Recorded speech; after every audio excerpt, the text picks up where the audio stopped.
Hey guys, welcome back to the channel. This is part 3 of our story. If you like this what if story and want to see part 4, let me know in the comments below. Before we start, don't forget to like, subscribe, and share this video with your friends. Also, check the description for more great content and my playlist. This story was posted by GryphonGuy24 on AO3. Now, let's start. They approached her actual apartment. Just to warn you, my family's gonna want to see you. I've prepared for this, Izuku said. They briefly met back at the 𝐎𝐻𝐢𝐻𝐸 mansion, after Izuku recovered from 𝐬's crush-inflicted cognitive dissonance. Still, this would be more than that. 𝐬 unlocked the door. I'm home, she called out. And I've brought company. Pardon the intrusion. Izuku managed not to stutter. Midoriya-kun called out an older female voice, and Izuku was met with the distinctive look of Baru Asui. It's good to see you again. Likewise, Izuku said, as he locked eyes with Gamma Asui. 𝐬's father looked the least human out of the family, and his expression was even harder to read than hers. Still, thanks to the time spent with her, and the bond as a guide, he could tell he was appraising him, but was not judgmental. Nei-chan. Satsuki Asui hopped over to her older sister and gave her a big hug. From the couch, hair covering his head, Summer Asui said, Hey, Zune. Nice to see you, Midoriya. You looked pretty cool at the sports festival yesterday. If the boy was rib-biting, he hid it well. According to 𝐬, her younger brother was going through a phase of trying to appear cool.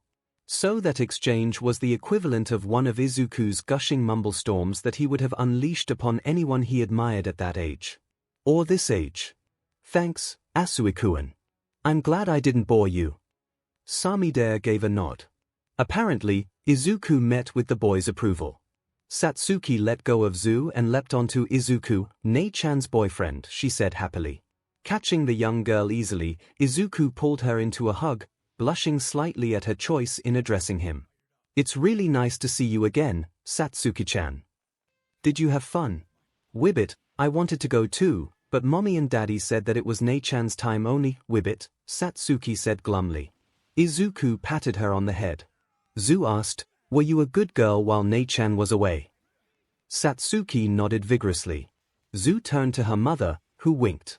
Then I guess you earned this. Izuku said, taking out the paper-wrapped present. Satsuki's eyes widened as she grabbed it and tore through it. When it was revealed to be a plush seal, she squealed with glee and hugged it tightly. She then ran off to her room. Samidare seemed torn between wanting to keep up his cool facade and wanting to ask if he got a present as well. Luckily, Izuku chose to intervene. We got something for you, too, Asui-kun. He walked over and presented him with his own package. The young boy's reservations were gone as he tore through the wrapping to reveal his action figure. He looked at the older boy and said, You're pretty cool, Midoriya. Your older sister's been helping make sure of that, Izuku said. He could hear 𝐬 rib-bit happily at that. So, Midoriya, what's your hero name going to be? Samidare asked. Izuku blinked, I haven't thought of one yet. Samidare looked at him askance, really? Doesn't everyone think of their hero name? Nei-chan had hers ready since she was 11. Let me rephrase that, I haven't thought of one that I'm not completely embarrassed to use, Izuku said. Sure, he wanted to be All Might Jr. forever, but he wasn't a little kid anymore. Ironic that you don't want to be called that after he basically became your father, Nana teased. Izuku ignored that comment. What's your hero name, 𝐬-chan? The rainy season hero, Froppy, Ribbit, 𝐬 said calmly. Izuku's eyes widened, that's perfect. Ribbit, glad you think so, 𝐬 said. Nei-chan. Satsuki called out, running up with a big sheet of paper. I drew a picture of you and Nei-chan and your friends on the TV, Wibbit. Smiling widely, Izuku knelt down to her level. Oh. I want to see. Satsuki proudly showed off her stick figure drawing. It showed 4 figures flying above a big circle. One was lying flat, on which the other 3 were standing. The biggest one with long green hair and a long tongue was obviously 𝐬, with Okiko's hair looking like a brown bowl, and Mai with a pink blob of hair, and a depiction of her goggles that made her look like a horned, bug-eyed monster. Izuku was the one they were standing on, looking tough with squiggly green hair. He tried not to cry out of sheer joy that a child looked up to him enough to draw him. Helpfully, 𝐬 and her friends were all labeled. The kanji used were messy, because of course they were. She was 6. But looking at his name, something shocked him. The kanji for the Aizu part of his name was correct, but for the ku part, Satsuki had instead used the kanji for the number 9. Holy crp. Daigoro yelped. The trend continues, Ien said. I didn't notice he fit it until just now, 𝐒𝐭𝐽𝐻 replied. Do you think we need to find a 10? Yoichi asked. I'm finishing a date with a 10 right now, Izuku blurted out in his mind. The Vestiges laughed. You smooth mothif, Ryuji said approvingly. This is so good, Satsuki-chan. I've never had anyone draw me before. Izuku said proudly. You did very well. This makes me really happy. Satsuki beamed at him, Wibbit. You can have it, Ni-chan. It's a gift. After taking a glance at 𝐬, who nodded, Izuku rolled the drawing up neatly and placed it in his bag. Thank you so much, Satsuki-chan. This is going up on my fridge back home. I'll have to preserve the first piece of art someone ever made of me. Samide rolled his eyes as Satsuki looked like Izuku had given her the moon. You're welcome, Nin. Dean. Oh, ribbit, there it is, 𝐬 thought calmly as Izuku blinked. Nice to have you on board, 𝐬-chan. I'm Izuku's uncle Daigoro. Daigoro said happily. Heh, so that's what you sound like, ribbit. Izuku was better at the impressions than I gave him credit for, 𝐬 said. Here's hoping no one's within 10 kilometers of each other, Izuku thought. They hadn't been able to properly test how the bonds improved, but they did do something quick and easy. The range, it seems, was multiplicative, not additive. Rather than increasing to 20 meters with Momo reaching stage 2 and 30 upon my doing so, it had improved to 100 meters when Momo's bond leveled and then a kilometer when Mai's did. So, Ien asked, obviously fishing for an explanation from 𝐬. Fine, ribbit. I saw Aizu-chan interacted with my siblings and realized he's good with kids. You can infer my thought process from there, ribbit, 𝐬 said, somewhat angrily.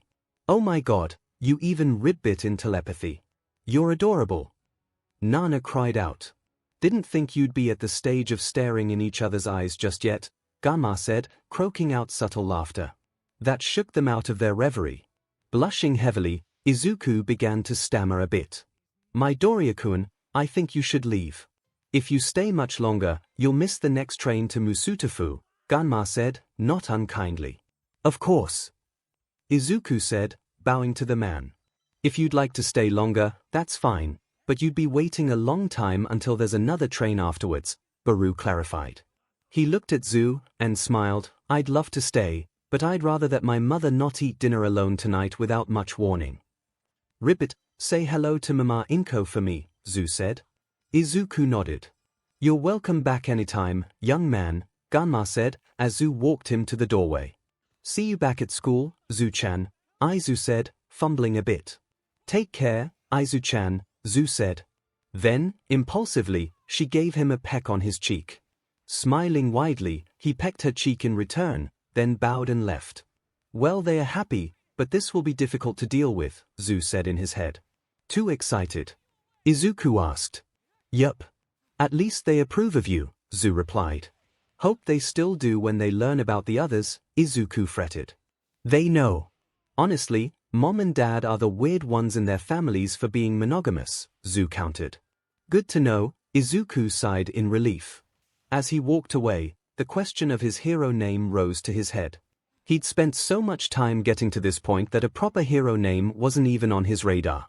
Now, he thought about Satsuki's fortuitous misspelling. He was part of a legacy. He couldn't have become a hero if not for All Might and the 7 who came before him.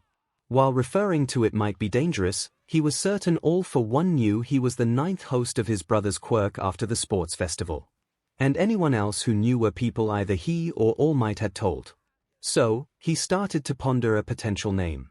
A name that contained either the Japanese Kyu or the English 9. The next date was Momo's.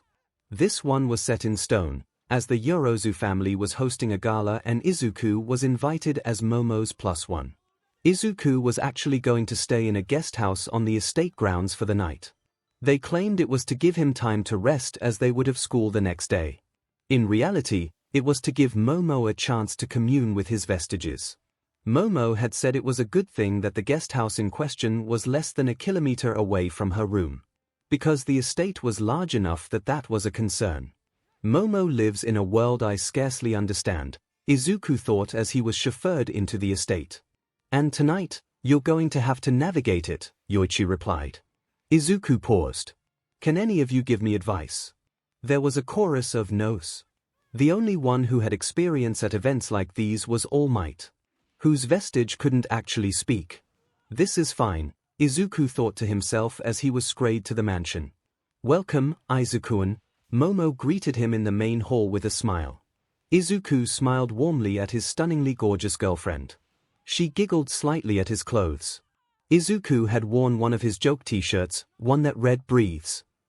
You're the one who told me to dress as casually as I wanted for the beginning, Izuku said, with a smile.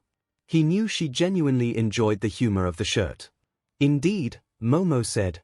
It's the reason you're here this early. You will need some new clothes specifically for tonight. We shall reconvene when Nushima and his crew are finished. Aye. Izuku said before a group of butlers led him away. The next hour and a half was a blur of activity. His measurements were taken. One man even took out a pair of calipers, which unnerved him greatly. Once he was fully measured, he was placed in a barber's chair. His hair was washed, trimmed, and styled. They gave him a light touch of makeup, before leading him to a fitting room. Soon, he was dressed in a bespoke suit, in a dark green color that bordered on black. The clothes were shockingly comfortable. He wore freshly cobbled shoes that fit him better than even his usual red sneakers. In lieu of a necktie, he wore a deep red cravat that bore the symbol of the Yorozu group. Once he was dressed, he was deposited in front of Momo, utterly shocked by the high-speed manhandling he was subjected to. He expected his eyes to be spirals at this point. He shook his head to clear himself. I suppose that such treatment would be intense if you aren't used to it, Momo said, dressed in an elegant red dress herself, looking utterly perfect. I still can't believe they crafted an entire suit for me in that little time, Izuku said in awe. They are the best for a reason, Momo said, smiling slightly. How are you? Izuku asked telepathically, wanting to afford Momo as much privacy as possible. I am well, she responded. Mother and father were quite proud of my achievements in the second round, and they too attributed my loss to an unfortunate run of bad luck. Truthfully, I am grateful you can be here with me today. I wouldn't have wanted to confront the crowd today alone. Izuku transmitted a feeling of comfort. I'm certain you could have handled it, but I'm glad you don't have to. As Momo smiled, his eyes darted around. Has the gala started yet? I'm surprised that we're the only ones here. We aren't taking the main routes that our guests would normally take, Momo explained. No one would be scrayed this way without permission of a member of my family. I was honored before, Izuku said, shocked. I'm so much more honored now. There needs to be something more than honored. Super honored. Exalted, maybe. Momo giggled as they approached the ballroom. Izuku was shocked when a butler opened the door, indicating them to stop, and announced, Ladies and gentlemen, please welcome Miss Momo Yorozu, and her esteemed guest, Mr. Izuku Midoriya. Izuku attempted to remain calm as he descended the staircase next to Momo. I wasn't expecting that. Hey, just pretend you're on your way to the podium about to badmouth the people who put on the sports festival and call Nana's grandson a whiny little baby, Daigoro said. There was a spike of hurt coming from Nana. Every single vestige seemed to glare at Daigoro. Neither Izuku nor Momo could glare at him, but they somehow conveyed it. Sorry, tried to lighten the mood, failed spectacularly. I'm gonna go now, Daigoro said, before closing himself off. Well, it worked. I'm too angry at Daigoro-san to be nervous, Izuku thought. Izuku followed Momo's lead for the most part. Many of the people he met simply wanted to congratulate him on winning, or express amazement that he had beaten Endeavor's son. Most of the people who he met were pleasant. There was a single exception. The exception was a tall, lanky man in a pinstriped suit. He had a long pointed nose, elven ears, and a protruding chin. His hair was slicked back save for 3 spikes, his hairline was receding and he had visible liver spots on his forehead. He smiled as he saw the green-haired young man. "Ah, it's the man of the hour. Midoriya-san, I am delighted to meet you. That was a fantastic display." Izuku blinked. "Thank you, sir," he bowed lightly. "Forgive me, please, but I do not recognize you." The man chuckled amicably. "No need to stress over it. I am 𝐒𝐻𝐢𝐲 𝐔𝐻𝐝, CEO of the 𝐻𝐪𝐼𝐴 Lifestyle Support Company." Izuku twitched slightly. "Ah.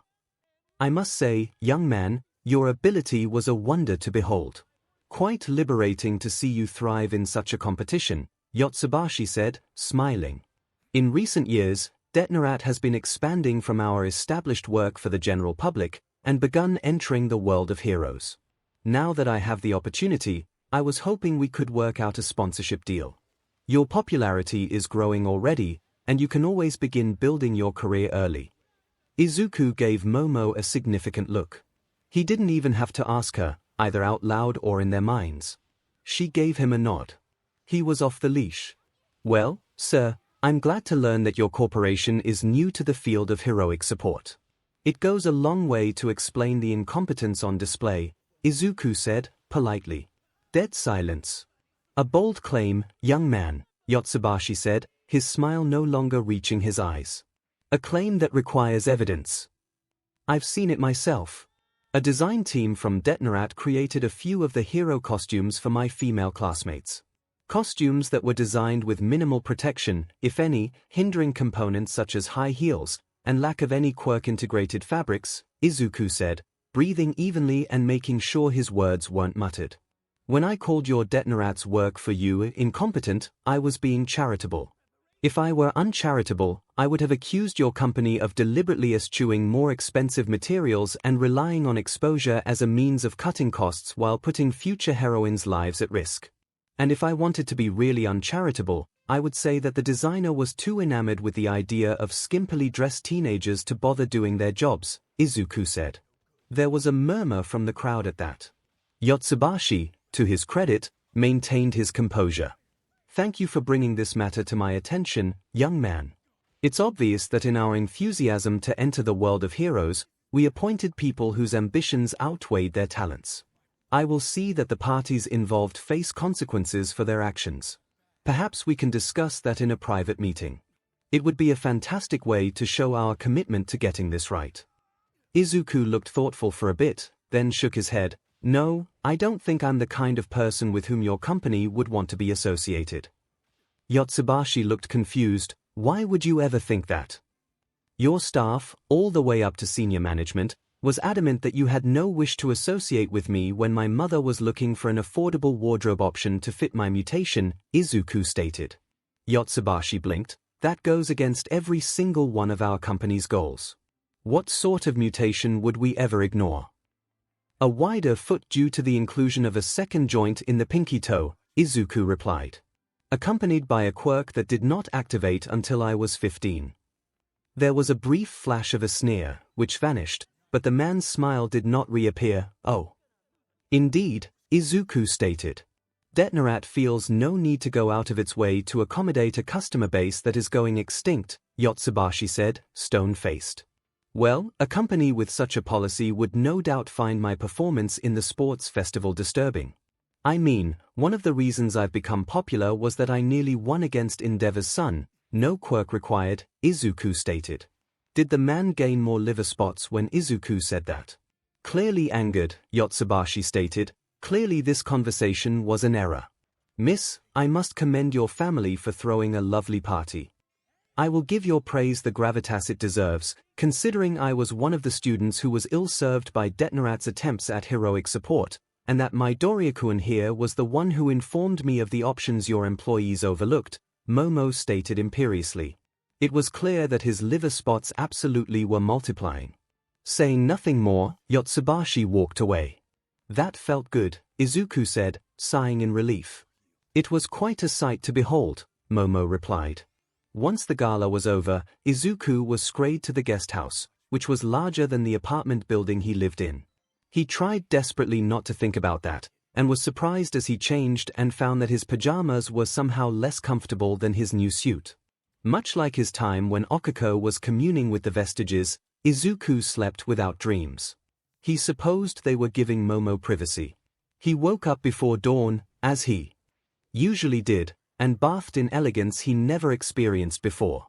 Once he was dressed in his school uniform, he went down to the kitchen, expecting to make breakfast as he typically did. He was shocked to find the kitchen staff cooking a delicious-smelling meal, and Momo sitting at the table across from him, in her school uniform, her eyes focused on him. "I was unprepared," she said to him, clearly shaken. "I'm sorry," Izuku replied. "At least I got a warning." "I'm more angry on 𝐻𝐿's behalf for diving into that uninformed," Momo said sharply. "I can give an explanation, even if it doesn't excuse me," Izuku replied. "I'd gotten used to the oddity of the situation by the time 𝐒𝐭𝐻𝐲 first tried it. Hell, when it first happened to me, it happened after getting my quirk, finding out I had ghosts talking in my head, learning how to use my power from them, taking the entrance exam, saving 𝐒𝐿, breaking my limbs, and talking to a girl for the first time. By that point, I was just thinking this might as well happen." Momo exhaled, the ghost of a laugh, as she smirked. "I suppose that makes sense." Out loud, she said, "Aizu-kun, please have some tea." Izuku bowed. "Thank you for your hospitality." A maid came over and poured the tea for him. He took a long sip. "Is this Nezu's blend?" "I thought it tasted odd at first, but it honestly stuck with me afterwards," Momo said. Izuku sighed in relief. "I thought I was the only one." "He has to be carnivorous, right?" "The blend lacks any sweetness," Momo hypothesized. "I'm honestly not sure," Izuku said, contemplating it.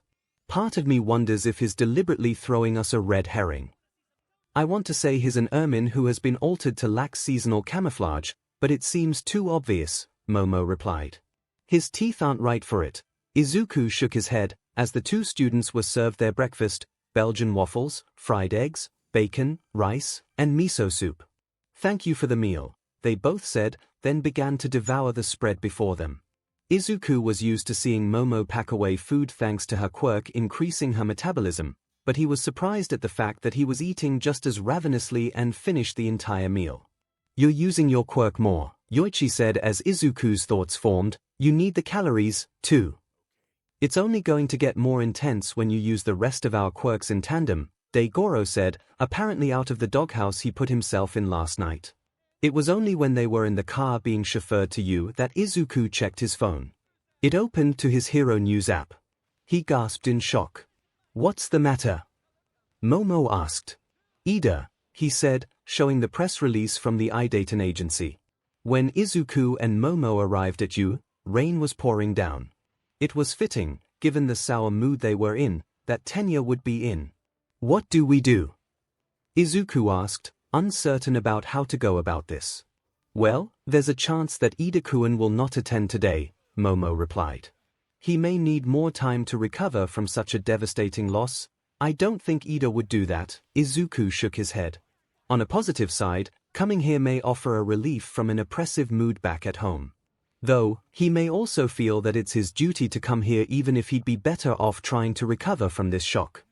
Momo frowned. "I suppose I don't have the experience in handling something like this. Be open.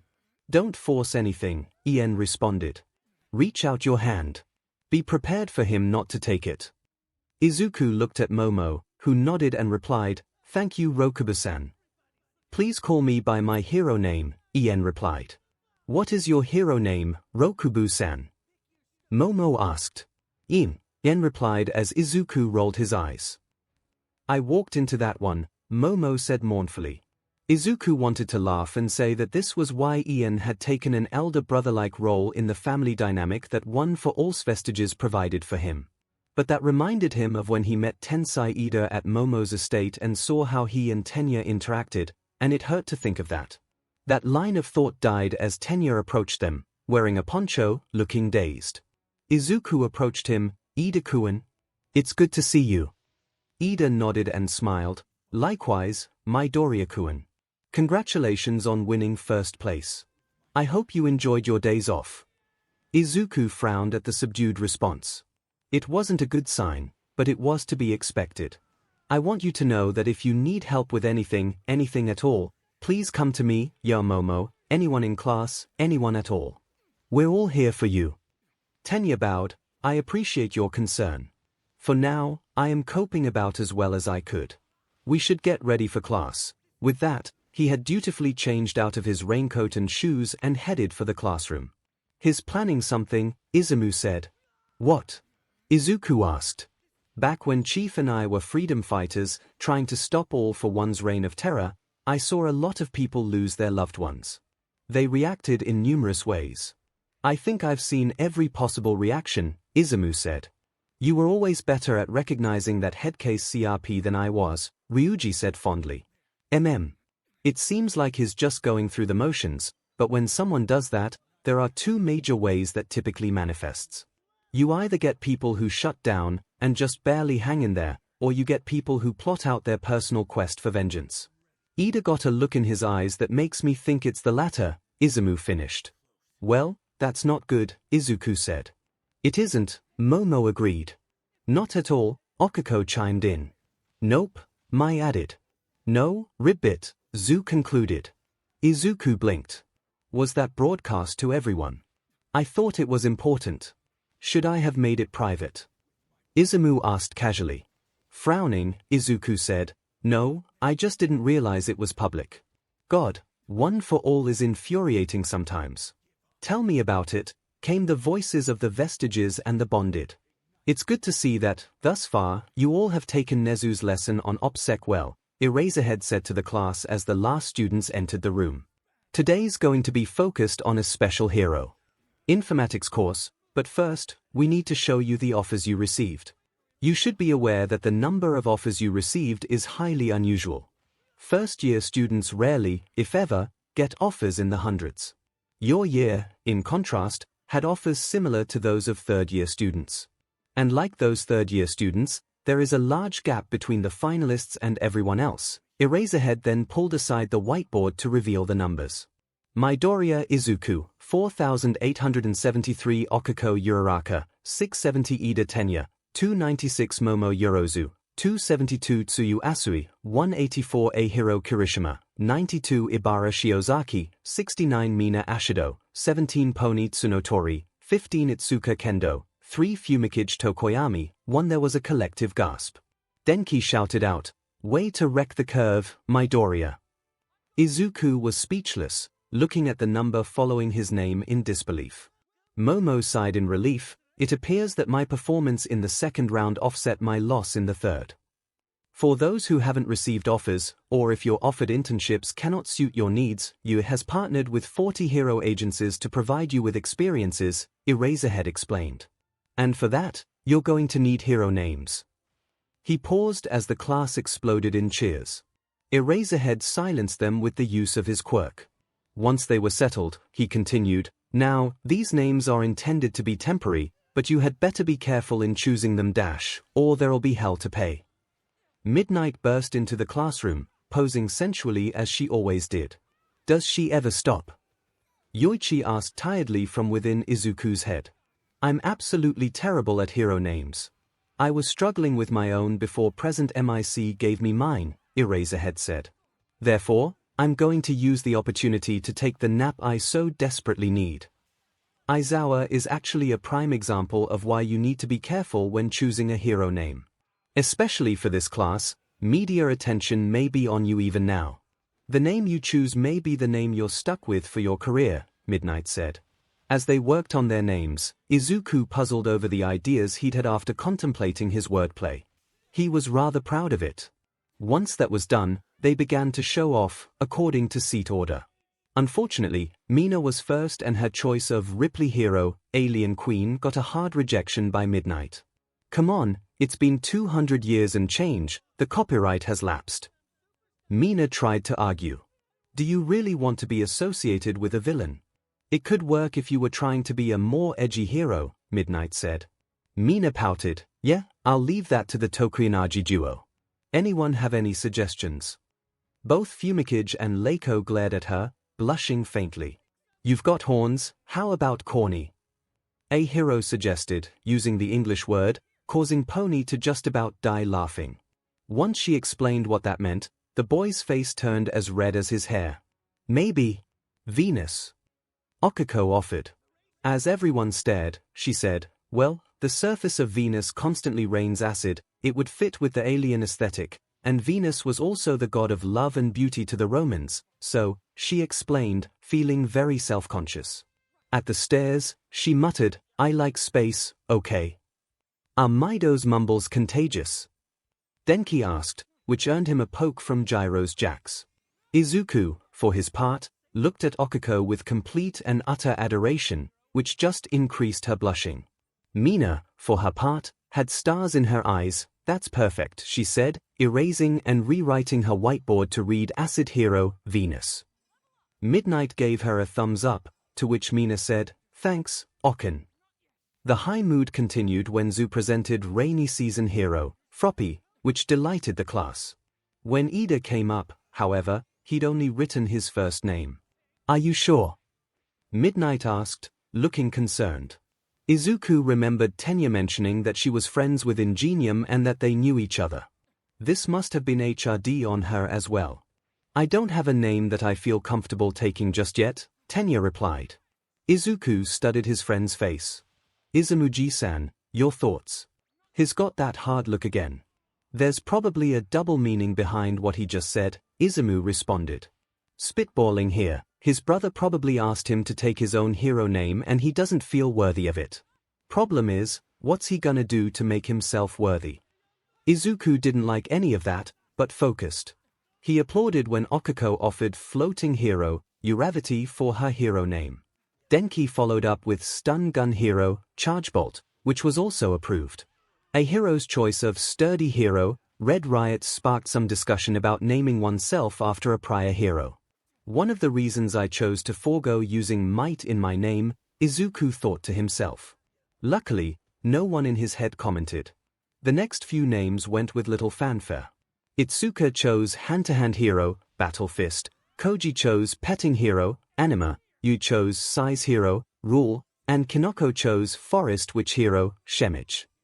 The next name was a point of contention, as Ibara chose to call herself the Flagellation Hero, Maria. I'm aware that your religion is a source of pride and comfort to you, but are you certain you wish to invite comparison to the mother of your god? Midnight asked. At that, Ibara frowned. I will need to think on this, she said as she returned to her seat. There was another question after Kyoka presented Hearing Hero, Earphone Jack.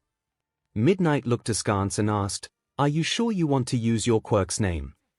I can't think of anything better, Kyoka admitted. How about Bass Boost? Denki suggested. When she glared at him, he continued, Beats. Heartbeat. Is this revenge for Jammingway and Charged Alt? Kyoka deadpanned. Hey, Charged Alt gave me the idea for my name, Denki offered with a shrug. Kyoka glared, but then amended her name to Heart Jack. Midnight clasped her hands in delight. Wonderful. Blushing, Kyoka returned to her seat. Pony offered Rocket Hero, Stampede, only to find out that both her chosen epithet and name were taken already. She swore under her breath and changed it to Stampeding Hero. Rockety, which passed. Tetsu showed off Full Metal Hero, Real Steel, which Midnight approved and had a hero cry out manly. Setsuna chose Splitting Hero, Lizardy, and 𝐸𝐵𝐼𝐺 chose Jet Black Hero, 𝐬𝐸𝐵𝐼𝐻𝐸. Toru chose Refraction Hero, Prism for her name. Izuku smiled. She'd said was originally going to use the more generic Invisible Girl, before Izuku had questioned her about her quirk and they realized it worked by refracting light. Ibara wanted another try and chose Lashing Hero, Liana for her name, which was approved. Izuku deferred for a bit to consider his choice. Momo came up with Everything Hero, Creati, which was immediately approved. Leiko's choice of Haunting Hero, Shinigami led to a stare down by Midnight until she relented. That's the aesthetic you're going for, so I think you'll be fine. As Leiko returned to her seat, she and 𝐸𝐵𝐼𝐺 shared a look and a smile. With everyone else having gone, Izuku knew that he couldn't put it off any longer. He didn't feel 100% behind this name, but he'd let his class see his choice.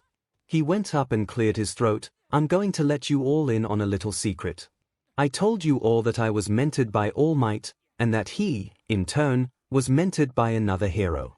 That hero, named Nimbus, in turn was mentored by another hero, who was mentored by another, in an unbroken chain of mentor and pupil going all the way back to the dawn of quirks. All Might was the 8th hero in that line. I am the 9th. I used that as a basis for this name. The name might seem a bit pretentious or high-minded, but this name isn't what I think I am, it's what I want to be. What I've always wanted to be. The greatest hero. The hero who can, and will, save everyone. I'm going to be the ultimate hero, 𝐬𝐸𝐴𝐲. Izuku turned his board around. Featured prominently were the words 𝐬𝐸𝐴𝐲 meaning ultimate and 𝐬𝐸𝐴𝐲 meaning savior. He was expecting criticism and rejection, but he was sorely mistaken. A wonderful aspirational name. With nice wordplay. Midnight replied. Though there is the risk of it being seen as arrogant. Green went viral saying he wants to be the next symbol of peace, Gyro countered. Seems pretty on brand to me. How did that clip ever leak onto the internet, anyway? Setsuna asked. Nezu, Midnight said. Nezu, Izuku said at almost the same time. The rat, Eraserhead called from within his sleeping bag. The intercom came on, and 1A was treated to their principal's maniacal laughter. Ibara decided to interrupt that. I believe your name fits, Midoriya-kun. Izuku smiled at Ibara. I'm glad, I was worried I might have offended you. That would be ridiculous of me, Ibara stated. The concept of a savior is not solely the providence of my faith. If I were so inclined, I would have taken offense to All Might, saying that his name is implying he is all-powerful. Be glad we're not in the States, then, Pony replied. There are people who are that ridiculous back home in Texas. Like, they really do claim All Might is evil because only God is all-powerful, and since his name implies that he's all-powerful, he's therefore in league with the devil. As everyone blinked in surprise, Eraserhead removed himself from his sleeping bag. If everyone has their names decided, you'll have to look through your choices. The rest of the class until lunch will be devoted to this, and you will have until tomorrow to choose your internship. I'm more than willing to help if anyone has trouble deciding, Izuku said. Are you offering help as class representative or as a hero nerd? Toru asked jokingly. Yes, Izuku responded bluntly. Worry about your own choices first, Midoriya, Aizawa said as he handed the boy an enormous file folder packed with offers. Nezu apparently was serious about his earlier suggestion, as the first 3 letters in the folder were from Ryukyu, Fatgum, and Sir Night Eye. A copy of Gang Orca's offer was there as well, along with most of the top 10. Wait, Endeavor offered him an internship. He took a look at the letter. Sure enough, after telling the man off to his face and later going viral denigrating his reputation as a hero, Endeavor decided to offer him an internship. He looked at the letter. He's probably trying to use me to prop up Shoto-kun, or to repair his own reputation, Izuku thought as he examined the offer, and placed it at the bottom of the folder. Most likely. Any thoughts? Yoichi asked. My biggest problem is that I have so many options and too many that would help me improve only a small subset of my powers, Izuku thought. Edgeshot's folder body would help with Black Whip. Hawks would give me great training for float, Crust would give me insights for using Laserdisc when I can access it. There was a brief silence, before Yoichi said, Everyone, you're probably not going to like me saying this. But I think he should pick Night Eye. The hell? He's been even more of a stick in the mud ever since he and Yagi had their falling out. Daigoro yelled. We also know from his solo work that he's really good at training people to improve a variety of quirks. That's in addition to his skills at analysis that can help refine Izuku's own talents there, Yoichi said. And Izuku will have the benefit of being open about the nature of one for all with him. So, why did All Might and Sir Night Eye stop working together? Izuku asked. It was due to All Might's injury, or rather his reaction to it, Nana said. Night Eye wanted All Might to pick a successor and retire to prevent him from working himself to death. To that end, Night Eye used his quirk on All Might without permission and foresaw Tosh's death. Izuku frowned. Yeah, that would be a point of contention. I can honestly agree that Toshichu-san needed to scale back more than he had, and would have benefited from picking a successor earlier. However, if he did that, there'd have been chaos that plenty of villains would have exploited. Not to mention, using a quirk like Foresight on someone without permission is a gross violation of privacy. Nothing said out loud. You're learning, In said.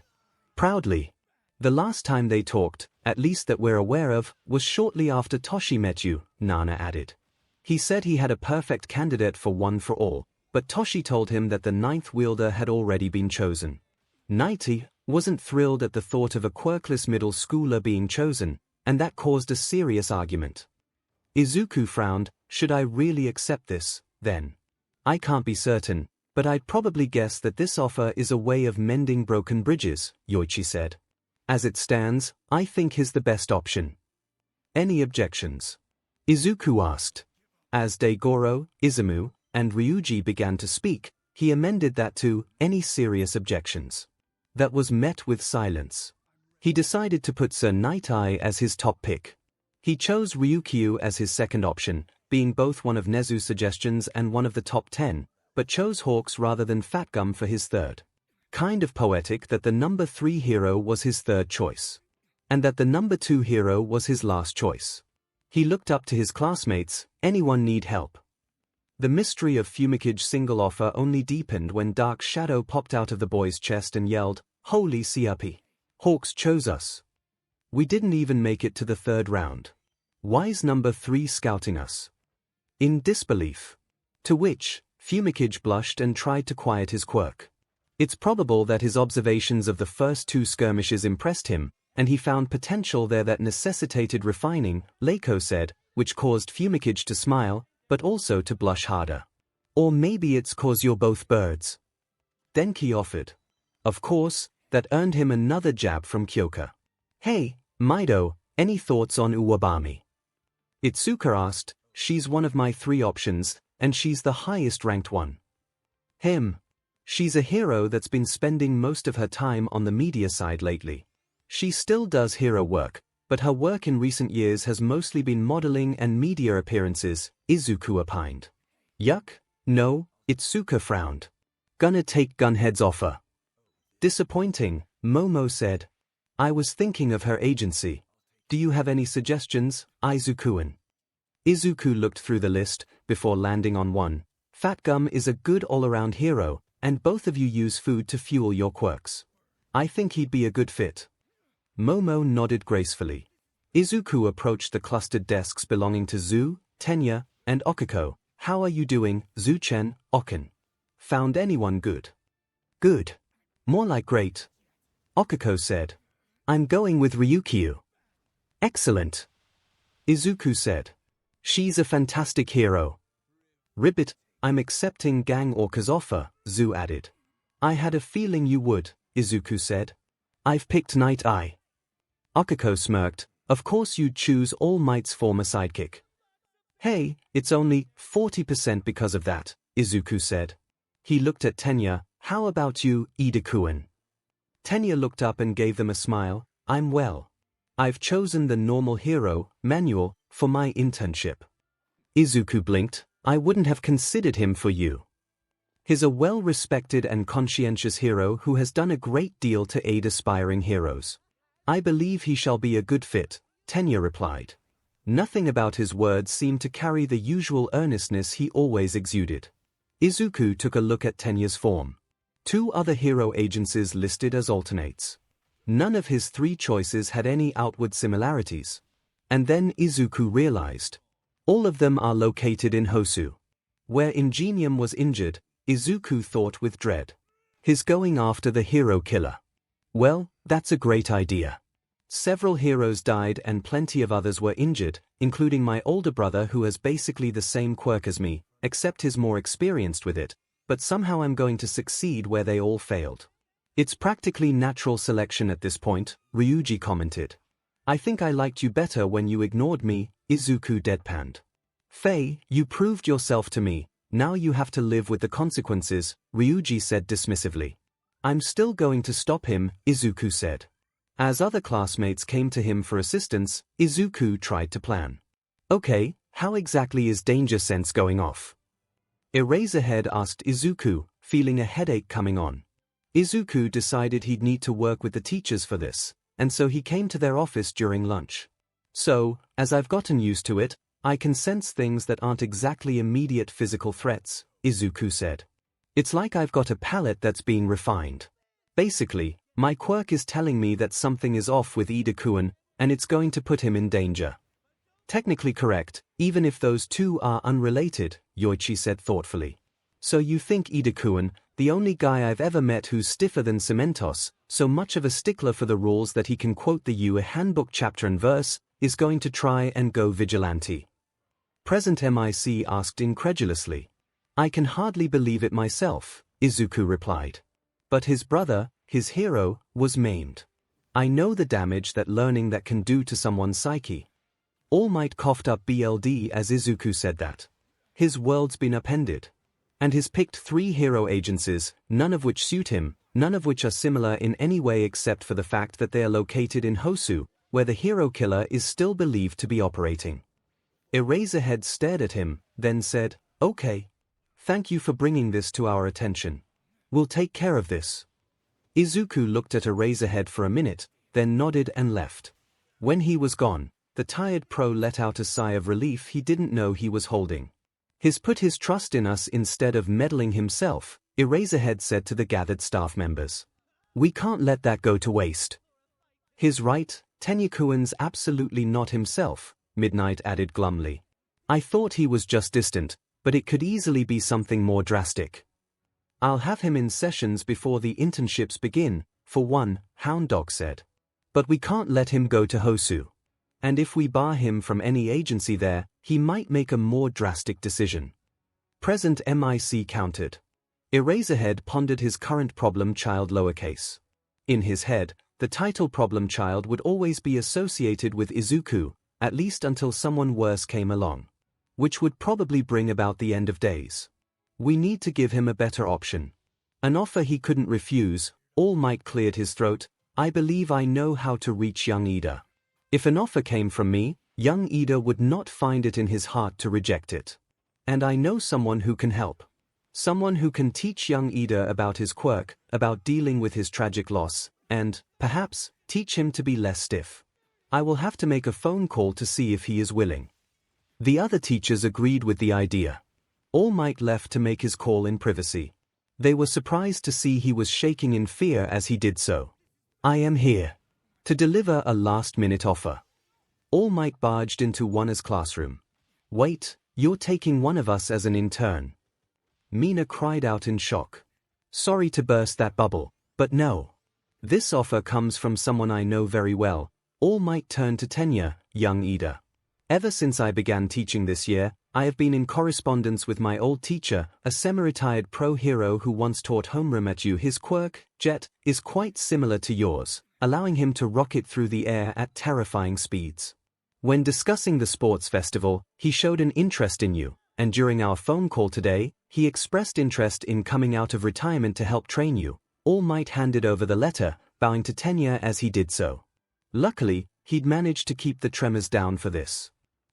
Tenya was utterly shocked.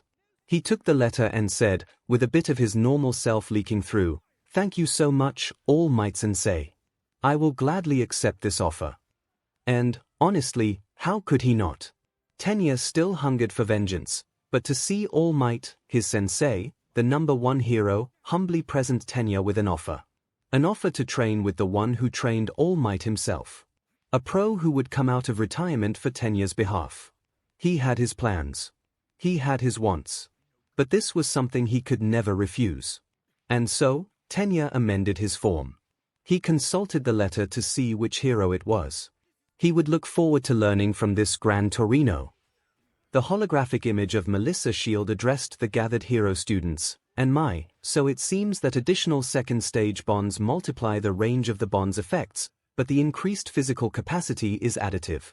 You're at a 40% increase in physical strength while within 10 kilometers of each other, which means that at 8 stage 2 bonds, in addition to the telepathy, we will have an 80% increase in physicality at a range of 100,000 kilometers, Momo said, frowning, which is more than the diameter of the Earth, so for all practical reasons, we would be able to function anywhere. That's over a quarter of the distance between Earth and the Moon. 𝐒𝐭𝐲's eyes bugged out. If the International Space Station was still in use, one of us could be on there, the other could be on the exact opposite end of the planet, and we'd still stay within range. Exponential growth is terrifying, Melissa said.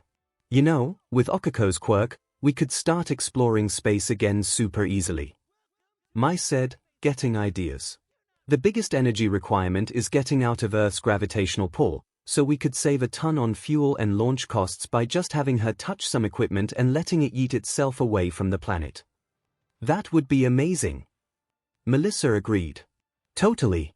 Though the idea of me being a hero and serving as a space taxi might be too much for one person, 𝐒𝐭𝐲 said, thinking pragmatically.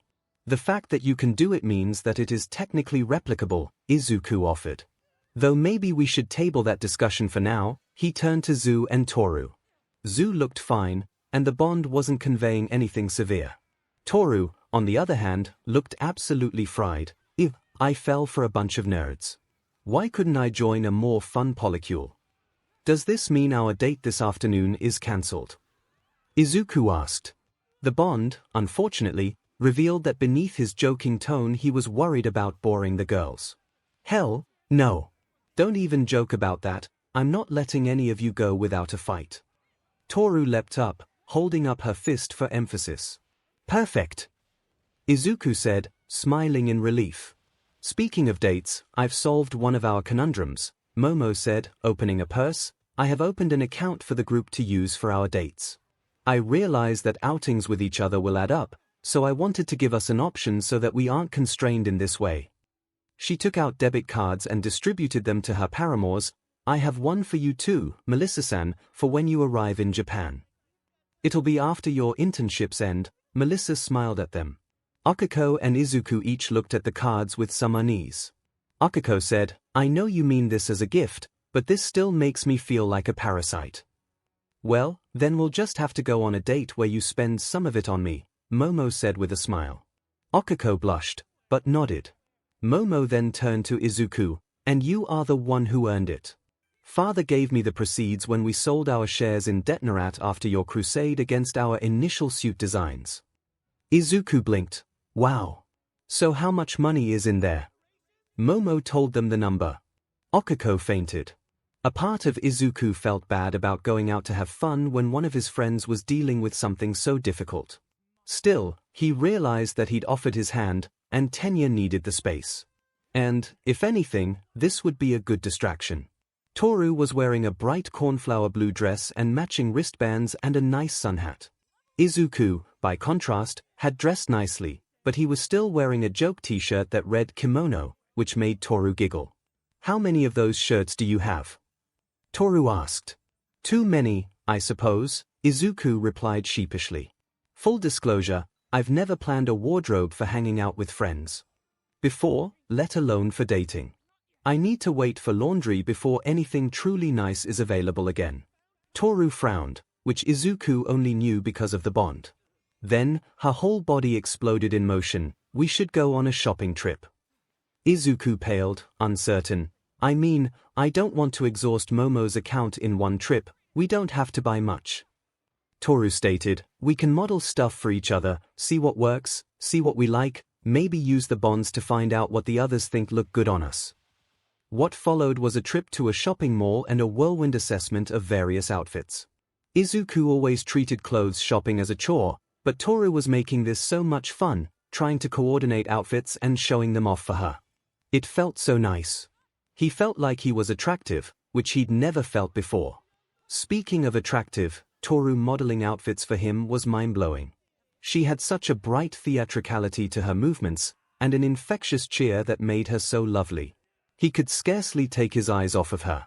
In the end, they did end up buying a few things, mostly non-joke shirts for Izuku which he bought with his own money. They went for dinner at the mall's food court. This was a lot of fun, Izuku-an. Toru said as she began to eat. Same here. Izuku said.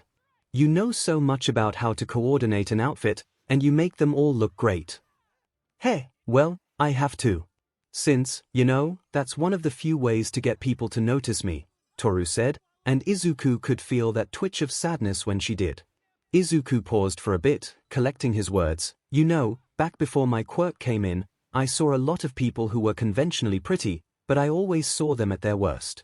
Even if they had perfect facial symmetry or expert hair and makeup or whatever, they'd be sneering or condescending, and it meant that no matter how nice they might look, they were ugly.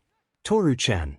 You're so upbeat and friendly and chipper that it doesn't matter that I've never seen your face. You're one of the prettiest people I've ever met, Izuku said, giving a smile that could blind a person.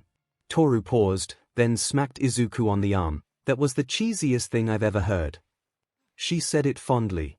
And then he saw droplets land on her shirt. Did I upset you, Toru-chan? Izuku wanted to be sure. Course not, you big goof. You don't have the monopoly on happy crying, Toru said. Sorry, the bond helps, but I keep worrying over nothing, Izuku said, smiling. Toru laughed, then gently smacked the top of his head. This bad boy can fit so much anxiety in him. As she did so, she began to rub his hair. Oh wow, you're so fluffy. Izuku had no idea what to do as his date started petting his hair like he was a puppy or something. He was afraid of the social faux pas he was causing, but at the same time, it felt really good.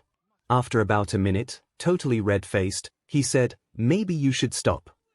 Toru seemed to realize that she was in public, letting out an eep, as she sat right back down in her chair. Izuku sensed that if she was visible, she'd be blushing. So, Toru changed the subject. I was hoping for some advice on where to go on my internship. I figured I'd let the others ask you in class since I was gonna have time with you later. Izuku smiled as he put his hand to his chin in thought. I suppose the question is, what would you like to focus on? From the agencies provided by you, I can see 2 good fits for you, depending on whether you want to train up your stealth or your refraction. Toru instantly knew the answer. Stealth comes naturally to me, and we have an underground hero for a homeroom teacher. I just learned about my refraction powers, I should train those up. Izuku nodded. Reflet is a heroine who can store, manipulate, and use light in a number of ways, and her sidekicks have similar quirks. You should learn a lot there. Excellent! Toru cheered. I can't wait. Our internships are going to rule. Mai's date was the hardest to plan out. Honestly, Mai would have been happy if they spent it together in her workshop, him helping her make things and talking. But this was their first date, and Mai's first date ever. That made it special. That meant he had to do something. He rang the doorbell, upon which a man with white dreadlocks opened, looked at Izuku, and said, Sweet Tesla, this is really happening, what? Izuku asked. Sorry, young man, I'm just in shock. One moment, please. He turned around. Honey, the boy from the sports festival is here. A woman with lighter red hair came in, took one look at Izuku, and appraised him. She put on a stern face and said, If this is an attempt to get my little girl alone so you can do something horrible to her, I'll never. Izuku paled in shock. I've had Jayas do that to me my whole life. I'd never do that to anyone. Oh, that's good, the man said in relief. Next possible scenario, are you perhaps being coerced in any way, shape or form? Blackmail, perhaps. No. This is extremely weird, Izuku said cautiously. Tell me about it, the man said. We're sorry, Midoriya-kun. The woman, obviously Mrs. Hatsume, responded, a lot nicer. Mai doesn't have the best social graces or understanding and we were worried that something bad might have been going on. At first we thought she made you up, Mr. Hatsume said. Then when we saw you at the sports festival, we thought she might have assumed you were her boyfriend just because you teamed up with her. Then we feared you might stand her up. My daughter is actually getting ready to go on a date with a boy. She showered and everything. She's willingly giving up time at the workshop. I don't know whether to be thrilled or horrified. Izuku cleared his throat and bowed. You don't have to worry about me, Mr. and Mrs. Hatsume. I think Mai's wonderful the way she is. She's really smart and she has so many clever ideas for inventions. I'm really glad I chose her as my support technician, and she's great to be around. She's the first person I've ever met who can follow me when I go off about a quirk and its potential applications, and she uses that to make great gear. And when she goes off about her babies, it's super endearing. Even if I can't always follow the mechanical sciences, it's so awesome to see the theory put into practical use. Good, Mrs. Hatsume said, interrupting Izuku's mutterstorm. I found another one. Great Scott! Mr. Hatsume exclaimed, heading for a chair to sit down. Any further discussion was tabled as Mai appeared. She was wearing a pair of coveralls as she always did, but they were good ones, free of any stains or tears. Her goggles were missing, but her dreadlocks were held back by a headband. Izuku, she cried out, nearly tackling him. Where are we going? Mai, sweetie, maybe you should wear something a little more. Mrs. Hatsume began, concerned. It's fine, Izuku said, and it really was. This look was just so emblematic of her that seeing her in anything else would be wrong. You'll fit in at the Hamada Enterprise Expo. All three Hatsumes were shocked as Izuku casually dropped the name of one of the biggest technology expositions in the world, being held that week. Aren't tickets to that super limited? Mai said in shock. We have a Yorozu, Izuku countered, holding the tickets as proof. Mai squealed in delight, taking Izuku by the arm and dragging him outside. There was a pause, and Mrs. Hatsume said, well, at least we won't have to worry about having grandkids. Perhaps, but now we'll have to worry about our grandkids, Mr. Hatsume countered. What followed when they entered the expo was a whirlwind. While most conferences of this scale were made for the business side of tech, the HE was made by inventors for inventors. And Mai managed to be a support student who made it to the third round of the US Sports Festival using the gear she'd built. And she'd showcased a hero student using it effectively. This, it turned out, was a big deal. Everyone showing off their inventions was as intrigued by Mai as she was by them.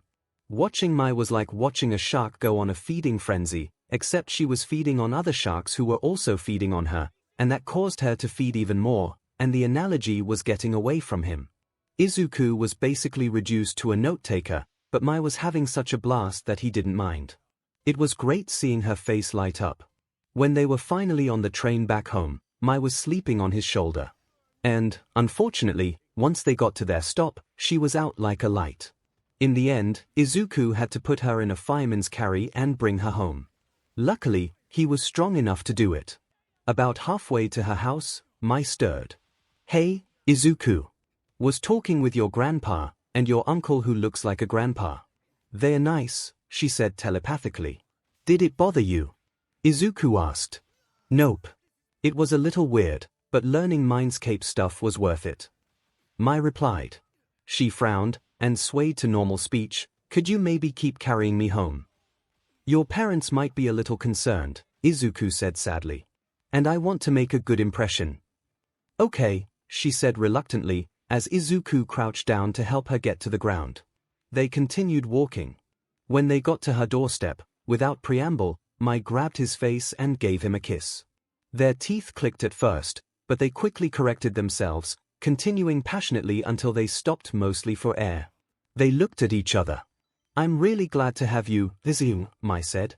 I'm doing so much better cause of you, and everyone you brought with you. Izuku smiled, tearing up, I feel the same about you. Mai then headed back to her home. As Izuku walked away, he felt like he was floating, no quirk or hover souls required. The next day, at lunch, Izuku and Momo sat down to have meet with Shoda and Shishida. Monoma, of course, scoffed and came up to them. Must our representatives associate with this riffraff? Monoma-kun, it's imperative that we coordinate and exchange any and all insights we may have regarding internships, Shishida said calmly. Monoma sneered. Still, to lower yourselves to dash. He was interrupted as Xiaoto sat down at the table and said, Hey, Izuku. The tone was muted, but to the icy boy, it might as well have been a shout. Monoma was speechless. He'd been trying to get the son of Endeavor to be a team player with the rest of the class for weeks, and suddenly he was buddy-buddy with their arch-rival. That was compounded when Hitoshi and Akira came by. Izuku. It's good to see you, bro. Hitoshi waved as well, and they sat down, too. Izuku sighed at Xiaoto. He still wasn't sure if his former opponent was trolling him or just that socially awkward. Hey, guys. How's it going? Well, once internships finish up, You're looking at 1B's two newest members. Akira said, his fist pumping. We'll be spending the week in, essentially, boot camp to catch us up to where you guys are, Hitoshi replied. Well, it appears that 1B has traded up, Monoma smirked as he sat down. Thankfully, the loss of those two barbarians kept you from being subjected to 1A. What actually happened? Why were those guys thrown out? Akira asked. Prior to the sports festival, both hero classes sparred together to test that we wouldn't do anything rash on live television, Shoda explained. Bakugo was a violent, sociopathic egomaniac who had a history of denigrating Midoriya when he was erroneously labeled as quirkless, and as such was present in the hero course on probation, Shishida explained. He unleashed a potentially lethal blow on Uraraka during their spar, against All Might's XPLCT orders. Mineta was an even worse degenerate, who used the opportunity to molest his female opponent. Momo shivered. Izuku didn't hug her, knowing it would be unwelcome thanks to the bond, but tried to project comfort to her. A bully and a pervert, Hitoshi said. Yeah, good riddance. Akira seemed relieved. He was still trying to parse Shishida's vocabulary. So, where are the rest of you headed for your internships? Izuku changed the subject. Shishido's agency scouted both Shoda and myself, Shishida stated. Apparently, he strives to mentor people who only made the second round. Monoma smiled smugly. I, meanwhile, have been sought out by none other than Best Jeanist.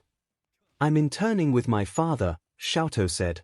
The entire table went silent. Apparently, this was news to the members of 1B as well, given the shocked looks on their faces. Shoto-kun, are you certain? Izuku said. I mean, I turned down the offer he sent me. That was probably wise, Shoto said. Unlike you, Endeavor is invested in my future, even if it's for selfish reasons. And whatever else can be said about him, he's a highly skilled hero, one who has successfully trained numerous sidekicks with fire quirks. You convinced me to use my fire. If I want to be the symbol you think I can be, I need to be as skilled with it as I possibly can be. That's the only reason I chose his agency. That sank in, and Izuku said, just be careful, all right. I will, Shoto said. And at least now, if something goes wrong, I have people I can turn to. Izuku's eyes lit up. Momo-chan, Shoda-kun, Shishida-kun, that gives me an idea to pitch to Nezu. The last date before internships would be Okiko's. When the day approached, he'd been going over everything. He wanted this to go well. You're worried over nothing, Yoichi stated. Maybe I don't need to be worried, but it's not nothing, Izuku replied. Okan's really important to me. She's the first real friend I ever had. The first person I've fallen in love with. She's special to me. She is, 𝐒𝐻𝐻 said. Which she's aware of, and which she reciprocates. Any time spent with you is going to be special to her as well. So, just try and enjoy yourselves. Okay, Shinomori, where the hell did that come from? Daigoro asked incredulously. Just because I like to avoid social interactions doesn't mean I'm not aware of them, 𝐒𝐻𝐻 replied. This guy, Daigoro whispered. Anyways, little man, just relax. You're going on a first date, not proposing. Keep it chill. Izuku paused. Izuku, you're not giving Okiko a ring tonight, Nana ordered. I wasn't thinking that, Izuku said unconvincingly. I know you're lying. The quirk's been moving things quickly, but it's still too soon, Nana admonished. Yeah, at least wait until you get your bonds from the edgelords and get rings for the whole set at once, Daigoro quipped. Nen seemed to shake his head. Stop. Please. Izuku knocked on Okiko's apartment door, nervous, but ready. Soon, the door opened and he got to see Okiko. She was wearing a deep purple dress and black tights, along with a nice pair of boots. Izuku wore a navy blue button-down shirt and black slacks, along with the shoes created for his date with Momo. And Izuku also wore his All Might-themed smiling flu mask, this time with a matching All Might cap complete with hair antennae. Okiko, not to be outdone, was wearing a Miruko-themed cap with rabbit ears and a 13-themed flu mask. The two of them looked at each other for a second, at their nice outfits and their disguising accessories, and the tension broke as they began to giggle, then belly laugh. When they finally recovered, they shook their heads. You look really nice, 𝐭𝐭𝐲 Izuku said firmly. You do, too. I wish we could do without these, but after I got waylaid at the grocery store, it's become a necessity, 𝐭𝐼𝐲 said sadly. Same here, Izuku said. Well, we'd best get used to the price of fame. It'll be good practice for when we hit the top 10. Maybe you will. I'd be lucky if I get that far, 𝐭𝐼𝐲 grumbled. Izuku raised an eyebrow. Tell me, who managed to reenact the 𝐒𝐭𝐲 impact during the sports festival again? And I ended up vomiting and passing out immediately afterwards. 𝐭𝐼𝐲 blushed under her mask. We're getting off track. Where are we heading, Izuku-an? A Chuto planetarium, Izuku responded, holding up tickets. He felt such pride at the way her face lit up. Well, what are we waiting for? Let's go. The actual trip to the planetarium was amazing. 𝐭𝐼𝐲 was in her element, and Izuku loved to see it. He remembered seeing her gush over meeting 13 and wondering if this was what he looked like to others. The Vestiges had confirmed that, yes, it was. The show itself was breathtaking. Astronomy, like all innovation, had suffered after the dawn of quirks, but it wasn't completely stagnant. Even if space exploration had been halted centuries ago, scientists were still working to gain knowledge about the cosmos. And the planetarium showed them all the infinite vastness of the universe. And it also gave the two hero students the chance to cuddle in a darkened room, which was always a plus. When it was over, they left for a nearby French bistro, which had 𝐭𝐼𝐲 a little uncomfortable. Izuku looked conflicted. Are you okay? This is really nice, but I've never eaten at a place like this before, 𝐭𝐼𝐲 said, voice low. I can't help but feel out of place. Well, there's one way to solve that, Izuku smiled. We need to do this more often. 𝐭𝐼𝐲 blushed. Why yeah. Momo mentioned that after we each had our first date with you we'd be going on dates with each other. That's great. Izuku said. He was relieved. He'd been worried that this was all a bit too centered around him. Yeah, and she's been helping out. My family's been getting a ton of work lately, 𝐭𝐼𝐲 said. A few contracts from the Yorozu group, and it's like a floodgate opened. Izuku nodded, then looked at her, feeling her mental conflict through the bond, and decided to ask her privately. Do you think that I don't deserve one for all? What? Never. 𝐭𝐼𝐲 cried out telepathically. You worked so hard just to get it, to make it work for you. You never seem to stop. But I got extremely lucky, being saved by All Might, being trained by him, given a quirk by him, Izuku said firmly. 𝐭𝐼𝐲 relaxed. Same principle, I suppose. We got a lucky break, but we needed to work hard to make the best of it. Exactly, Izuku smiled at her. She practically melted at that smile. Let's change the subject. How's Black Whip coming along? A bit oddly, Izuku responded. It's hard to pinpoint the ideal emotional state. As well as get used to what's essentially a group of extra limbs. Dekubowl-san is helping, but it's difficult. Luckily, they're packing the same punch I do with One for All. I'm hoping Sir Night-Eye can give me insights on how to improve it, as well as ideas for the quirks I haven't unlocked yet. I'm sure you'll do great. 𝐭𝐼𝐲 said happily. With Ryukyu, I'm hoping to improve my mobility, combat, and tolerance to my quirk. I almost went with Gunhead like Kendo-san, but Ryukyu's also skilled at hand-to-hand. Well, hand-to-claw, Izuku stated, causing 𝐭𝐼𝐲 to giggle. At that point, their food was served, and they learned one of the upsides to telepathy. They could eat and hold a conversation without having to worry about looking rude or choking. On the day of the internships, as 1A gathered before they would start heading towards their chosen hero agencies, Eraserhead handed them all their costumes. Once they all had them, Izuku cleared his throat.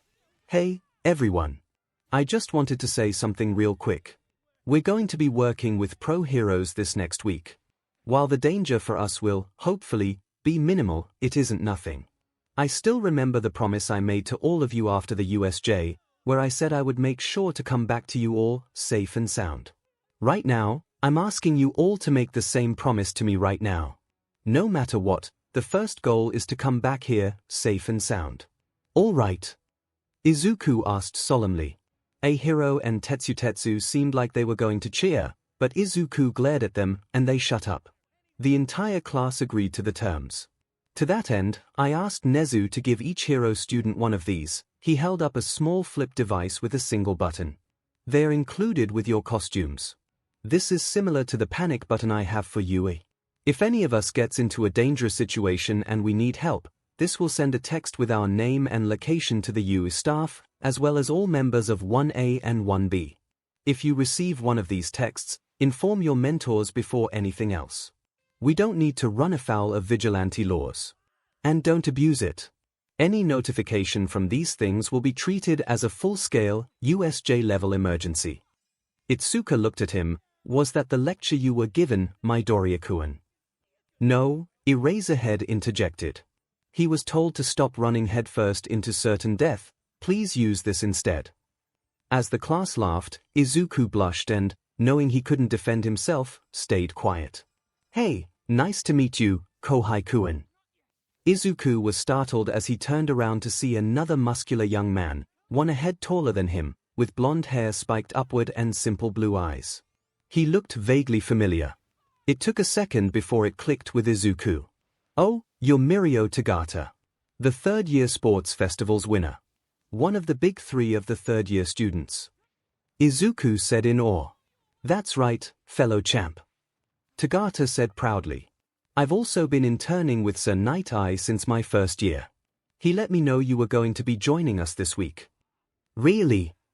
Izuku said, relieved. That's wonderful to know. I was hoping he'd be a good teacher, and if you've been coming back consistently, oh yeah, says the one who turned me from a wreck who barely had the ability to use his quirk to what I am today. He's great at figuring that sort of thing out. Tagata's smile was blinding. Izuku sagged in relief. Oh, that's so good to know. The reason I picked him was that my quirk has a bunch of moving parts to it, and I wanted to get a good foundation on everything. So many of my best offers could only focus on one piece of the puzzle. At that point, the train arrived, and the two of them made it to their seats. Luckily, they were grouped together.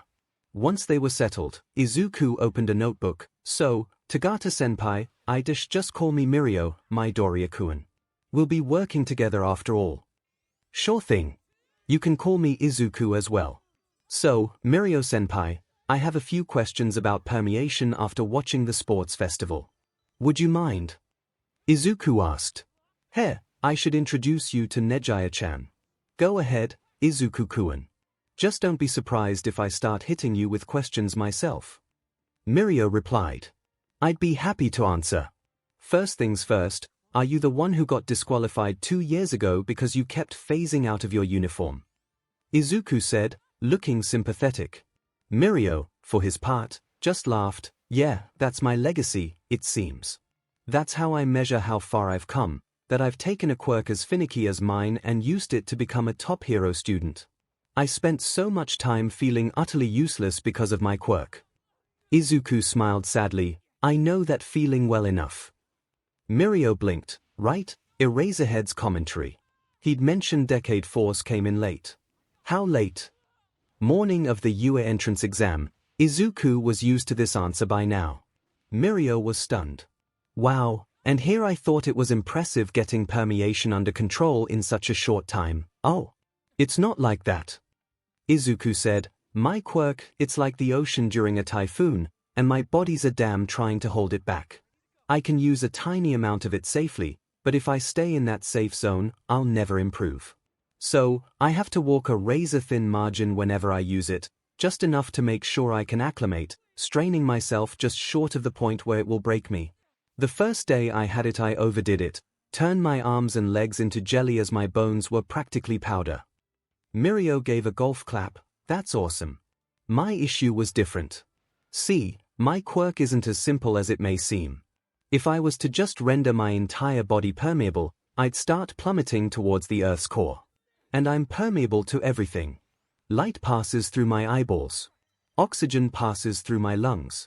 It's total sensory deprivation, aside from the sensation of falling.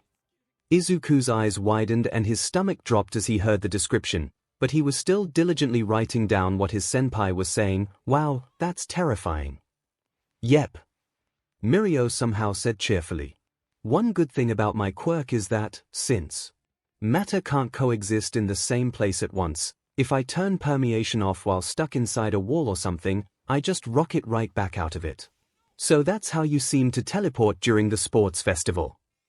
Izuku said, writing feverishly, you were falling, then using the displacement to rocket back up at high speeds.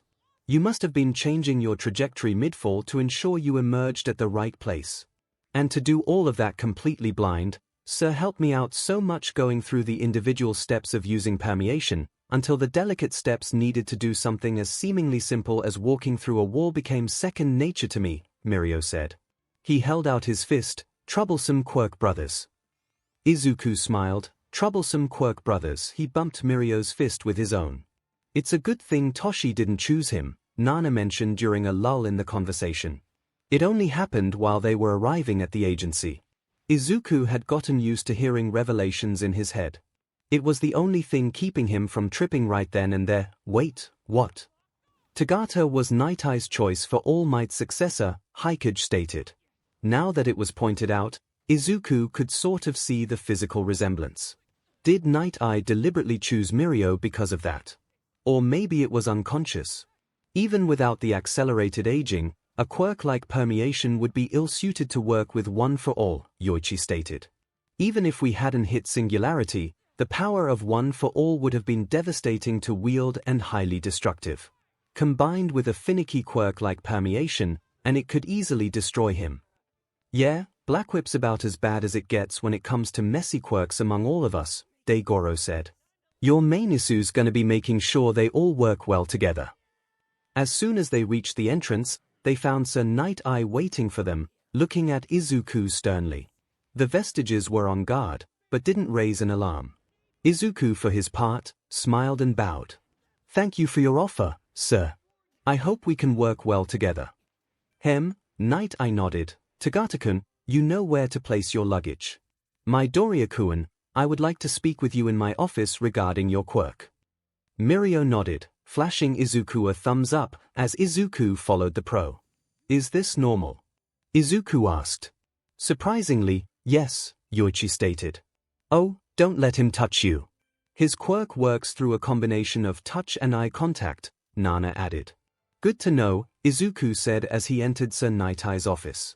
And immediately saw a dream come true. The office was covered wall-to-wall with all merch. Some of the rarest collectibles known to man were there. Posters that were out of print forever. Figurines with runs of less than 100. It was a fanboy's paradise. Sir, my collection wants to be yours when it grows up, Izuku said. Night Eye let out a contained snort, but quickly, his face returned to sternness. I must confess, when I sent you my offer, I didn't think you would accept it. You and All Might parting ways is common knowledge. I was told why, but not by Toshinori-sensei himself, Izuku said, bowing. I chose you because, in addition to knowing the secret behind One for All, you are skilled in training heroes who have many disparate quirks. Yes, Night Eye's voice became even colder. I'm quite good at correcting the mistakes people make with their quirks. Izuku's heart sank, as the Vestiges grumbled. You are quite the inferior successor to All Might, Night Eye said. Your arrogance at the sports festival was on full display, antagonizing people in power, showboating with your abilities, toying with your opponents in the tournament rounds, and even now you refer to All Might by his given name. I was right to be concerned about you as a successor. No one would look to you as the symbol of peace. Izuku was extremely confused, until he remembered something. So, Night Eye's agency doesn't have any official accounts on social media. Does he not follow it at all? Ugh, yes, he always avoided it, Yoichi said mournfully. How did I forget that about him? The first thing you should do is to transfer One for All to Mirio Tagata immediately, so that we can give the world a proper symbol of peace, Night Eye said. Without thinking, the first words out of Izuku's mouth were, I'm not going to let you kill Mirio-senpai.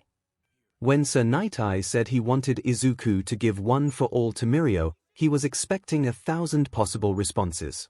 Pleading, begging, denial, stubborn refusal, tears, possible violence. He couldn't rely on foresight for this one, but there were so many arguments he was prepared to have to combat the teenager.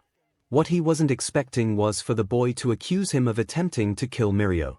For the first time since the boy walked into the room, Night Eye was visibly taken aback. What? He asked, dumbfounded. Izuku tilted his head quizzically and asked, Have you contacted Toshinori-sensei at all about me? About how One for All has grown since he gave it to me? He informed me that he was giving his quirk to an untrained, unremarkable quirkless middle schooler rather than the successor I had prepared for him. I told him to talk to me again when he was willing to see reason, Night Eye responded in a clipped tone.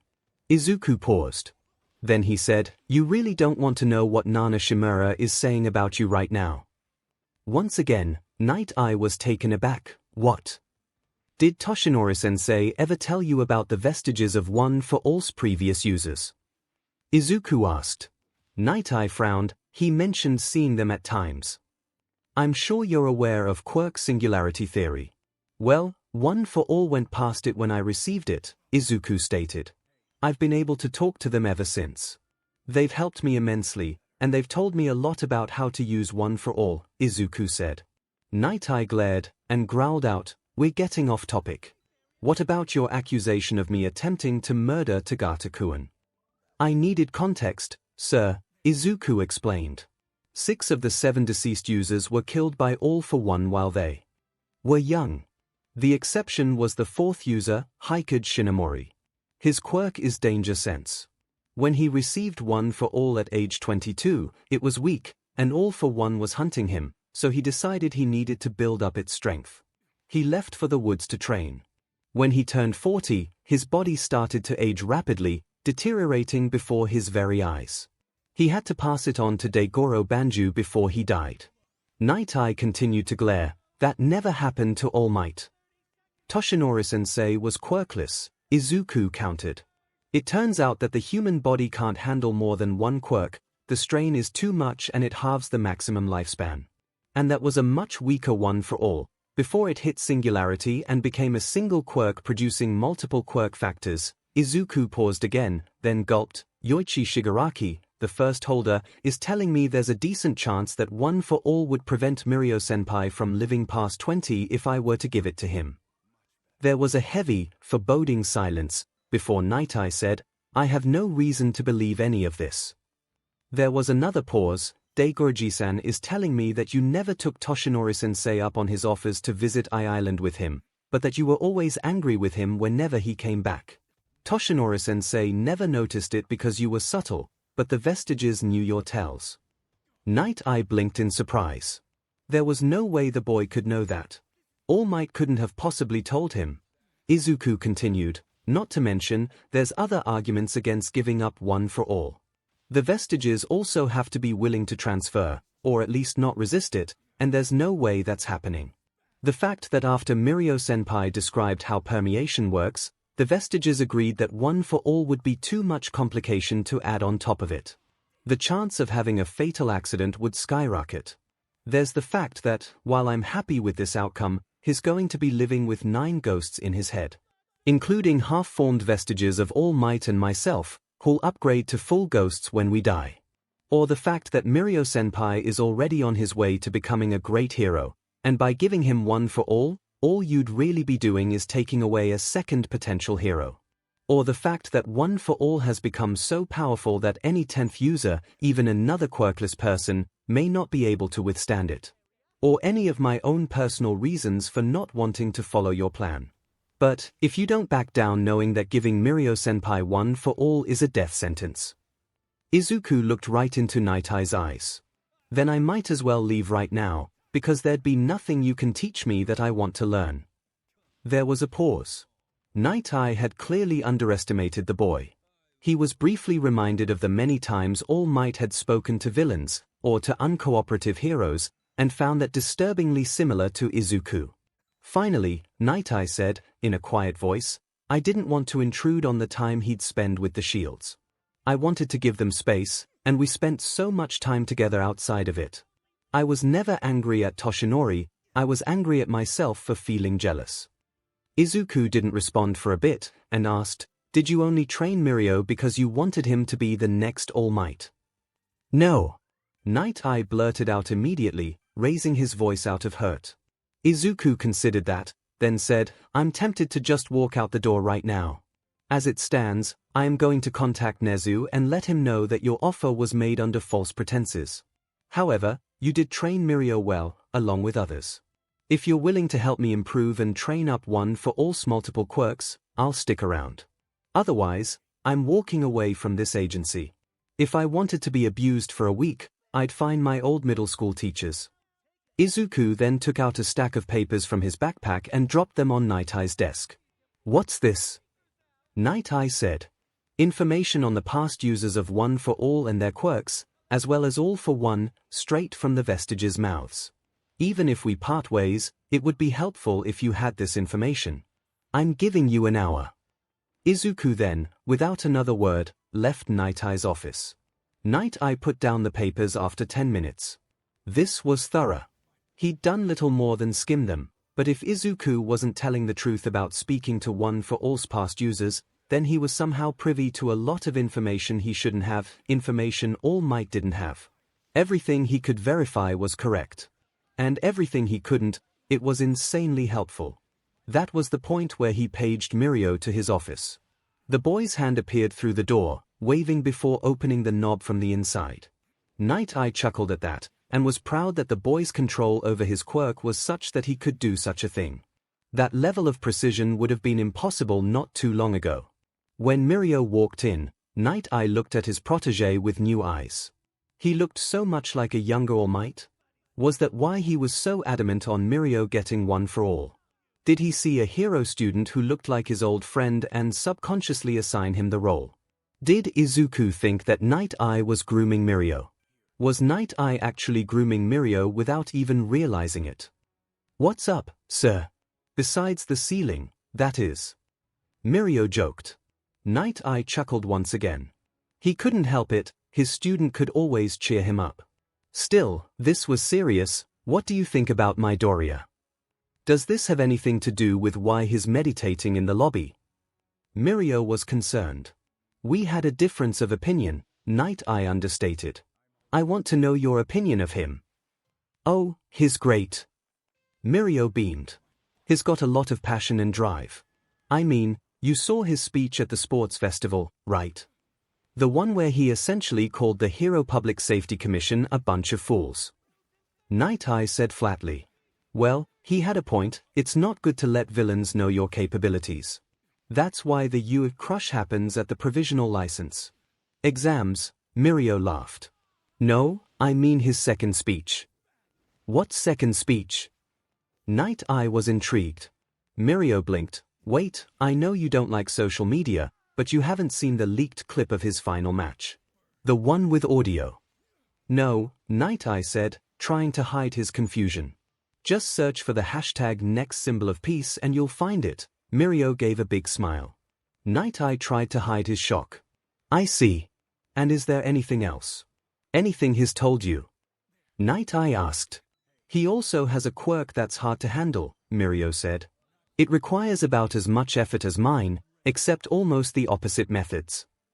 Explain. Night Eye was intrigued. Well, you were instructing me how to partition out permeation into manageable chunks, then use them precisely. Well, Decade Force isn't like that, Mirio said, Night Eye trying not to twitch at the false name of the quirk. He has to keep it spread evenly throughout his body or he can't use it. And if he tried to concentrate his energy into a single limb like I do with permeation, it would break. Night Eye was shocked. All Might never mentioned that. He'd made it seem like One for All was easy to work with. Was the boy lying? No. Izuku didn't know that Night Eye wanted him to surrender One for All. There was no reason for Izuku to lie to Mirio about his quirk.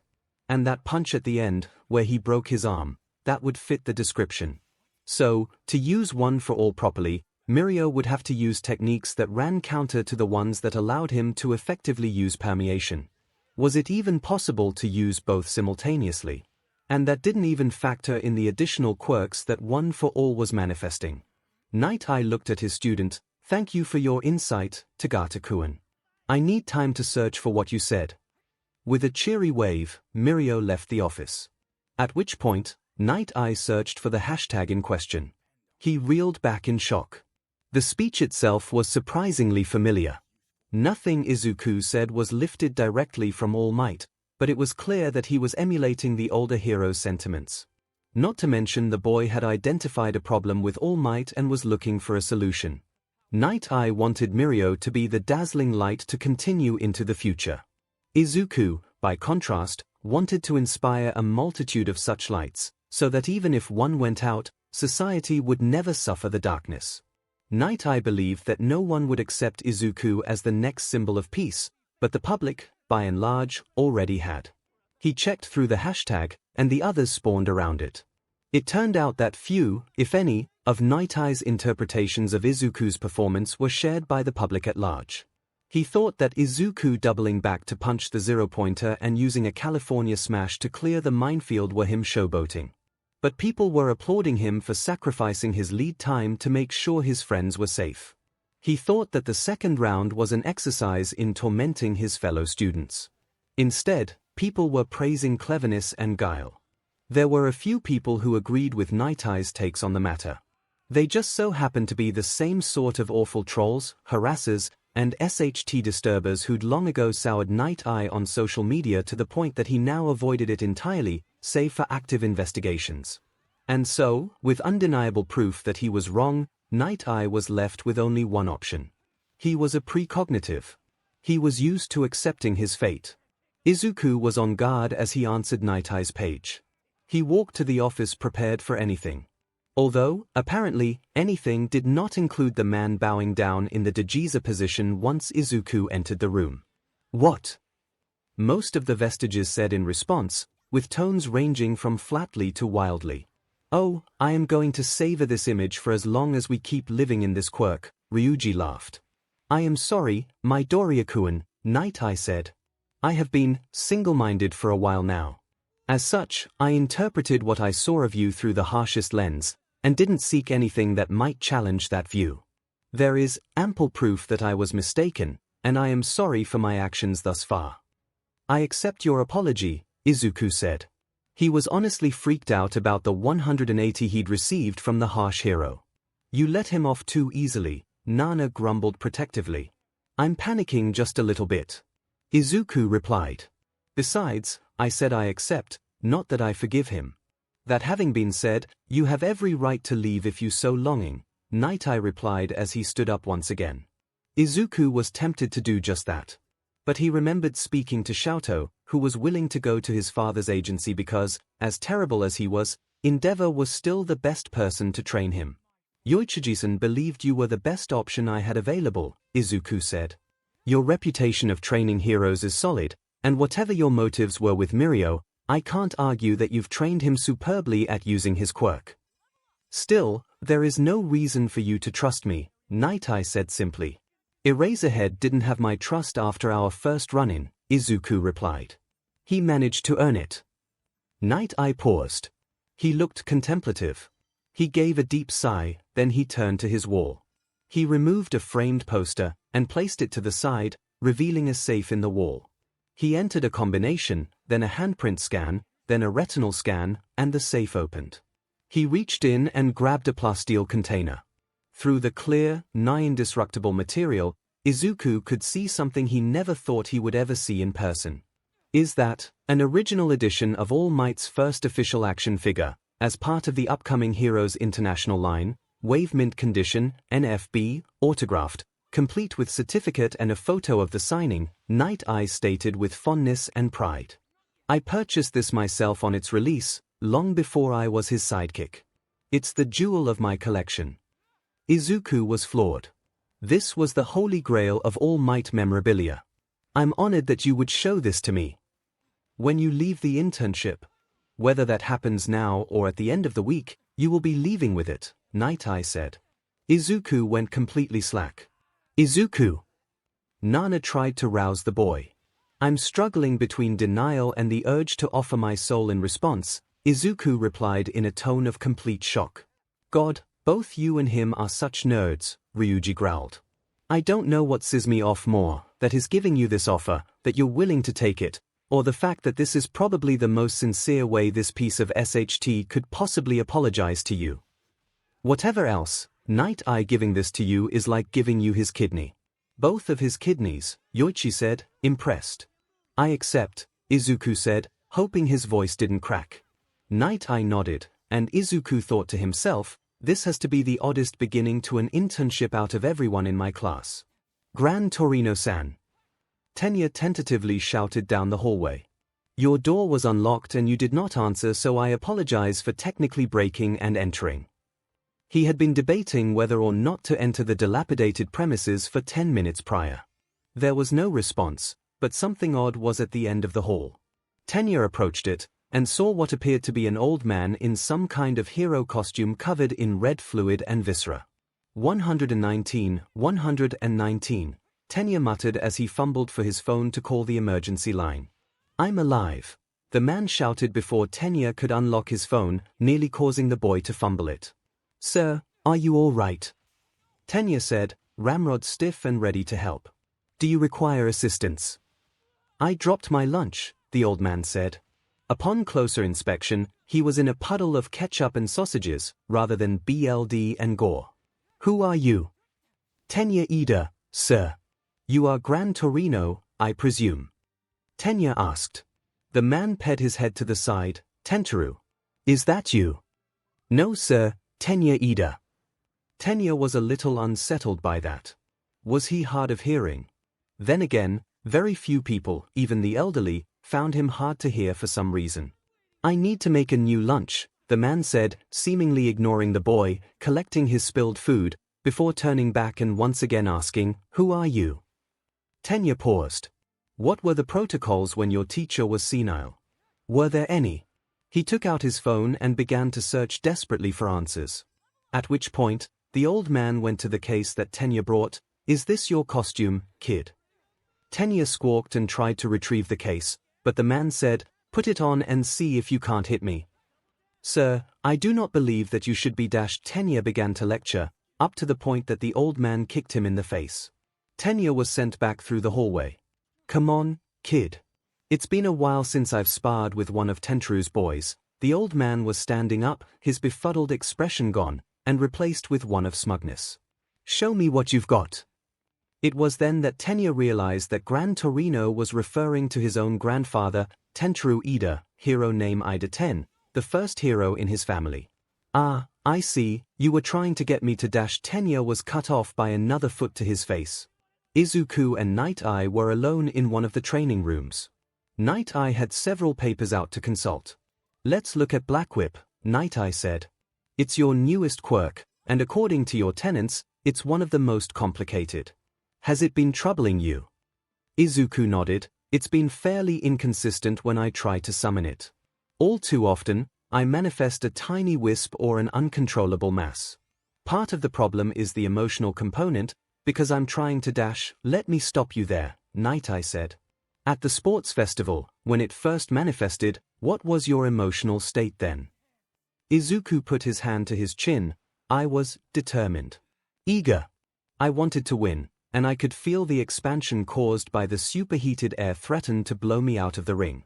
I wanted to grab onto the ground, which is the point where Dekubowl cried out in my head, and all of a sudden, the tendrils came out and dug into the ground as I unleashed a Texas smash onto Shotokuin. Night Eye nodded. Try to replicate that feeling and use Black Whip to grab that training dummy. He pointed with his pen. Izuku pondered. How could he replicate that utterly unique feeling? He was stumped for a bit before he got some help. Izuku, Dekubowl chimed in. The feeling you had while you were tearing into Night Eye. The one where you knew he was wrong and were determined to prove it. That's the right mindset. Anger, but anger that's completely under your control. Izuku nodded. That feeling, at least, was fresh in his mind. He summoned that feeling he had, righteous fury and a longing to prove Night Eye wrong, and called upon Black Whip. A group of 4 strong tendrils flew out of Izuku's arm and hooked themselves around the training dummy. Excellent, Night Eye said, giving Izuku a smile. Now then, we'll need to test them in a combat scenario. I'll have you try sparring with them against Mirio.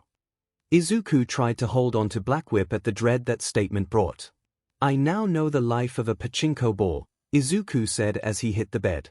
You'll get used to it, Mirio chuckled as he followed. Didn't think you'd be as hard to hit as you are. Decade Force's second technique, Danger Sense. Izuku said.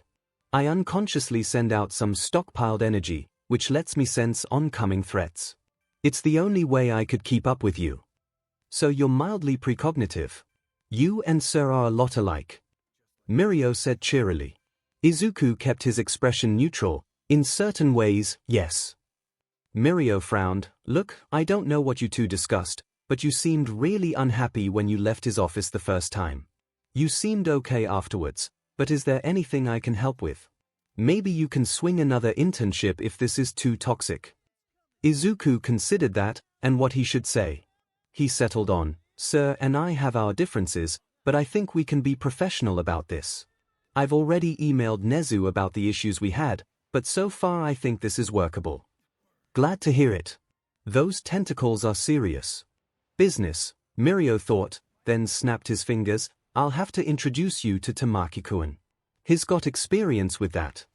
Izuku perked up. Right, one of the other members of the Big Three. Sun Eater is his hero name, right? I did see him gain octopus and squid tentacles during the sports festival. He could have some pointers for me. Mirio smiled sadly. If he can conjure up the courage to speak to you, Izuku frowned. Yeah, I've felt that before. That was my default before getting to UA. I'll still introduce you. Maybe next week. Fatgum's agency isn't close enough for our patrol routes to cross. But Ryukyu's agency will be, so maybe I can introduce you to Nejiya-chan, Mirio said. Izuku got the sudden sensation that the Vestiges were grinning and he wasn't sure why. He just responded to his senpai. Well, I have an in there, anyway. Momo-chan is interning with Fatgum, and Okken is with Ryukyu. Well, that's awesome. So my friends will meet your girlfriends. Mirio said cheekily. Izuku's face went pale. You know about that. Wait, what? Mirio was confused. Izuku then went even paler. Oh, you were teasing me. I get it, he tried to laugh, but looked utterly afraid. Kohai, chill, I'm sorry if I stumbled on something I shouldn't have, Mirio apologized. If it's a secret, I won't tell. Izuku gulped. Yeah, I'm in a Polycule, and both Okken and Momo-chan are in it. It's not exactly a secret, but we're not shouting it out to the world just yet. Mirio smiled. Good for you. I'm not poly myself, but I can dig it. He scratched the back of his head. For the sake of reciprocity, I'll let you know I'm actually dating Tamaki-kun. He doesn't like to advertise, either. My lips are sealed, Izuku replied. I hope you're happy together. Absolutely, Mirio replied with a warm smile. Come on, let's get to sleep. We'll have a busy day tomorrow. The morning was a primer on paperwork, a complicated process, but one that Izuku needed to know. At the end of it, before they broke for lunch, Night Eye took Izuku aside. And when he did, he dropped a bombshell. I'm giving you permission to use your quirk at any time while you are here at this internship, Night Eye said. After yesterday's rude introduction, Izuku was shocked, as were each of the Vestiges. Following my conversation with 𝐒𝐻𝑒zu last night, was Night Eye sweating when he said that? I am of the opinion that you will more than likely be targeted by one or more groups of villains. To that end, I am providing you with the means to protect yourself. Technically, this is supposed to be while you are being supervised by a licensed hero. However, you have 4 licensed heroes supervising you at all times. It only makes sense that you be allowed to use your quirk as a last resort. Night Eye looked at him, and his glare became as harsh as it was when they first met. However, it must be a last resort. You have your panic button as your first resort. Izuku nodded. Understood, sir. With that, he was dismissed for lunch. Remember, while on patrol, we refer to each other by our hero names, Mirio said. What's yours, Kohai? Kyuseishu, Izuku said. It's an aspirational name more than anything. I totally understand. My name, Lemillion, is the same. Mirio thumped the 1 million on his chest. It's because I want to save 1 million people. Izuku smiled. Both of them were out in their costumes on patrol. It surprised Izuku how much deference people were giving them. Is it like this often? He asked. Yup. Even if people don't recognize you, once you wear a costume, they know you're a hero. Doesn't even matter if they don't know which hero you are, you being there helps make them feel safe. Mirio said. That's a lot of trust to put in someone you don't even know, Izuku said. He was thinking about Endeavor as he said that. It'd be easy for someone to abuse that inherent trust. Sure, but that's why it's our job to prove ourselves worthy of that trust. Mirio responded. Izuku nodded. Of course, while they were still students, they had won their year's respective sports festivals, so both boys were waylaid by well-wishers and people who wanted selfies. It didn't take too long before Izuku wore his mask to keep from being recognized. It's a bit too much, Izuku muttered. Mirio chuckled. Yeah, you and Tamaki-kun are a lot alike. Well, and Izuku was interrupted when someone collided with his leg. A young girl took a fall after hitting him. She had long white hair, red eyes, and a horn like a unicorn's on the right side of her forehead. She was barefoot, wearing a tattered dress, and her arms and legs were bandaged. Oh, I'm sorry, did I hurt you? Izuku asked the small girl, crouching down to her level. She didn't look hurt, but she did look terrified. I guess a small child running into me isn't enough to trigger danger. Sense. His thoughts trailed off as a man in his 30s appeared in the alleyway the girl ran from. He was dressed in a black dress shirt and slacks with a gray tie, a green jacket with a purple feather ruff, and white gloves. His most notable feature was the red and gold plague doctor mask worn around his nose and mouth. Danger sense was currently blaring in a klaxon at the man's presence. He was extremely dangerous. Willing, able, and happy to kill. The danger was concentrated particularly on his hands. It was contained in his gloves, but if they came off, he wasn't sure exactly what it would do, but he wasn't willing to find out. The man's voice came out, let's go back. No need to bother the nice heroes, now. As he said this, Izuku pressed his panic button. Oh, it's no bother.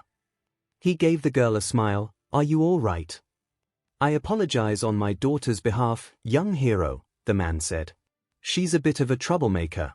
She likes to play games, and sometimes she gets hurt. Izuku was reminded of the many times an adult glossed over his own troubles with that sort of excuse as his classmates terrorized him. This girl looked petrified. Izuku-kun, what's the matter? 𝐒𝐭𝐽 yelled in his head. Izuku let out a smile, easy to do with his girlfriends. Voice in his head, it's no problem at all, sir, I'm always happy to help anyone in need. Izuku found a small, injured child running from a man. Obvious signs of abuse. Danger senses blaring. We're running interference, Nana responded to 𝐒𝐭𝐽. Ryukyu's heading there with us. 𝐒𝐭𝐽 replied. With that as a comfort, Izuku looked to Mirio. His senpai also smiled, and replied, we should be the ones apologizing. However, there's been a rash of kidnappings lately. You wouldn't mind coming to the police station with us to confirm that she's your daughter, would you? I'm afraid that I'm a very busy man, the bird-masked man said. I need to take my daughter back right this minute. His tone was still pleasant, but insistent. Please, please don't go, the girl clung to Izuku's shirt. I'm afraid that protocol requires that we check in with the police to verify your claims, Izuku said, equally pleasant, but insistent. He wasn't letting this girl go. It happened in an instant. The man began to remove one of his gloves. The girl gasped in shock. And Izuku. His body moved on its own. Black whip flared, four bulky strands grabbing the man's arms and legs, holding him spread eagle in midair. The man struggled, but cried out, you filthy, diseased child. That cursed wretch holds the cure to your sickness, yet you reject my efforts to return you to purity. Well, he seems pleasant, Mirio said sarcastically. 𝐂𝐸𝐴𝐶, any insights? Extremely dangerous. Quirk is deadly and requires use of his bare hands. I'm prioritizing keeping them restrained, Izuku said. The little girl looked at them in shock. Apparently, things weren't supposed to happen this way, and while she was glad, she was also utterly confused. Izuku looked at the girl, and gave the warmest smile he could. Hey there. He said your name was A. Is that right? The girl, A, gave a quick nod. Don't worry, he won't be able to hurt you anymore, Izuku said, Black Whip holding firm as he tried to comfort her.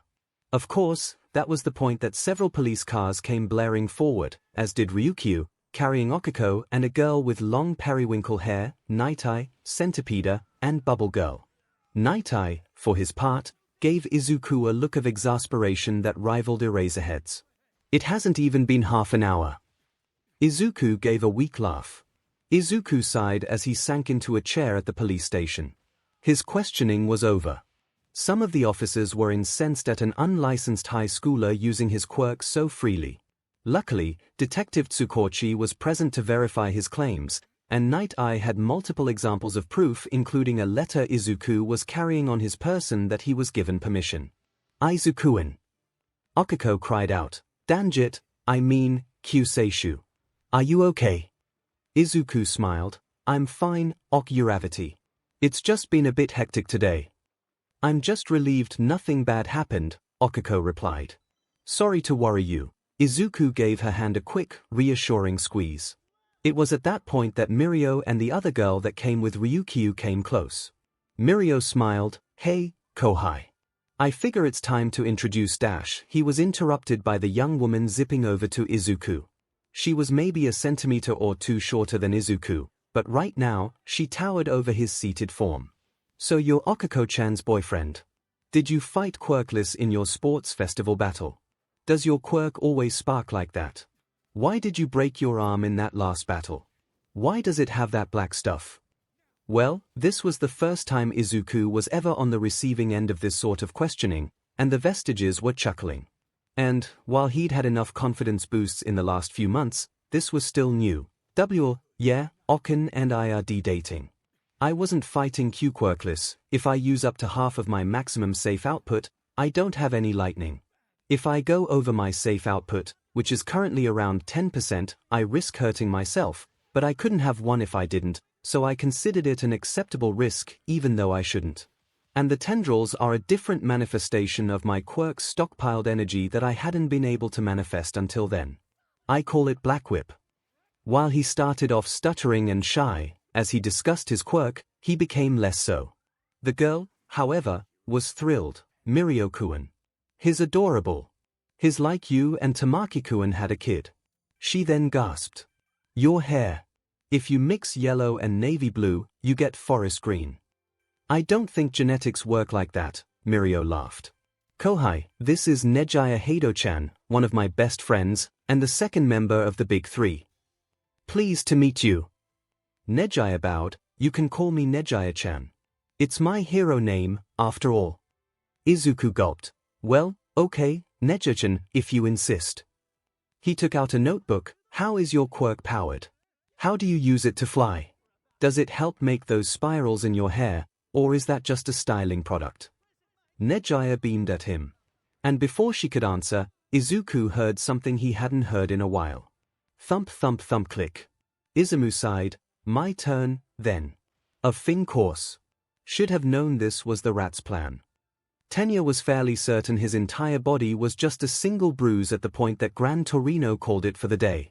Gran Torino threw the student a can of orange juice. I stocked up for you, kid. You'll have to be running low on fuel by now. Thank you, sir, Tenya said, wincing a bit in pain as he caught the can and opened it, taking a drink. You've got talent, kid. Not to mention raw power. But you're too stiff. Too used to racing on a straightaway, not nearly as good in close quarters, Gran Torino said. Tenya could not respond while he was drinking, so he swallowed, then was about to speak when he was cut off. So what made you think you could take down the hero killer when you couldn't even touch me? Luckily, he was no longer drinking, so he couldn't spit out his juice. Still, he nearly choked on the air. Sir, I wasn't dash save it, the teachers knew. You weren't subtle, it was just so out of character that they never expected you to go through with it, Gran Torino frowned at him. You don't understand. I dash Tenya began, before Gran Torino cut him off. You think you're the only one who's faced tragedy like that? Ha! The short old man shook his head before taking a seat. A villain took my best friend.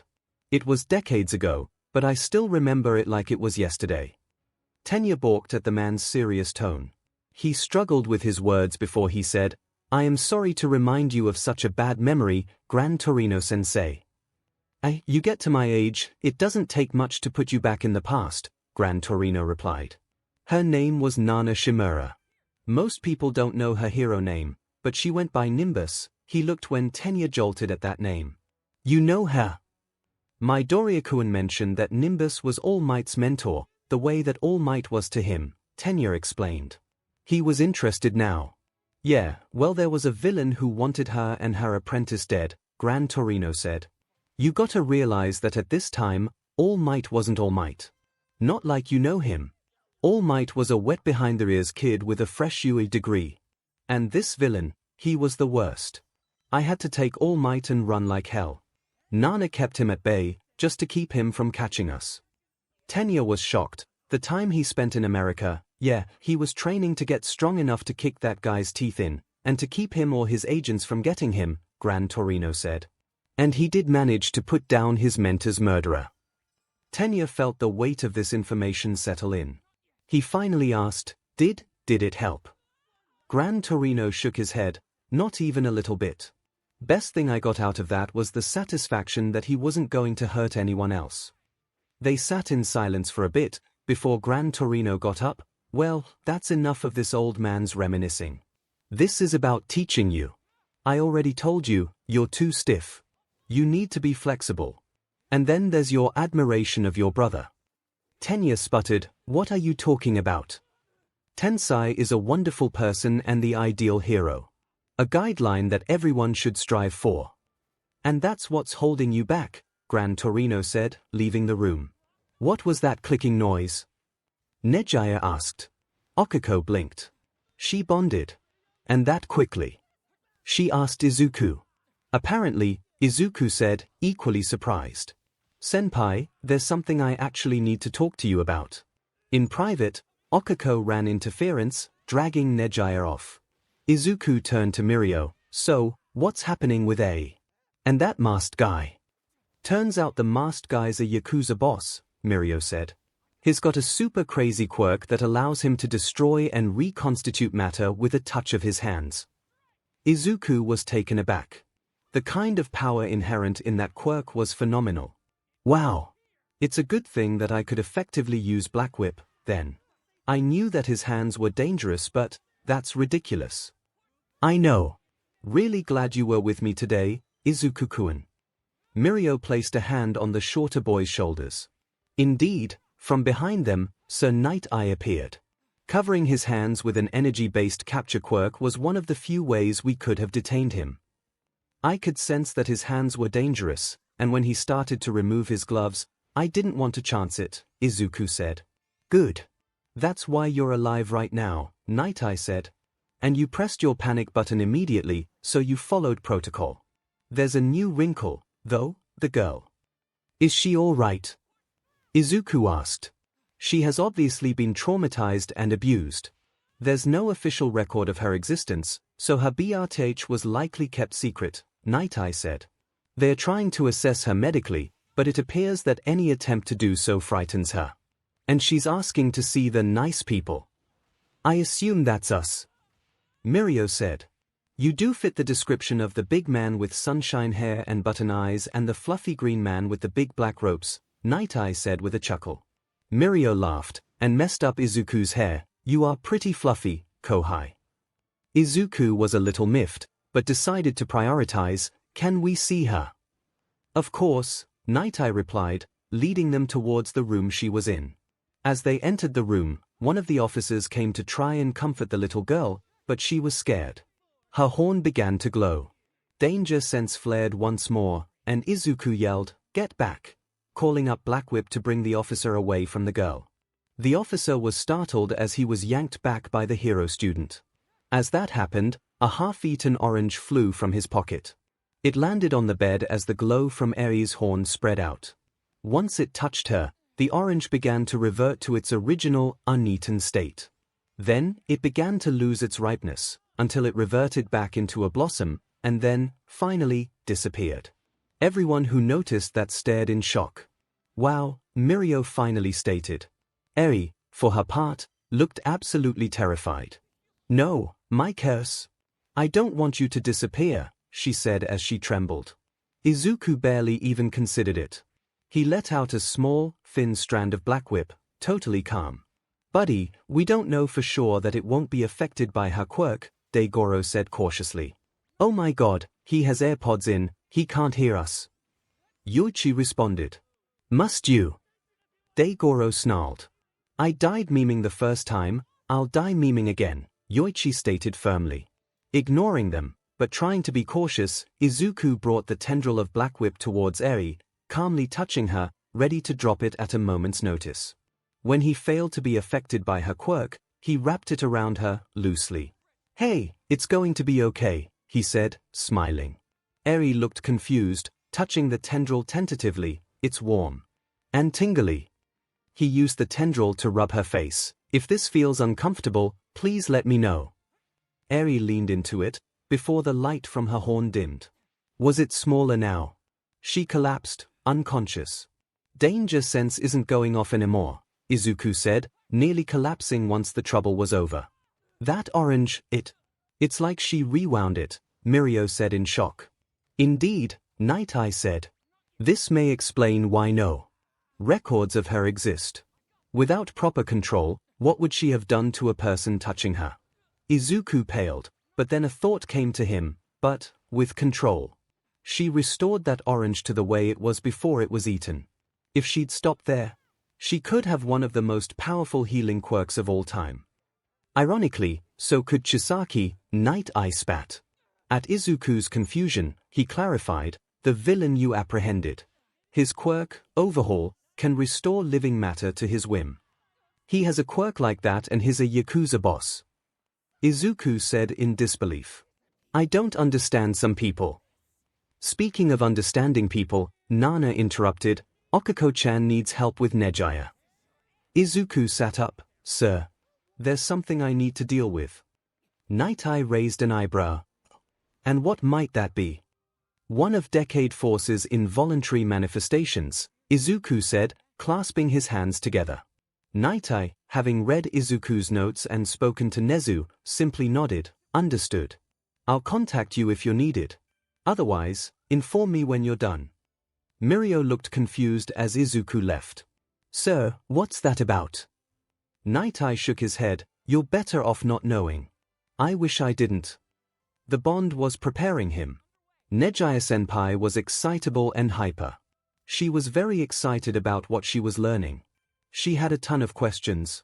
He still was caught off guard when she rushed him once he entered the room. Largely because she tackled him in a hug. You have a romantic quirk. Nejaya cheered. How does it work? Do you have to be in the same room? How much information do I get? Can you control it? Can Okako-chan bond to people too? Do you guys ever fight? Does this mean we're dating now?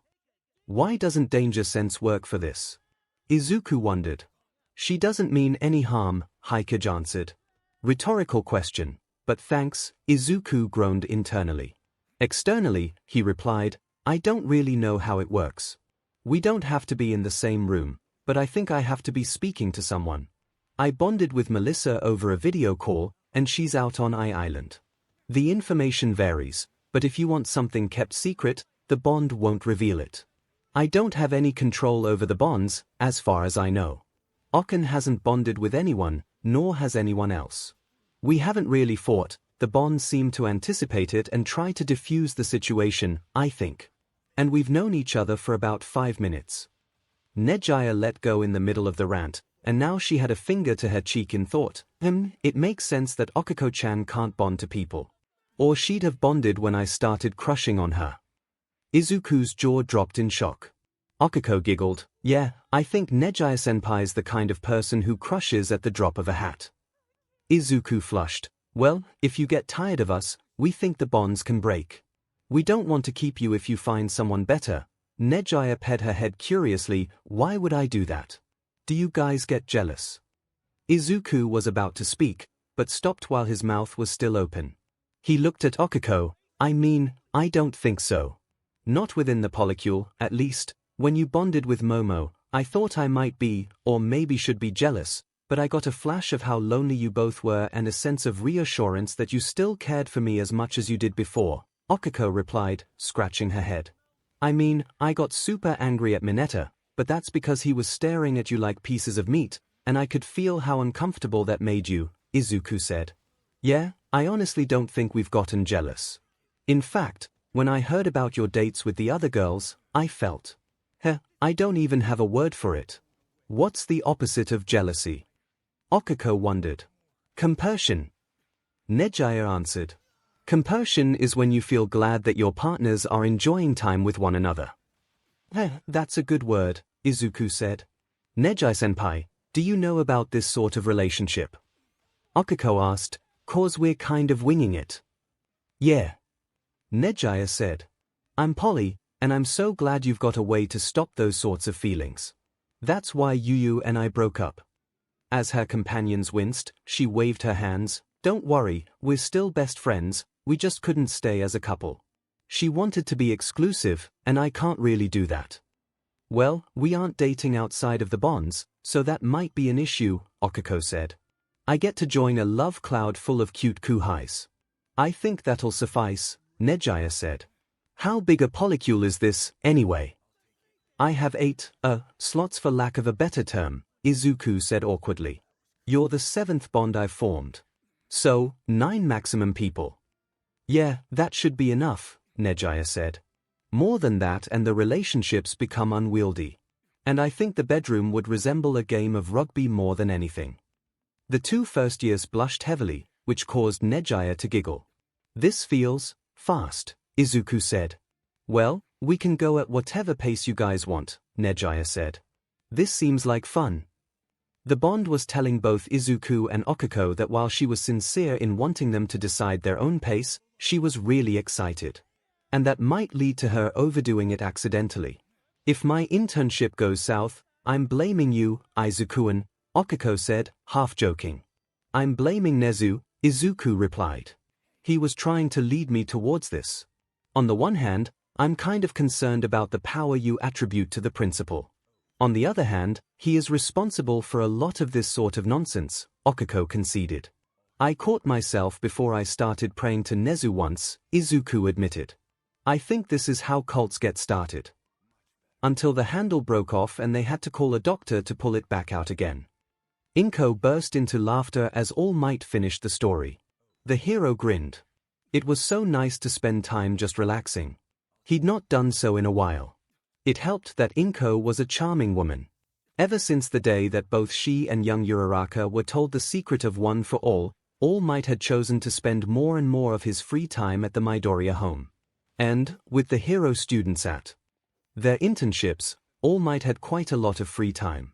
He found himself smiling fondly as 𝐿𝐻𝐲's laughter subsided. She looked at the hero. Is something on your mind, Toshinori-san?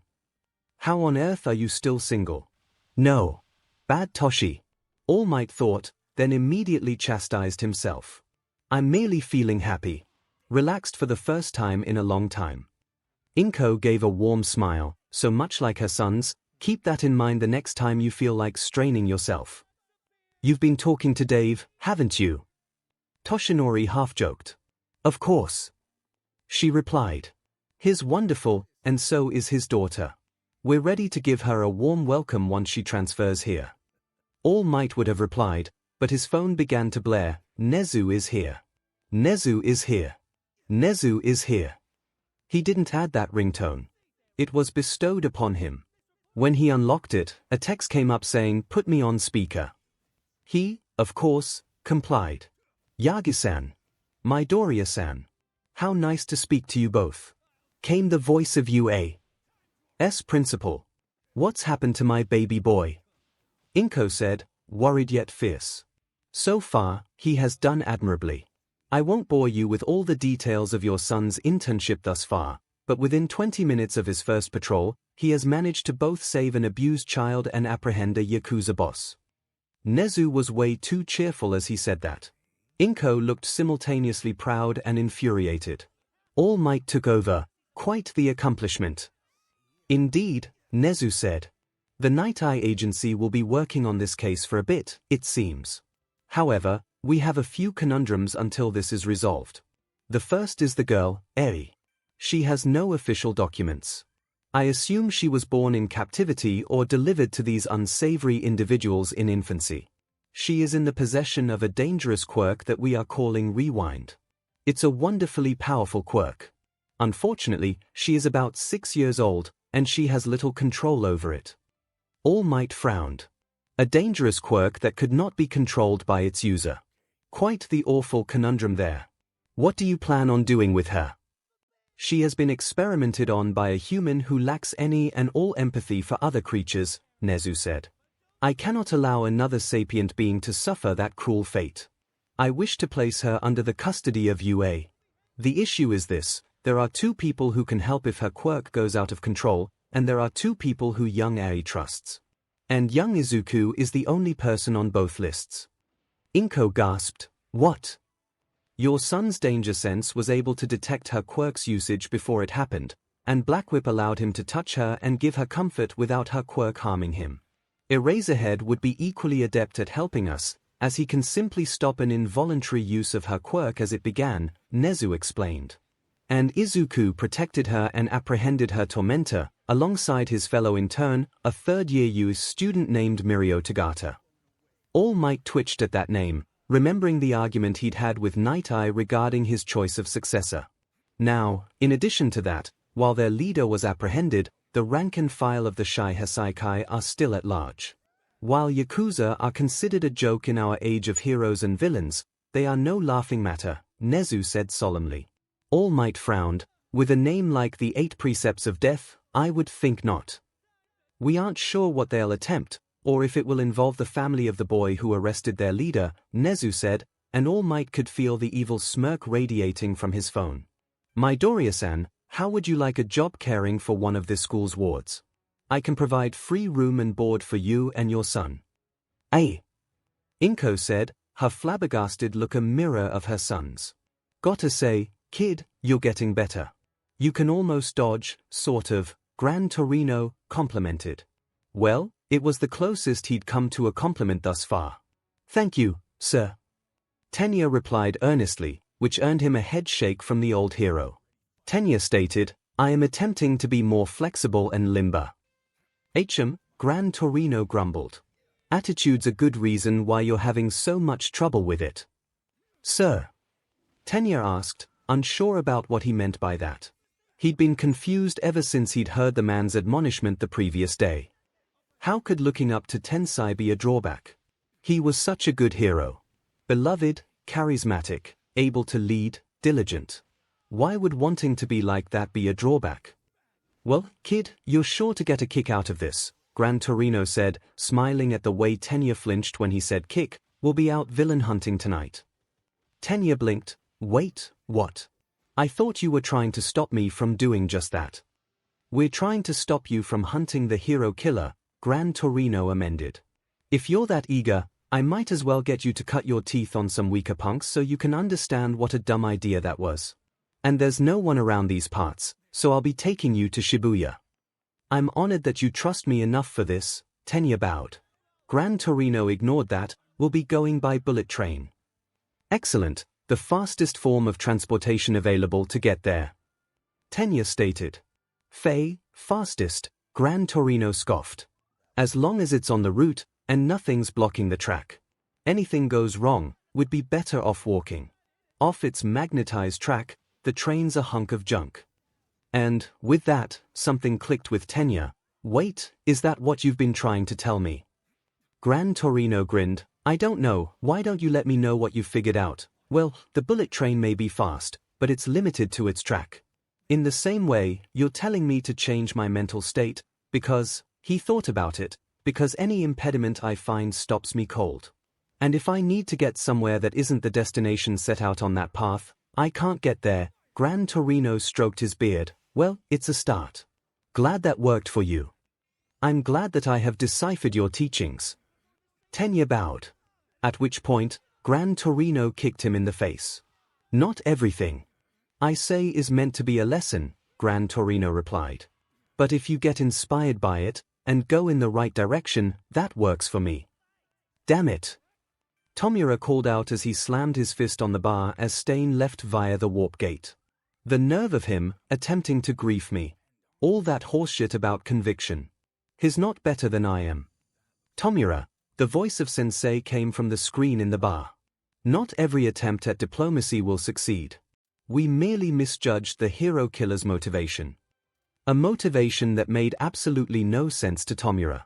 Why try to kill heroes but proclaim that the worst ones were the only ones worth keeping? Apparently, targeting All Might and Player 2 put Tomura on Stain's shit list. I want that noseless bastard dead. Tomura cried out. Tomura, Sensei admonished. Tomura scowled. Ever since the sports festival, Sensei had been keeping him on a shorter leash. Apparently, he wasn't happy about Player 2's toddler comment either, and wanted to rein it in to save face. He couldn't ask Sensei to give him Nomu to kill that bastard now. Suddenly, he got an idea. Sensei, I chose the hero killer because he's got rep. If I got him to join my party, that'd give us a lower difficulty to recruit villains who like him.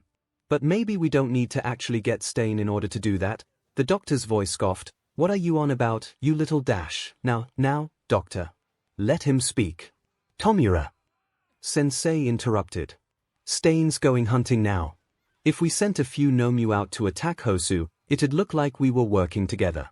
And if one of our Nomu managed to kill Stain, well, the heroes would probably try to take credit for it, wouldn't they?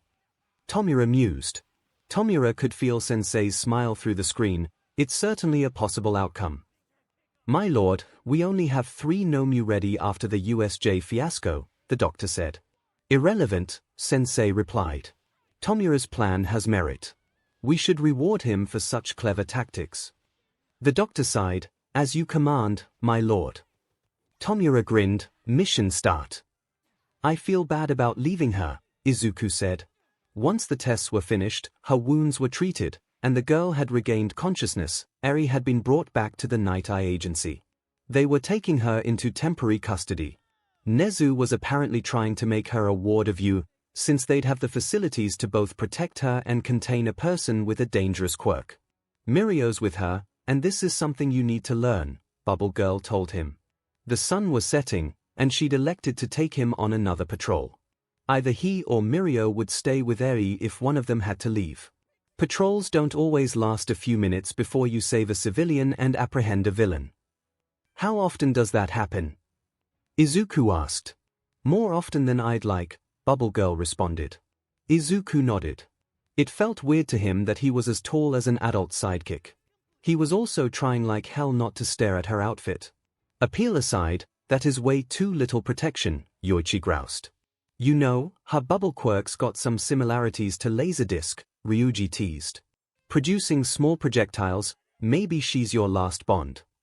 She's an adult, a pro hero, and she's currently teaching me. Izuku attempted to dissuade the now chatty Vestige. That'd be weird. Chief, why? We don't even swing that way, Izumu groaned. Teasing the young guns is a duty that surpasses orientation, Ryuji responded. Izuku stifled a groan and a blush. Luckily, danger sense wasn't going off. Unfortunately, danger sense was, at the end of the day, a sense. And some people could train themselves to be undetected, to essentially erase their presence to avoid detection by most senses. Including, apparently, Hikage Shinomori's quirk. One such person was looking at Izuku with amber, cat-like eyes, and she liked her lips as she grinned, showing off her pronounced fangs. Izuku, the US staff, and Gran Torino had worked together to keep Tenya out of Hosu. Fate, it seems, had other plans. The bullet train that Tenya was riding on, alongside his mentor, was smashed open by a pro-hero being flung into it at high speeds. Tenya barely had time to react before a hand extended into the train car, grabbed him, and tossed him out into the air. Thinking quickly, once he was in the open air, he angled his legs awkwardly, using his engines to reverse the downward momentum and cushion his fall. He saw that Gran Torino, noticing the use of his quirk, took the opportunity to fly towards his intern's assailant. As the creature took the smack in the face, Tenya could see that it was black in color, and its brain was exposed. "Nomu!" he cried out. The long-armed Nomu sailed away as Gran Torino kicked it. As it did, Tenya could see that there were other heroes fighting these creatures, the most prominent one having multiple arms and chainsaws for hands. Tenya managed to get to the ground without injury. Once he did, Gran Torino flew towards him. "Good, you're all right. Looks like our plans got changed. They need all hands on deck for this madness, so I have to get in there." You, on the other hand.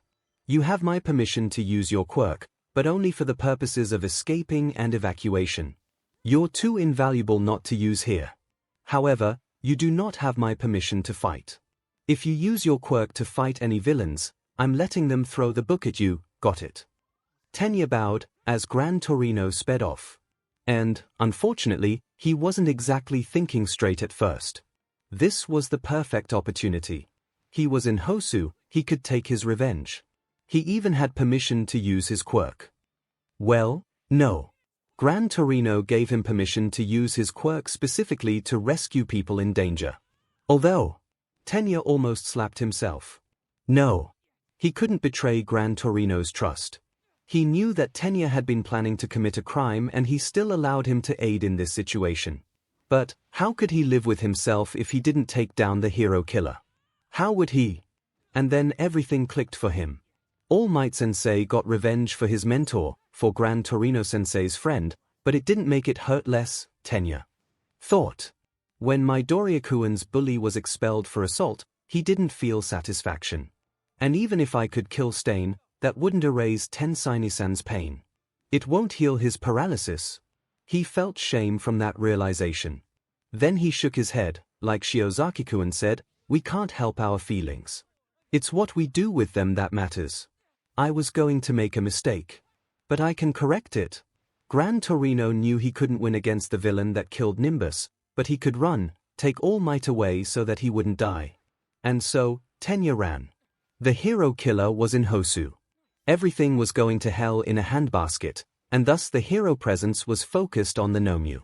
Stain would use this opportunity to do more of his vile work. Tenya couldn't take down the hero killer. But maybe, just maybe, he could prevent him from making another victim. Himiko Toga couldn't believe her luck. It was that boy. From the sports festival. She didn't care much about that festival until she saw the images from the final fight, with the green-haired boy sporting a broken arm from his punch. Once she saw that, it opened her eyes. Made her see with new eyes what a tantalizing treat he was. The boy was so much like Saito. Her first love. Her first real meal. Would he taste as good? She saw him with another hero. She wanted to talk to him, to see if he was as perfect as he seemed. She kept hidden, watching them. Every so often, it felt like he flinched, looking where she was and finding nothing. Oh, he was clever, too. She'd chosen a good one. Finally, she saw an opportunity. The hero he was with had to take a bathroom break. Toga went into an alleyway and concentrated on one of her latest catches. A girl about their age. Such a pretty face. Too bad she was an utter beach. Oh well, her BLD tasted fine, and at least she'd do well for her purposes now. A brunette girl with a pixie cut walked over to the cafe where the green-haired boy was waiting for his mentor. Or was she his girlfriend? Oh, if she was, she could share. She just had to know more about him. Oh, it's you, she said to him. The boy who won the sports festival. Izuku Midoriya, right? The boy blushed, bringing some of that wonderful red to his face though not enough for her tastes. Yes, that's me, but while on patrol, please refer to me as 𝐒𝐲. Savior. That was an interesting name. She liked her lips. Well, 𝐒𝐲, you looked really nice in your last fight. How did you break your arm like that? My quirk is V-volatile. If I use too much of it, my B-body breaks, 𝐒𝐲 replied, stammering a little. She must have gotten too close. 𝐒𝐲. Toga rolled each syllable around. Pretty cute. His blush deepened, still not red enough. So, besides him, you trounced your competition, especially the purple kid with the villainous quirk. It hurt her to say that, but all of a sudden, he looked angry. His quirk isn't villainous, and neither is he. There's no such thing as a villainous quirk. Her heart skipped a beat. She looked at him, eyes wide, and asked hopefully, really? You think so? You don't think someone's quirk makes them a demon? 𝐒𝐲's jaw dropped in shock. Of course not. Did someone tell you that? Toga couldn't do anything but look down in shame as she nodded. They're wrong. Your quirk doesn't automatically make you heroic or villainous, 𝐒𝐲 said protectively. And there it was. She had found him. Her love. The one she wanted to drink dry, to fully become. And, as if to commemorate the occasion, she heard an odd sound in her head. Thump thump thump click. Tenya sped down the streets. He may have lived in the Hosu ward of Tokyo his entire life, but he didn't know it by heart. Still, he zoomed as fast as possible as he could through the streets, checking the alleyways for any sign of the hero killer. He was thankful for Gran Torino's tutelage. He was now better at using his engines to cancel his momentum, and the act of kicking himself off of walls allowed him to corner better than he ever had before. Tenya was starting to despair that he'd ever find his target, and that he could have been using his time to aid those affected by the Nomu, when he stopped and saw what was needed. Stain, the hero killer, was standing over the hero native, sword at the ready. As he saw this, Tenya pressed the panic button on his belt and raced down the alleyway. He could see Stain anticipate his move and began to swing his katana. The hero killer was fast, but Gran Torino was faster. Tenya managed to just miss the blade catching on his helmet as he ducked under the blade, his arm outstretched, grabbing the hero from Stain's grasp. Unfortunately, Stain managed to trip Tenya, sending him and native flying. Still, Tenya's mentor had managed to get some of his maneuvers through Tenya's regulation-obsessed head. As he moved through the air, Tenya threw a bunch of garbage cans in Stain's direction. One of them managed to clock the hero killer in the head and send him backwards. "Native, are you able to move?" Tenya asked as he righted himself. "No." His quirk. "I'm paralyzed," Native choked out. "Very well, then," Tenya stated, watching as the hero killer turned his fall into a tumble and righted himself. "That voice," Stain said, confused. A child wearing a suit of armor. The words stung at Tenya, but he elected to ignore it. "Run along. I have standards, but if you interfere with my work, then even a child is an acceptable target," Stain said, brandishing his sword. Tenya gulped. "Perhaps, but I have standards as well, and I cannot run away when a man's life is on the line." He was trying to think. Was there an opening? "Your armor's design," Stain assessed Tenya's costume. "A fan of Ingenium, are you?" His younger brother, Tenya hissed out on instinct. He winced internally afterwards. Stain spat. "So, here for revenge, then?" Steadying himself, Tenya said, "Well, I don't know how your quirk works. If I were to kill you, would that resurrect your victims? Would it heal my brother's spine?" The hero killer let out a chuckle. "I wouldn't know. But, I doubt it. Then the only thing that matters to me is saving Native's life," Tenya stated. "Kid. Ingenium Jr. or whatever, leave me." Native said. "Your life's worth more than mine is." "You are wrong on both counts, Native. I am not yet worthy of the name Ingenium, and no one's life is worth more or less than anyone else's," Tenya stated. To Tenya's surprise, Stain responded to that with a wide grin. "Well then, young man, your life just might be worth sparing." Izuku wasn't expecting a second bond to be formed that day. Well, truthfully, he never expected any of his bonds to form. Or to grow in power. And, to be fair, after Nejaya, he should have anticipated that someone could bond so easily. And this did provide him with some useful information about the bonding quirk. Apparently, the interest had to be mutual. Izuku supposed it made sense. A cute girl showing any interest in him at all would be enough for him to start crushing on them. He was weak to that, he'd admit it. But this girl got way too close to him way too quickly, and asking him about his injuries didn't exactly endear her to him. Then, she mentioned people called her a demon for her quirk, and he felt protective towards her, the way he would for most people who were mistreated for their quirk status. And it was that feeling of connectedness that facilitated the bond. Because the bond was telling him that this girl was obsessed with him since watching the sports festival. And that this wasn't her true face. She'd murdered this girl, drank her BLD, and used her quirk to transform into her. And that she'd done this to many, many people in the past 2.5 years. How did I bond with a serial killer? Izuku screamed in his head. How did danger sense not go off? He couldn't hear any replies over the imagery that the girl Himiko Toga, the bond was supplying her name, was sending into his mind through the bond. The scenes of her victims, slit, with her drinking their BLD with raw, ecstatic bliss. And then he got the images of her current obsession. Her current fantasy. Of doing the same thing to him. Snap. Suddenly, thankfully, the images stopped with that sound in his head. Toga put her hands up to her cheeks and gasped, blushing like mad, "Izuku-an. You have so much love to give." "You don't get to use that name," Izuku snarled as he pressed his panic button. "Why not?" "They do. And we're bound as well," Toga said. "Not anymore," Izuku growled, black whip snaking out as he did so.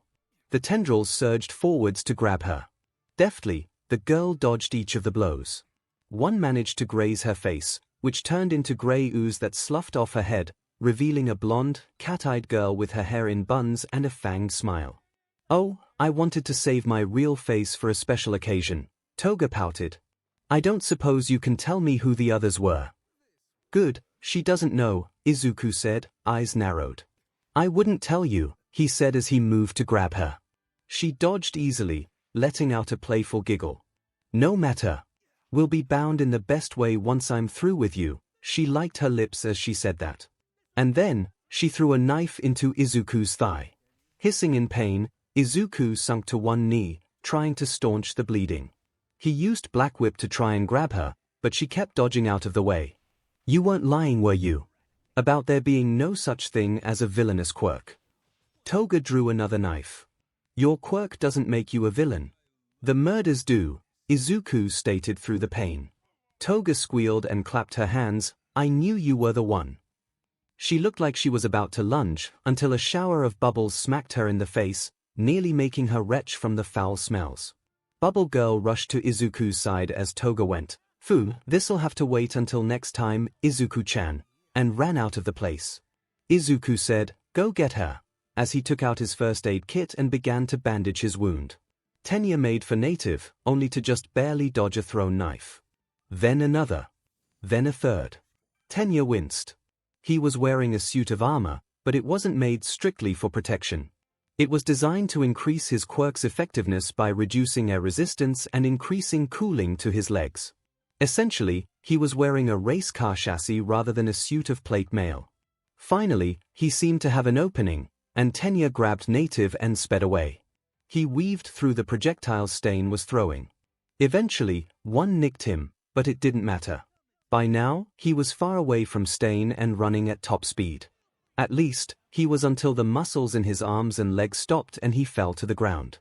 Luckily, Tenya had training in what to do, and his armor had precautions to cushion his frame against such collisions, crumpling in such a way to absorb the impact. Tenya was face down on the pavement.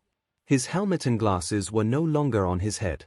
Luckily, he'd landed on his panic button, so it should have transmitted his new location. Still, would that be effective with the other heroes engaged with the Nomu? He could see the prone form of the hero he tried to save ahead of him. "Native. Status?" Tenya asked, distraught, hurting, "But not as bad as I would be if you hadn't shown up," Native said. Tenya's mind raced. He discussed the various pros stationed in Hosu with Izuku. He suspected that his friend had uncovered his original plot and was trying to dissuade him, and had received an info dump on Native, among others. "Your quirk, Totem, allows you to conjure animalistic energy projections, correct? Can you do so?" "Unfortunately, no," Native replied. "Generate them from my hands and feet." Tenya cursed. His engines also weren't working. "It appears to affect the voluntary muscles below the neck. What did he do before you were paralyzed?" "Cut me," Native said, seeming weaker. "Liked blade." "Stay conscious, Native, please," Tenya begged. "It's of little consequence," came Stain's cruel voice from behind him. "He'll be dead soon, anyway." Tenya growled, unable to look the villain in the eyes. "What could he have possibly done to earn your ire?" "The word hero has been corrupted by filth like him," Stain replied. "The allure of fame and fortune has tainted the pure altruism that should be the only motivation for any true hero. Only men like All Might, who stand above such petty motivations, can be worthy of the title." "How has Native corrupted the title?" Tenya roared. "How did my brother?" Seemingly magnanimous in victory, Stain stopped in front of Tenya. "Your brother has a decent record of saving people, hence why I allowed him to live.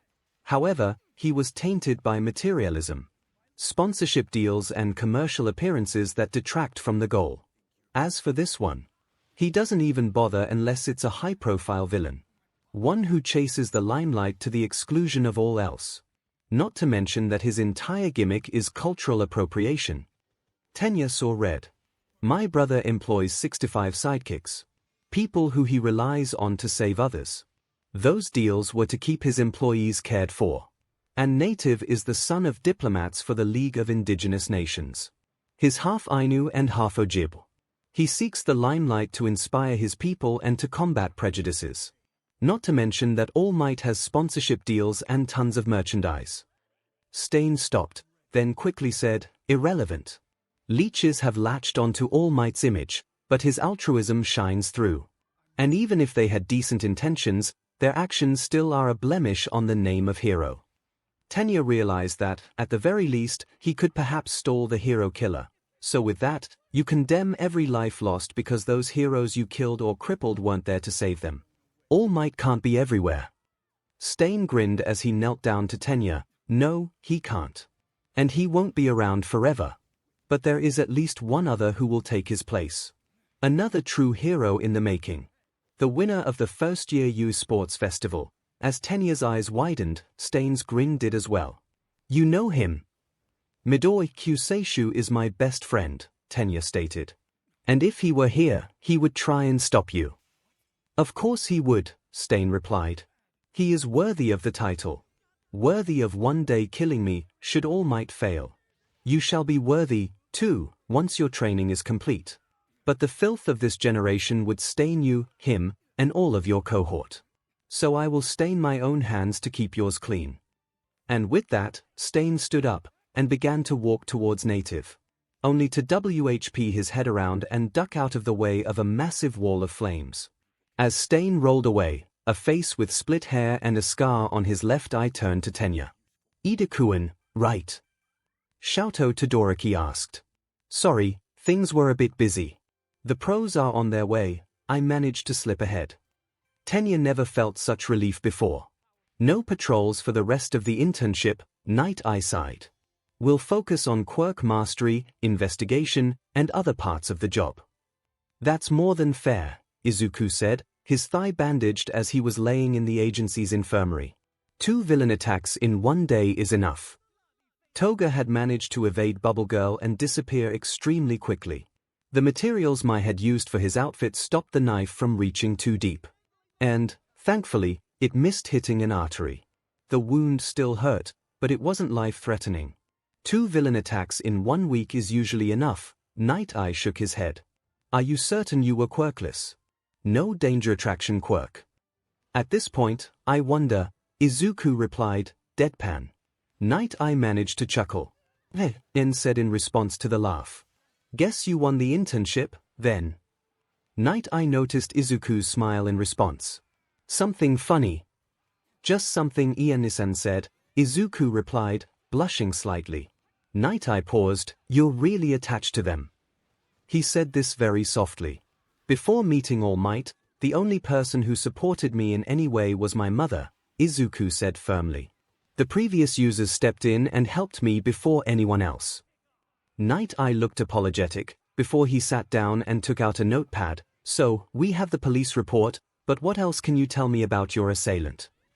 Himiko Toga took the 8th bond one had, through the second user, Ryuji Futetsuya. I'm not sure why, they are typically quirk-based, and her BLD drinking transformation quirk doesn't match Laserdisc in any way, Izuku explained. I think I know why, Ryuji replied. We've both got a large body count. And we don't regret it. Izuku nodded, then relayed that to a shocked Night Eye. Izuku shook his head at the pro's response. What, did you think that all of the previous users were like All Might? Ryuji and Izumu only begrudgingly tolerated All Might, and he had to pulp all for one's face in order for them to do so. Night Eye took a second to regain his composure. Continue. He did, explaining the images he saw. Her memories. Her fantasies. It was gruesome. It didn't take long for the bond to be severed after that. It's a good thing that they are not permanent, Night Eye nodded. She She said she was called a demon for her quirk, Izuku said. She's awful, she murders people without a second thought. But it's clear that she's been messed up. She said people called her a demon because of her quirk, and her memories. It's reminiscent of a starving person who's finally seen a 3-course meal. So, I feel a little sorry for her. Is that messed up? Night Eye paused. He gave the slightest smile. To some, perhaps. But All Might always felt that the worst villains to fight were those he knew had been wronged somehow. You saw her thoughts, it makes sense that you can empathize with her.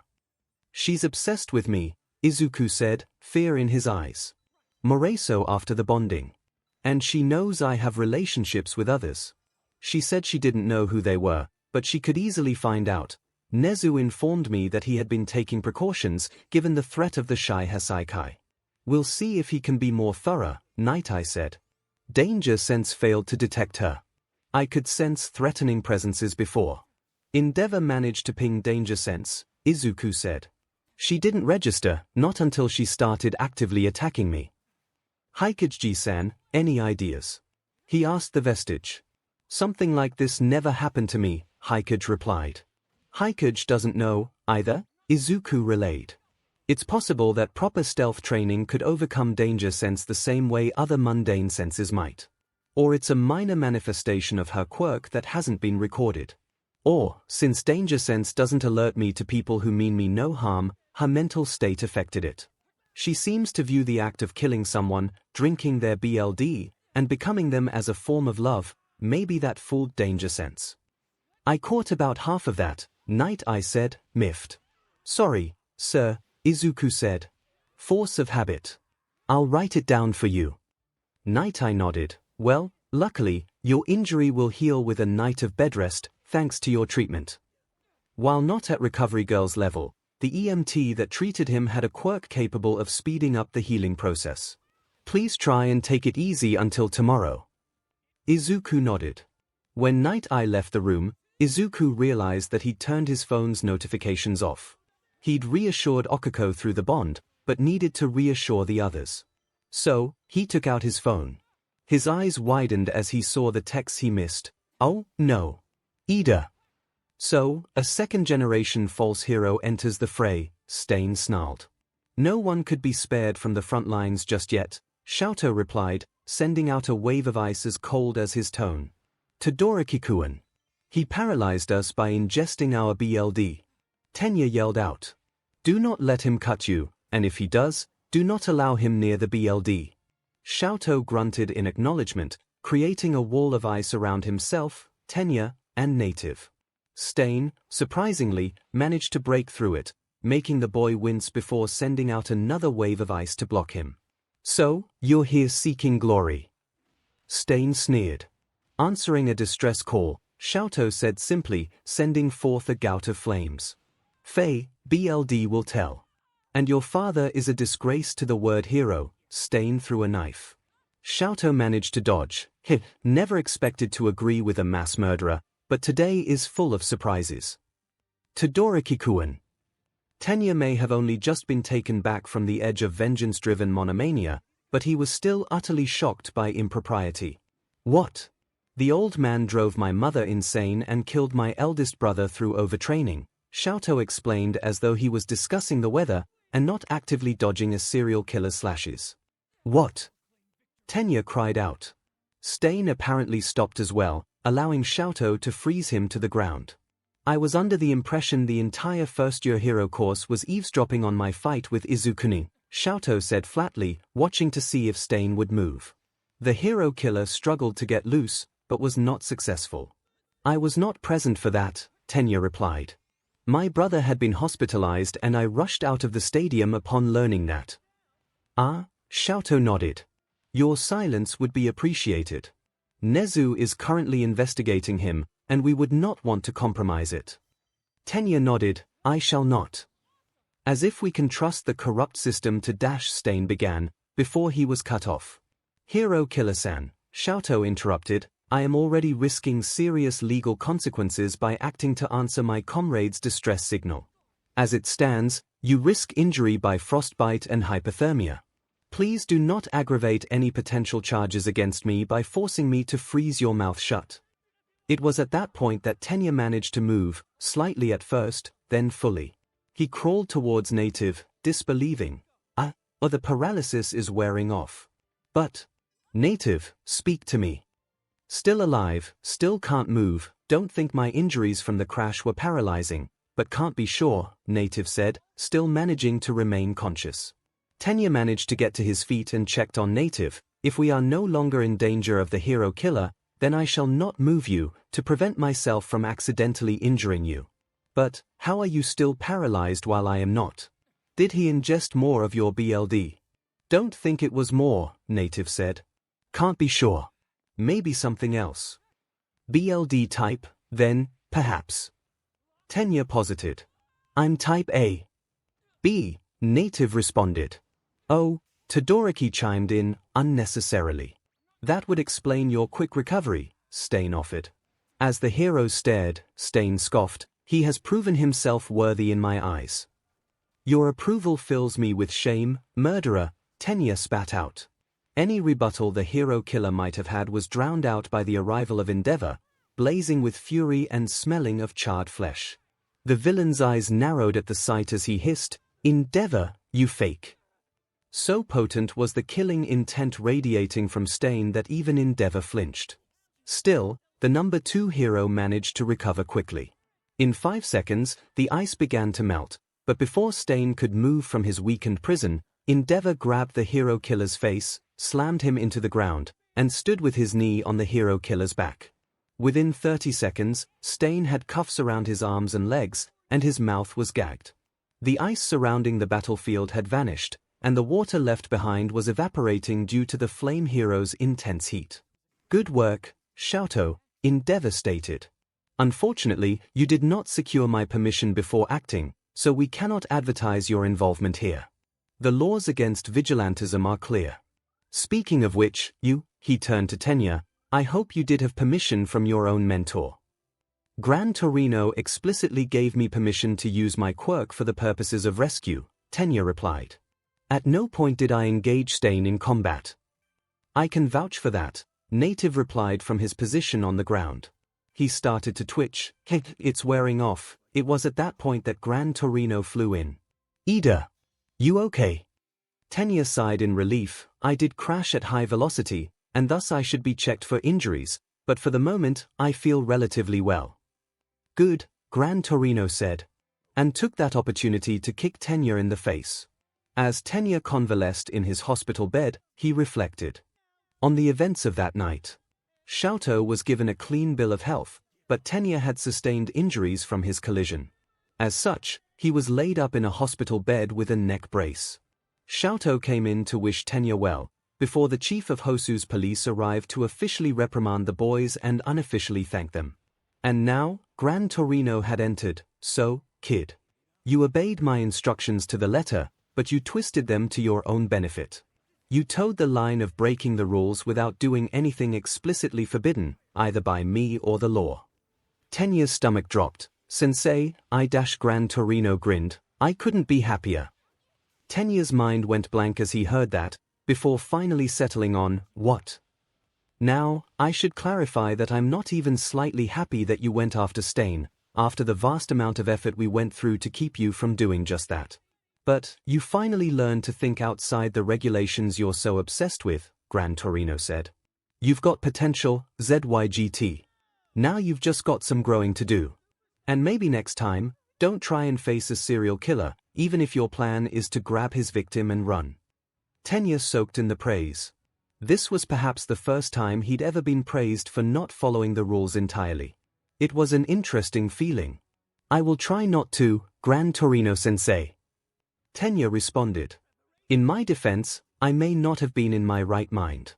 I had taken a number of blows to the head prior to my actions. Gran Torino paused, then began to laugh, long and loud, deep from his gut. When he finally subsided, he wiped a tear from his eyes. Oh, kid. That was a good one. Rest up, 'cause once you get a clean bill of health, I'm going to absolutely destroy you. Tenya stiffened in fear as the elder hero left. Izuku finally breathed a sigh of relief when Tenya had responded and said that he was well and resting following a difficult encounter. Xiaotou had offered Endeavor's assistance, which made Izuku wince, but he would be grateful to anyone for his friend still being alive and well. Eri was sleeping at his side. The girl had latched onto him and Mirio like a life preserver on the open sea. He'd provided pictures of her to his classmates, all of whom found her precious. Shortly after that, Izuku heard a sound he dreaded and loved. Ding. Okay, this is new. Guess that the bonds reaching a second stage can be done no matter the range, Izuku thought to himself. Outwardly, he asked, another bond went to stage 2. Who's in range? I'm here, Okuko replied. And could you have at least gone a day between attacks? I'll try and keep to a schedule, Izuku replied. Anyone else? I'm here, Ribbit, Zu replied. Me, too. Mai added. Hey, came the teary-sounding voice of Toru. Instantly, Izuku became protective.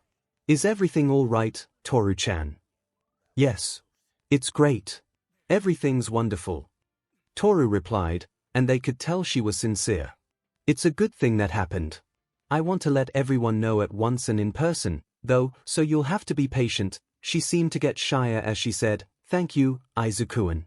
You've helped me so much. Izuku instinctively wanted to downplay his involvement, but the outpouring of love and gratitude he got from Toru was enough to silence his denials before he could voice them. He smiled and began to tear up. You're welcome, Toru-chan, he told them. So Momo's out of range, Mai said. Melissa, too, but she hasn't dinged yet. Neither has Nejaya-senpai, Okuko said. Oh, we got a 7th already. Mai asked curiously. We also got an 8th for about 45 seconds, Izuku added. Wait, what? Everyone yelled, Zu adding a ribbit afterwards. Yeah, it turns out that I have a stalker after the sports festival, Izuku said angrily. She said something that made me feel protective of her, and that was enough for a bond to form. Unfortunately, she bonded with Ryuji-san and their common element was having a rather large body count and not regretting it. Oh, hell, Toru said, shocked. Yeah, the bond snapped after she sent out images of the things she'd done, and of the things she wanted to do to me. Her version of loving someone is killing them, drinking their BLD, and using her quirk to transform into them. I don't know how much information she got, but it seems that she knows I have others bound to me, but doesn't know who, Izuku explained. It wouldn't be too hard for her to find out, though, Ribbit, Zu replied. Nope, Izuku said. We're going to have to be careful.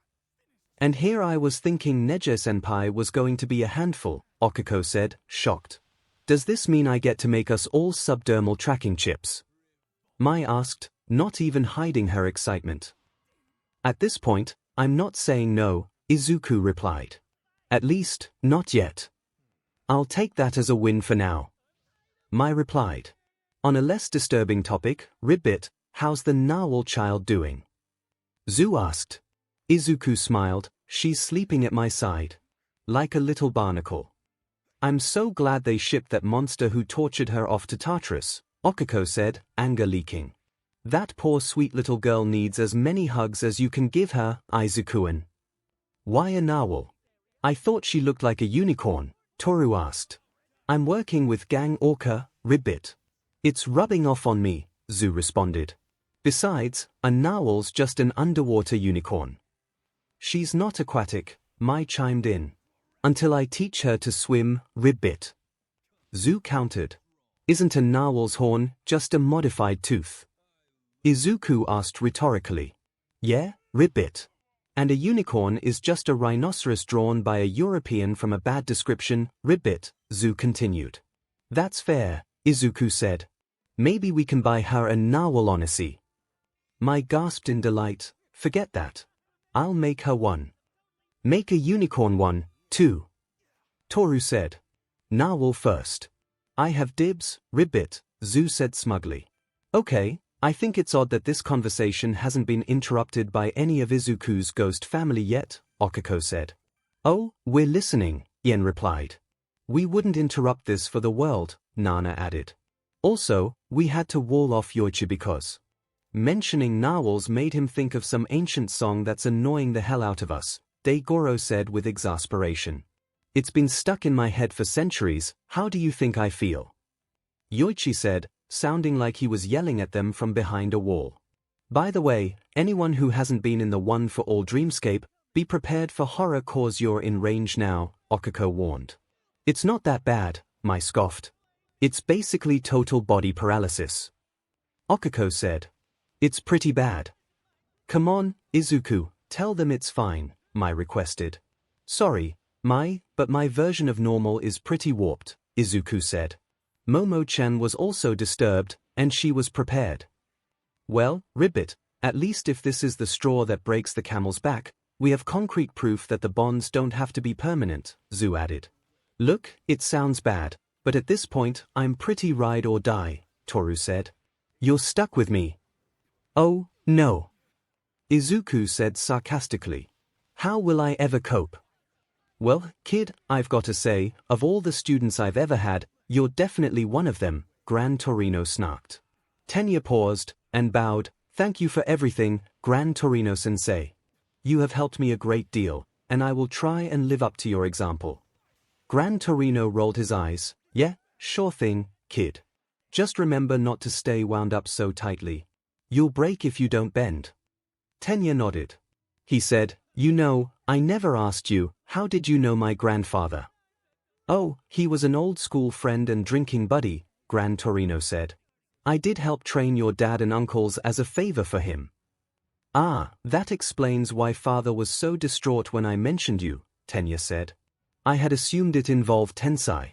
I find it inspiring that such a pillar of righteous behavior was friends with an unorthodox hero like yourself. Gran Torino chuckled. Kid, do me a favor and look up the Nagono blurs and see how righteous your granddad was. Tenya blinked. I suppose I will do so. Thank you once again, sensei. Oh, one last question, Gran Torino said. Of course, Tenya chopped the air. Who are you? Gran Torino said, seemingly returning to his senile persona. Tenya was about to question his meaning, before he stopped, realizing what he meant. For a second, he hesitated. But, if anything, this internship proved that, even if he wasn't worthy of the name in his eyes, he would become worthy in time. Ingenium, sir. I am Ingenium. 𝐭𝐭𝐲 hit the mat, as she had done numerous times that day, and groaned. You're definitely improving, Ryukyu said. But you're still overly telegraphing your attacks. Your movement needs to be more purposeful. Most villains, you'll only need one hit and they're out. Most, but not all, 𝐭𝐭𝐲 said after taking a drink of water. And the last thing I want is to get blindsided by them. At least you and Nejiya-senpai are giving me experience with that. Ryukyu gave her a smile in return. For now, let's take a break on hand-to-hand and practice with long-range grappling. 𝐭𝐭𝐲 nodded. This was something she and Izuku had figured out between the sports festival and the internships. He'd gone through several ideas of how she could use zero gravity, and there were several failed attempts to see if she could increase the gravity of what she touched, similar to Yui being able to both grow and shrink objects. Finally, they came to one of his many questions. If she lassoed someone or something with a rope, could she remove its gravity by touching the rope? The answer, in this case, turned out to be yes. 𝐭𝐭𝐲 took one of the cables she'd been working with. I wish I could have gotten gear that would allow me to shoot out a grappling hook beforehand. Gear can break, Ryukyu replied. If you do have such a support item and it breaks down, the techniques used here will serve you well. 𝐭𝐭𝐲 nodded, giving a mental knock. Degoro-san. Could you observe and give me some pointers? Hell, yeah, little lady, came the rough voice of One for All's fifth host. Show me your moves. 𝐭𝐭𝐲 grinned, then swung the rope towards her mentor's wing. With an enormous FWMH, the training room filled entirely with smoke. Luckily, the ventilation system quickly cleared it away, leaving behind a sheepish-looking Izuku. That felt normal to me, like I was using full cowl at my safe maximum. That's clearly too much for such a small area. I see, Night Eye said, observing from behind a window. And what is your current maximum? 15%, Izuku said. Working with Mirio has helped immensely. Night Eye smiled softly. Did the smoke harm you in any way? Not that I can tell, Izuku relayed. It was odorless, and it didn't irritate me, but I can't be certain that it's safe. I managed to collect some of the smoke. We'll send it to a lab for further testing, Night Eye responded. Any difficulties in accessing smokescreen? None. A second stage bond allows a Vestiges quirk to manifest without issue. 𝐻𝐸𝐽 and laser disc aren't coming through, though, Izuku said, before emitting a small amount of smoke, reminiscent of All Might when his quirk was starting to fail him. This is about 1%, let me try 5. That obscured him entirely, though most of the room was still clear. Excellent, Night Eye congratulated. Any adverse effects so far? None. Well, my vision is completely obscured, but that's to be expected, Izuku replied. You mentioned you plan to use danger sense to navigate while using smokescreen, Night Eye began. Yes, although I can't solely rely on that, thanks to its shortcomings, Izuku said sheepishly. I'll need to ask Mai and Melissa for ideas to help mitigate it. Night Eye hummed in approval. Since you appear to be suffering no ill effects, we're going to have you run an obstacle course while producing your smokescreen. The moment you feel any injury, illness, fatigue, or any negative side effects, cut off production and we'll end this. Understood, sir. Midoriya called out, as the training room began to shift. I can't believe this, Kamakiri muttered under his breath. 𝐻𝐸𝐽 turned to the mantis-like boy. What's up, Kama bro? Fourth kind is wasting us. Kamakiri replied, using one of his blades as a garbage pick. We're here training to be heroes and he has us picking up garbage. You can't tell me you signed up for this. Well, yeah, this isn't what I had in mind when I came here, 𝐻𝐸𝐽 admitted. I was hoping for a bit more combat. Exactly. Kamakiri said. But, well, we don't really need to focus on that, do we? 𝐻𝐸𝐽 asked. I mean, we can always get better, that's what training is for, but we've got the basics down pat.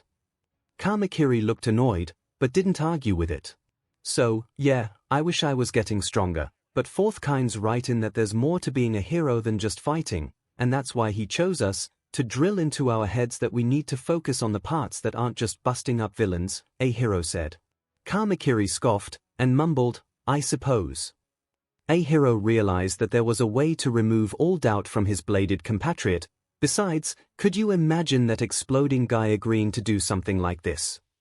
Kamakiri froze, stared off into the middle distance, and began to pick up trash with as much fervor as he could muster. 𝐻𝐸𝐽 grinned as he joined in, matching his fellow intern's zeal. When they were done, hauling the bags to the dumpster, Kamakiri looked at 𝐻𝐸𝐽 and asked, You don't think I'm like that piece of SE, do you? The grenade dude. Of course not. 𝐻𝐸𝐽 said, clapping Kamakiri on the back. That guy was a bully and a villain. Least manly guy I've ever seen. Kamakiri nodded, but didn't seem convinced. 𝐻𝐸𝐽 tentatively said, You want to talk about it? Kamakiri looked conflicted, before saying, That D-head, when I first met him, I thought he was someone like me. Someone who enjoyed a good fight, someone who could keep up with me, or who I could try and surpass. He wasn't a nice guy, but I ain't too nice, either. Sure, he was and I wouldn't hang out with him, but I wanted him around for the challenge. Then we get to that spa with your class, and we find out he was a bully. He was on probation for torturing your class rep before he could use his quirk. And that SHT won't fly with me. I've known too many assholes who'd spray insect repellent at me or whatever to tolerate it. And then he went too DMN far. If Comet Girl wasn't such a badass, she'd have died, and he wouldn't have given a single F. And I realized that I saw so much of myself in him, but what I saw was the SHT that made him a goddamn villain, Kamakiri spat out. 𝐻𝐸𝐽 let him talk, then said, Thanks for letting me know. That couldn't have been easy. Kamakiri grunted in acknowledgement, and 𝐻𝐸𝐽 continued, So, yeah, it seems that you had so many bad things in common with that J, but at least you realized it and you're trying not to be like him. I think it's pretty manly that you care that much about being better than him. Not just a better fighter, but a better person. Kamakiri took that in, and smiled, You're a good guy, Kirishima. He held out his fist, and 𝐻𝐸𝐽 bumped it. Least now I have a rival who's not a total douchebag. Kyoka leaned back, So, how long do you think it'll take before these three end up forming their own agency? She was looking at Kamu Woods, Mount Lady, and the hero she interned with, Death Arms, who were chatting at their own table. I'm not given to speculation, Ибара said simply. Yui wasn't speaking, but was typing on her phone. Soon, they received her text. Code, give it till end of year. 𝐭𝐞𝐲 smiled. As Mount Lady laughed at something, 𝐭𝐞𝐲 asked you, how's she treating you? Code, pretty good. Code, 𝐎𝐩𝐽, probably cause I can grow giant shoes for her. 𝐭𝐞𝐲 snorted in laughter. Ибара asked, would she not be able to use the quirk-infused clothing our peers use? Code, that requires $$ Code, and Takeyama-senpai is trying to stay out of the red. Code, collateral damage is a beach. Ибara nodded, though she frowned at the swearing. I suppose that makes sense. You call her senpai. Code, she insisted. 𝐭𝐞𝐲 nodded, that seemed in character for the young heroine. So, have you two seen any action yet? I have provided crowd control for some of Kamu Woods' villain captures, Ибара said. Code, just support here. Growing stuff for senpai to use. 𝐭𝐞𝐲 agreed, and I've ran espionage for a raid. Didn't see combat, and I'm glad for that. Can't believe our classmates, though. Ибara had a flash of something cross her face. I was disturbed when we saw that text from 𝐸𝐸𝐸, particularly since the locations he texted were in Hosu. I was praying quite hard when I realized we could not aid him in his time of need, and gave thanks that he was delivered to salvation. Cody, I'm glad your boyfriend made it, too. Ибara blushed. Do not spread such accusations. Cody, I've seen how you look at him ever since the fest. You got it bad, girl. Ibara's blush continued. I was there when he received the terrible news about his brother. I merely wished to offer him comfort and support in his time of need. Cody, yeah, well, you were praying over Ida's panic texts. Cody, and no mention about Izuku's. Ибara stammered a bit, before saying, Midoriya-kun is more than capable of handling himself. Not to mention that Uraraka-san was there to aid him. And of course I was grateful for his safety as well. Yui smiled very slightly and said, in response. 𝐭𝐞𝐲 decided to needle her as well. I noticed that you're calling Green by Uraraka-chan's nickname. There was no blush, nor any visible change to her stoic features as Yui typed her response. Cody, oh yeah, I'd be all over Izuku if he were free. Cody, problem is, he and Chako are basically married. Cody, I'm no homewrecker. 𝐭𝐞𝐲 wondered if she should inform Yui that they were polyamorous. Particularly since she herself wasn't explicitly told they were. Part of the problem of her quirk was that she heard a lot of secrets that she shouldn't have. So she knew that their class rep was dating a few of her classmates. She figured it wasn't her place to tell anyone. Well, that wasn't entirely true. She did mention it to Itsuka after a study session at Momo's house. The two of them were commiserating over their shared crush on the rich girl, and 𝐭𝐞𝐲 had told her that she and Izuku were dating, among others. Of course, the conversation inexorably led in that direction. Cody, what about you, Gyro? Cody, got your eye on anyone? And with that question, her brain was off to the races. There was Momo, of course, she was just great. And the rest of the group she was dating were nice, too, maybe she would join. But they weren't the only possibilities. Out loud, she just said, I've got my eye on people, but I don't know anything beyond that. Yui raised an eyebrow, and seemed to be about to type when their mentors rose from their own table and told them to get ready for work. There were a lot of things Zu liked about 𝐴𝐻𝐻𝐻. He was strong, he was dedicated, he was a good teacher, he was a fierce fighter for the rights of people with mutant quirks, and he had a great sense of humor about him. Her favorite thing about her new mentor, though, was that he loved kids. When they were on patrol, he always took time to help children who asked for anything. He gushed over her younger siblings, and had an autograph ready for Samida when she got back home. And now, she was showing him a picture Izuku had sent of Eri. I'm so thankful that this little one is safe now, 𝐴𝐻𝐻𝐻 said after cooing over the girl. Thinking of adopting this early. Zu grinned, Ribbit, Izuku's probably going to be her older brother figure. We'll see, Ribbit. It's up to her. There's something I need to request, 𝐴𝐻𝐻𝐻 began. One of our friends in support is making her a narwhal onisi, Ribbit, Zu replied. The minute you get a provisional hero license, I want you here for work studies, 𝐒𝐻𝐽𝐻𝐽 said with a smile. Unless you fail to show me pictures. Ribbit, I'll send them to you the second they are available, sensei, Zu nodded. It's a shame we weren't capable of responding to 𝐒𝐬𝐴𝐲's distress call in time, 𝐒𝐻𝐽𝐻𝐽 said, beginning to rumble slightly. I would have liked to smack that villain around a bit for daring to harm her. We couldn't be there in time, Ribbit. Besides, 𝐒𝐬𝐴𝐲 was within range to take care of it, Zu responded. She was still getting used to referring to her lover's hero names while on the clock. 𝐒𝐻𝐽𝐻𝐽 raised an eyebrow. I'd be careful around her, then. Zu tilted her head and put a finger to her chin. Ribbit, why should I worry about one of my girlfriends helping out our boyfriend? 𝐒𝐻𝐽𝐻's face was as hard to read as Zu's, but the tone he adopted was one of shocked despair. Wait, what? Zu shrugged. Several of us are dating each other, Ribbit. There's 8 of us so far. 𝐒𝐻𝐽𝐻 paused at the implications. Is the pink-haired girl from your team at the sports festival among them? Yes, Mai-chan is one of us, Ribbit, Zu said, concerned. Is this going to be a problem, Ribbit? I didn't think you'd be someone to disapprove, Ribbit. 𝐒𝐻𝐽𝐻 seemed to be shocked out of his funk. No, absolutely not. You can love however you wish, as long as everyone's consenting and no one's pressuring you into it. No, we wouldn't do this if we weren't all on board, Zu said, thankful that they had concrete proof that this was the case, although she wished it hadn't involved a serial killer stalking Izuku. That's good, 𝐒𝐽𝐻 said. That having been said, this evening I'm going to need to relax by taking a long swim in the open ocean. You'll be working with my sidekicks on proper paperwork procedures. Zu blinked and nodded as 𝐒𝐽𝐻 left the office. The news later showed that he managed to provide backup to the 𝐎𝐸𝐴𝐲 while he was stopping a crew of drag smugglers led by a villain named 𝐸𝐼𝐺𝐻. 𝐒𝐽𝐻 had finished hunting a great white shark, and the sight of the number 10 hero covered in BLD and bits of shark caused the villain to surrender immediately.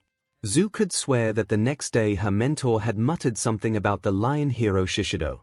She decided not to pry into it. On the last day of the internships, Izuku was surprised to see that 3 unexpected visitors had arrived at the Night Eye agency. He was called into a meeting in Night Eye's office. Midoriya-kun! Nezu exclaimed from atop All Might's skeletal shoulders, with his mother in tow. How wonderful to see you. I trust that your internship has gone well. The glint in the mammal's eyes was horrifying. It has, Principal. Izuku said happily. Night Eye relaxed slightly, very slightly when he said that. I've been able to better control Black Whip, and I've gained access to Smokescreen. So far, no problems have arisen from it. Just what I like to hear. I'm always glad when my students get the experience they need to succeed as pro heroes. The words seemed to hit Night Eye as if they were his own high-density stamps. Now, I'm here because of the situation with little A. Izuku had been dreading this. Nezu-sensei, Echan is doing the best she can, but so far, getting her to trust anyone but me or Mirio-senpai is difficult. I understand completely, Nezu responded. It took me years to trust even a single human after my own ordeals. Now, I have several problems at hand, and I have decided to solve a good portion of them. Namely, that you now has a ward who needs full-time care, and that several of my students are now in increased danger from at-large villains seeking revenge. Izuku looked from Nezu to All Might, who was awkward at being there, and his mother, who was looking a lot like he was when he was put on the spot earlier in the year, before the Vestiges had massaged his confidence into something. As such, I have hired Ms. Inko Midoriya to take care of our newest ward. And both she and you will be provided housing within UA's new on-campus dormitories. Nezu announced. Midoriya blinked. Unfortunately, I was unable to convince the school board to make the dorms compulsory for all students as I wished. Still, I have made overtures to several of your classmates who would be most in danger by the new threats. Nezu grinned. This is a lot to take in, Izuku said. Rest assured, I have spared no expense when it comes to the comfort and safety of my students and employees, Nezu responded. Izuku leaned back and looked at his mother. When do we move in? Inko rubbed her 2 index fingers together. 2 days ago. After I signed the contract, Movers came to our apartment and within 4 hours we were set up in a new building. Izuku's eyes went wide, before he said, "You know, I don't know why I expected anything different." Nezu leapt down to the floor. "Well, with that settled, Midoriya-kun, I believe it would be best if your mother and I were introduced to the little lady that began this new chapter in UA's history." Izuku smiled widely. "Certainly, sensei," and led the two of them out of the office. Of course, Nezu deliberately left All Might alone with his former sidekick. All Might knew this was coming. There was little other reason to bring him along, in spite of the principal claiming that his shoulder was so much more comfortable to ride. A week ago, he would have done anything to beg off this meeting. That changed after hearing how Night Eye had treated his boy. If All Might weren't so averse to awkward conversations, he could have avoided this entire debacle. Convinced Night Eye that Izuku was worthy, or warned Izuku to choose a different agency. Night Eye may have changed his mind, but none of that mattered to All Might. He knew that the only reason that Night Eye failed was because one for all hit singularity. If not for his predecessors, Izuku would not have the confidence he had, nor the information. If not for that, Night Eye would have been able to succeed, to belittle and deride All Might's stepson to the point that the young man would willingly give up the quirk he'd rightfully earned. Night Eye would have destroyed Izuku's hopes of being a hero, returned him to life as a second-class citizen, and given young Mirio a quirk that would kill him. It didn't happen. It couldn't have happened. But that fact was no thanks to him. "Toshinori-san," Night Eye finally said, tentatively. "Sasaki-kun," All Might replied dispassionately. Night Eye flinched at the use of his surname, but, honestly, he was lucky All Might hadn't used his hero name instead. "You were right," Night Eye finally said. All Might shook his head. "Not about everything. I was slowly killing myself. And I did need to find a successor. However, that was never your decision to make. It's a decision you weren't willing to make," Night Eye said, impassioned. "A choice you seemed to be deferring until you were on your deathbed." All Might took a deep breath. He'd had this conversation several times prior to Night Eye contacting him with a candidate for a successor. He wasn't willing to have it again. "Sasaki-kun, tell me the truth, please. Would you have accepted any successor I picked that wasn't young Tagata?" Night Eye opened his mouth, seemingly to deny it, but he faltered. He looked torn, like he was trying to convince himself that he would have trusted All Might's judgment, but couldn't come up with a decent argument. Finally, he hung his head. "Perhaps we could have discussed your concerns if you hadn't couched your arguments against Izuku with such prejudice," All Might said. Night Eye clenched a fist. "Can you really blame me for being skeptical of an untrained, quirkless middle schooler gaining one for all?" All Might gave Night Eye the coldest stare he could muster. "Do you even realize what you're saying to me? What you're implying?" Night Eye blinked, then made the connection. "I would never claim that you weren't worthy of one for all." "But you did, Sasaki-kun," All Might said. "The reason you rejected Izuku out of hand would have rejected me as well." Night Eye looked down, before realizing something. "You've been calling him Izuku, not young Midoriya." All Might rose. "He's become my son in every way but BLD." Night Eye's jaw dropped. "I was happy that you sent Izuku an offer. I had hoped you had seen in him what I had. When Nezu informed me of your true intentions, I was highly disappointed, Sasaki-kun." Night Eye looked suitably ashamed. Finally, he said, "There are a number of heroes and investigators after the League of Villains, and I'll offer whatever insights I can. But the 𝐒𝐻𝐼 are still active. So is Himiko Toga, Midoriya-kun's stalker. For the moment, I will devote my resources to tracking them down and making sure they don't hurt him." All Might nodded. "I have the utmost faith in your skills, Mirai." With that, he left the office. Night Eye sighed. It seemed as though the bridge hadn't been burned just yet, though he suspected that it wouldn't be crossed anytime soon. Izuku stood in front of the dorm in shock.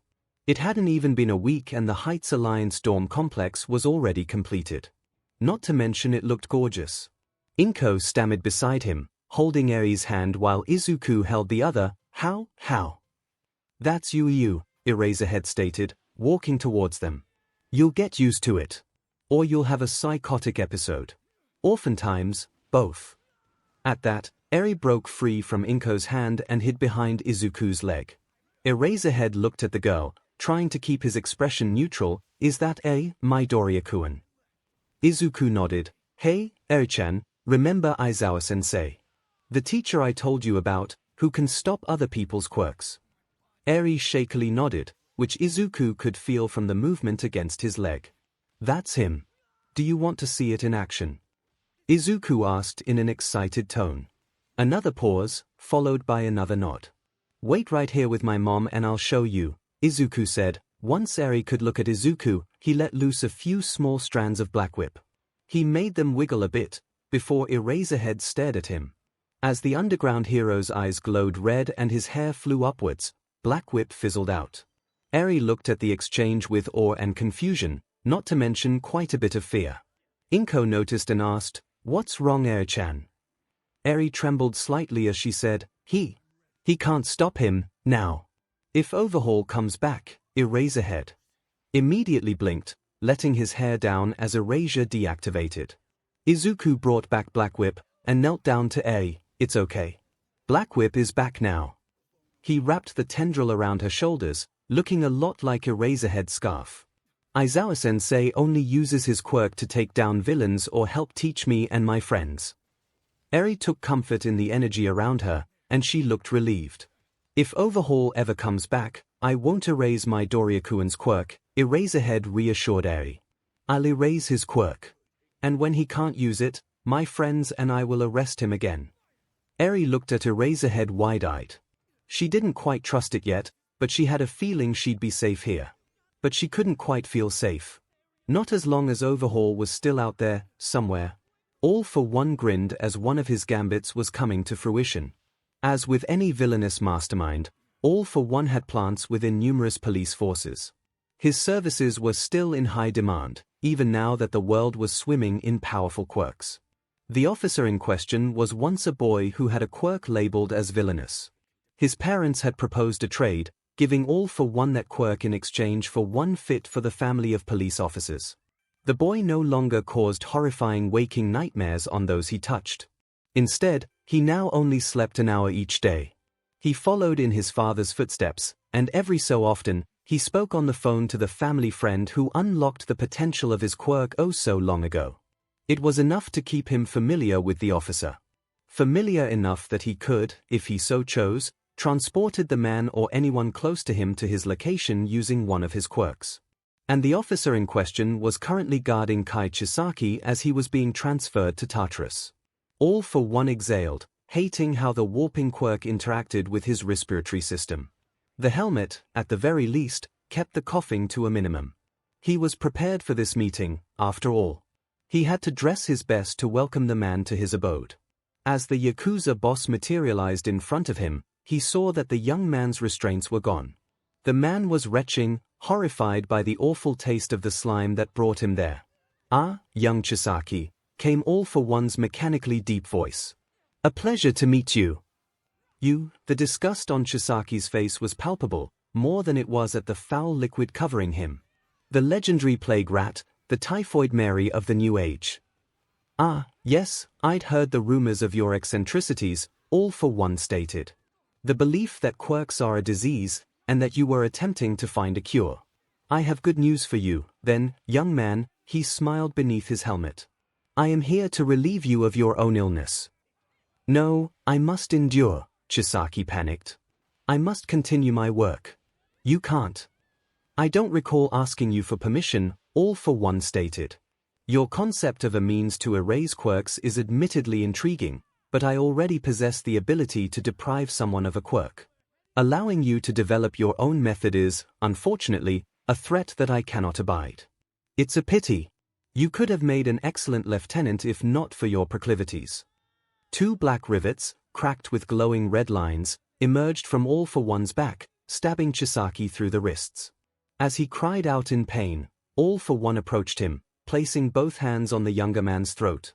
Don't worry, young Chisaki. Your quirk will serve me well. Red energy poured into All for One from the holes on his hands, as the quirk began to transfer. He could feel it pour into his veins. And then, all of a sudden, His hands were racked with pain. Despite the pain of being pierced, Chisaki managed to tear his own arms through the rivets that All For One produced, bringing his hands to All For One's wrists, and activating his quirk one last time. Once his quirk was gone, All For One, enraged, grew more rivets, grabbed Chisaki's head with them, and forced his face into a nearby toilet. He ignored the drowning Yakuza's death throes as he examined the damage. This wasn't the first time someone used a quirk on him mid-transfer, but this was the most ruinous of those occasions. Chisaki had only limited control of his quirk mid-transfer, and thus could not have killed All For One, nor prevented the transfer itself. But he could easily make this new addition to his collection a Pyrrhic victory. All For One's hands were now horrendously deformed, as if they had been clenched into fists and burned so thoroughly that they melted together like plastic, and covered with odd bony growths across them. The holes through which he used his primary quirk were still present. Using the quirk mid-transfer prevented that from changing. All For One felt overhaul within him, and he clapped his deformed hands together to use the quirk. Failure. He tried pressing his hands across his face, his body, anywhere to attempt to restructure his own body, which he knew the quirk was capable of doing. Failure. Realizing these hands couldn't use his new quirk, All For One grew some new rivets from his back. He used these to slice off the new hands and let his copy of Super Regeneration regrow them.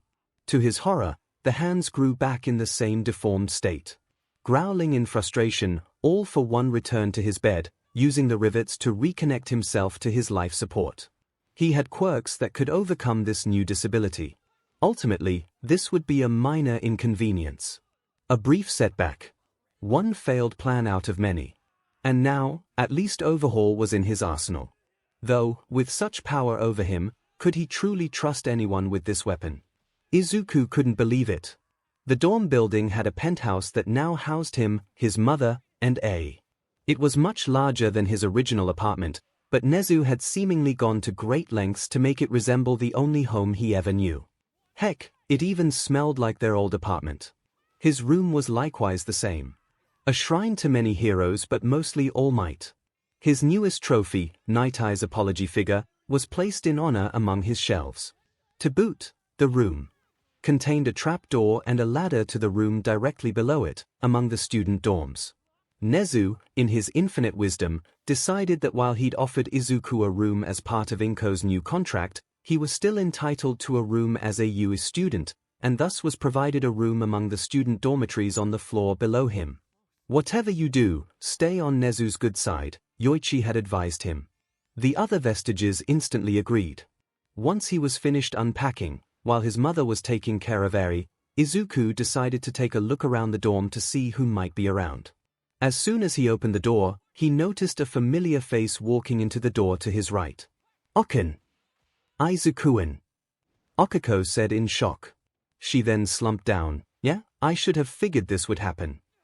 Izuku shook his head. Wanna bet that by sheer coincidence, Melissa, and Nejaya will all be on the same floor of this building by mistake. Wow, working with Night Eye must have honed those prediction skills, Okiko joked, giggling. Izuku chuckled as well. Well, we might as well see who else has arrived. Probably not many people, Okiko replied. Pony will probably show up, since she's living on her own as well. I can't believe Nezu bought out our lease. Might need to make a shrine, Izuku joked, causing Okiko to giggle once more. When you're done, let's see who else is here. I wonder what the next surprise is. Well, you're going to find out now. A familiar voice came from behind them. Izuku and Okiko turned and were utterly shocked to see a girl wearing a Yui uniform. She was absolutely stunning, a face so gorgeous that it stood out in a class of staggeringly attractive ladies. She had the widest grin on her pale face. Her hair fell to just below her ears, seemingly white, but when light struck at just the right spot, it shone like a rainbow. Her eyes were that same color, practically glittering like diamonds. Hey, there! Toru Hagakyu waved to them. Toru-chan! Izuku and Okiko cried out in surprise, as Toru took a flying leap at Izuku, tackling him in a bear hug and giving him a big kiss. Izuku nearly fell over, but Okiko grabbed him before he could hit the ground. Unfortunately, she unthinkingly used all 5 fingers and the 2 of them started to float towards the ceiling. When they broke the kiss, stopping for breath, Toru was invisible once more. Oh. Well, it takes a lot of concentration to keep that up. I'll save it for the others in our group, then the class as a whole. Toru-chan, that's amazing. Izuku said happily. He realized his predicament and used float to ensure he was ready, then he gave a thumbs up to Okiko. She released her quirk and Izuku brought himself and Toru down gently. How did you do it? Toru clapped her hands together. Well, I was training with Reflet along with Emma, that laser guy in 1B. And she'd been teaching me about how to change my refraction so I could focus light differently. I'd created mirages and wavy distortions and managed to make blinding lights and all that. Emma and I even made a combo move with his laser, where I'd redirect it. And I got a few times where I sort of flick it in. I guess. And I tried to make it intentional, but it was tough. Then I remembered something you said about full cowl. About how you needed to concentrate on that feeling and spread it across your whole body. Once I got the feel for how to start, I used that advice and, well, I could see myself for the first time. Toru cheered, as she demonstrated by shimmering back into visibility, and glomped onto Izuku once again. That's wonderful, Toru-chan. Okiko said, smiling widely. Toru took the opportunity to glomp onto her as well. Wow! That's a really interesting application of your quirk. Izuku said, pulling out a notebook to add to her entry. Is that why you dinged? Okiko asked, her smile changing to a knowing grin. Well, yeah, Toru said, blushing visibly for the first time they could see. I mean, this was huge. And Izuku's done so much for me, you know. He helped me figure out my refraction, he got me a costume I could use so I could use my quirk and stay protected, he helped me find out who to go to, and now, I used him as inspiration to do something I didn't even think was possible. I've never seen my own face. Her eyes were watering. You've been helping me so much and I knew you weren't expecting anything in return, but... yeah, it was love. Izuku wrapped them both up in a hug. Want to go meet Eri? Abso-total-utely. Toru cheered. As Izuku took Eri to introduce her to his fellow students, Eraserhead was accepting a cup of tea from Inko. It's a pleasure to finally meet you, Midoriya-san, he said flatly. Inko gave a wobbly smile. Likewise, Eraserhead-san.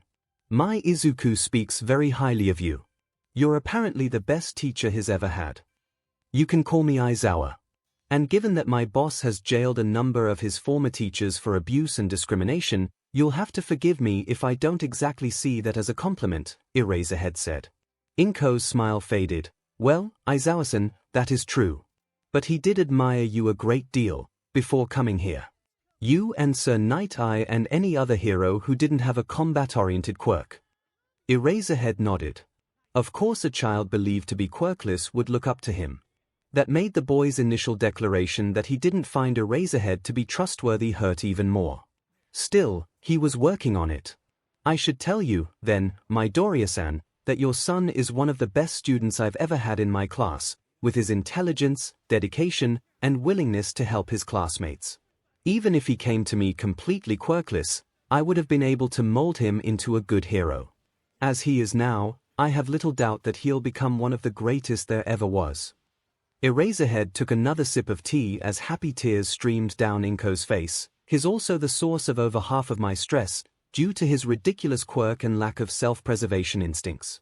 I'm incapable of thinking of him as anything but problem child in my head, and it isn't even his fault most of the time. It's a struggle not to call him that outright in class, but I refuse to let another teacher disrespect him, especially me.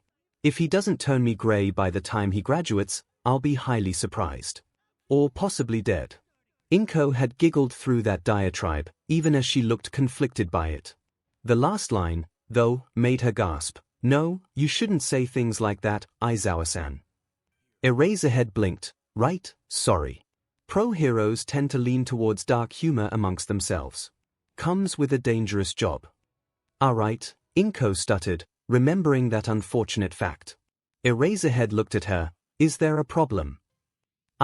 She struggled with the words and sighed. I know this is what my Izuku wants. What he's always wanted, and he'll never stop wanting it. I tried to dissuade him, because I wanted to protect him, but that just hurt him. And he's so happy now. Happier than he's ever been. So I'm going to support him. But I'll never stop being scared for him and worried about his safety. Eraserhead's expression softened. I understand. I worry about my students constantly, even the ones that graduated. That's why I have such a high expulsion rate. I refuse to let a kid go out onto the field and get themselves killed because they were in over their head. 𝐒𝐭 dried her eyes as her smile returned. Well, I'd say you're a pretty good teacher, then. Still could be better, Eraserhead stated. And since we're discussing this, I feel I should warn you that Nezu seems to have plans for your son. I'm not sure what, because I can never be sure about anything involving the rat, but he's definitely got something up his sleeve. My money's on making your son his right-hand man in a bid for world domination. 𝐒𝐭 paused, then said, well, that doesn't sound so bad. Never say that, Eraserhead said. We don't tempt fate here at UA. Also banned are the phrases it can't get any worse and everything's going to be all right. And I should note that the rat put your son's dorm room on the same floor as his girlfriend's. You know about that? 𝐒𝐭's eyes widened. Teachers are observant and teenagers aren't as subtle as they think they are, Eraserhead stated. If you meet with Midnight, be prepared for her to talk your ear off cause she ships the hell out of your son's little Polycule. 𝐒𝐭 giggled, then tilted her head. Wait, isn't my Chan in support? She is. So is Melissa Shield. And both she and Midoriya Izuku are third years, Eraserhead said, sounding dead inside. I tried to bring that up and Nezu laughed for 20 straight minutes and dismissed me. And once he heard about it, Power Loader won't have Hatsum in 1HS dorm. Why not? 𝐒𝐭 sounded scandalized. Apparently, your son and his gang are the only ones able to rein her in even slightly, Eraserhead said. She'll actually eat, sleep, and take breaks if they intervene, and that means fewer explosions. He provided data, Midoriya-san.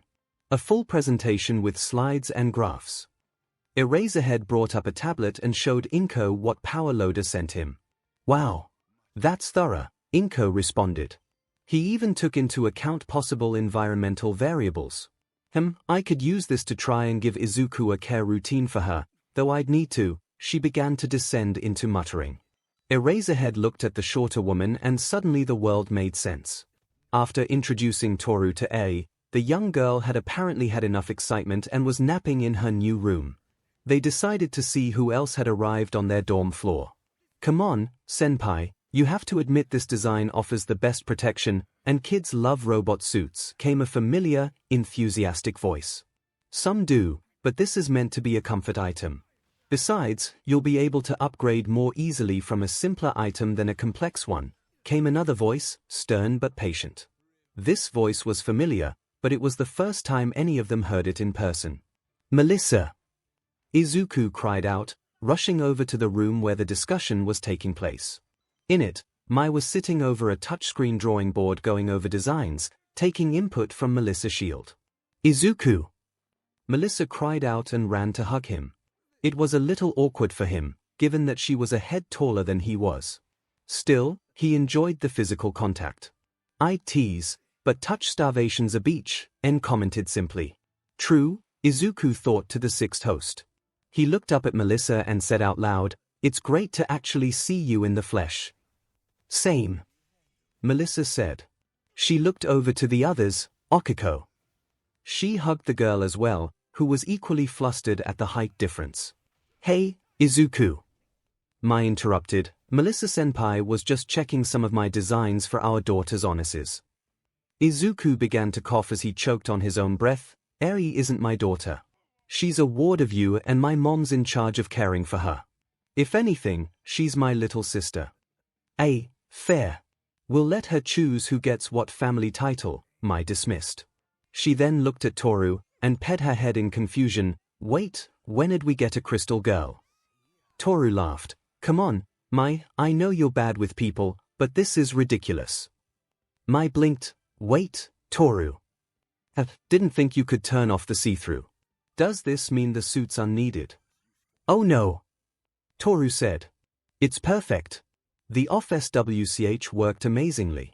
I just learned how to use one for my skin, too. At which point, Melissa gave her a hug and said, "Congratulations. Though this means we'll have to shelve our ideas for an item to handle that for you."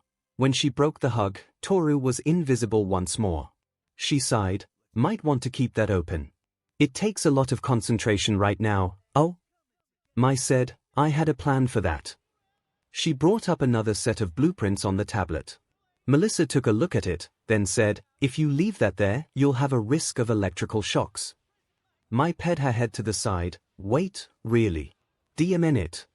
Melissa shook her head. "Don't worry, we all could use someone else to take a look to make sure we're not making flagrant errors." "Sounds less fun then." "Just trying it, but you've got a point, senpai." Mai groused, but began to tweak her design. "Holy CRP, she can save us from my explosions." Toru whispered telepathically to Izuku and Okiko. "Why couldn't she have come here sooner?" The two of them asked mournfully. The 1A dorms had 10 rooms to a floor, and 3 floors worth of dorm rooms. The second floor was reserved for the boys, the third and fourth for the girls save Izuku's own room. The Midoriya penthouse took up the 5th floor. The first floor included a kitchen, baths, an exercise room, laundry, and a common room. Okiko was agog at how expansive and well-stocked the building was. Momo, on the other hand, called it charmingly quaint. The 4th floor housed Izuku, the 7 girls he'd bonded with, and 2 empty rooms. Mina, Leiko, and Pony were on the 3rd floor, and Tenya, Fumikage, and A-Hero were on the 2nd. "Have to say, Ida-kun, I wasn't expecting you to have taken the offer," Momo was saying to Tenya as Izuku entered the room. "I can appreciate your concern for our safety following the attention we have received from villains," Tenya replied. "Furthermore, if this fine institution has seen fit to provide us with dormitories, it would be the height of rudeness to spurn their generosity." Tenya then noticed who entered. Midoriya-kun. "I must give you my sincerest thanks," he stated, bowing deeply to Izuku, in front of everyone. Izuku seemed flummoxed at Tenya's statement. "Thanks, I suppose. What did I do?" "While indirect, one thing you had said in the past aided me greatly during my internship." Tenya returned to standing straight, and he chopped his arm for emphasis. "Wait, you knew I told the teachers you were planning to take on Stain?" Izuku said in shock. Tenya blinked. "That was your doing." "Then I owe you even more gratitude, as without your warning, I would not have benefited from my tutelage." Was it just Izuku, or did Tenya shiver upon saying that? "It's not just you," Nana replied. "Sarahiko's a taskmaster." In any case, when I found myself in Hosu in spite of the actions taken to prevent me from being there, I was faced with the temptation to follow my original plan. However, among other things, I remembered your words when that thug was expelled, Tenya explained.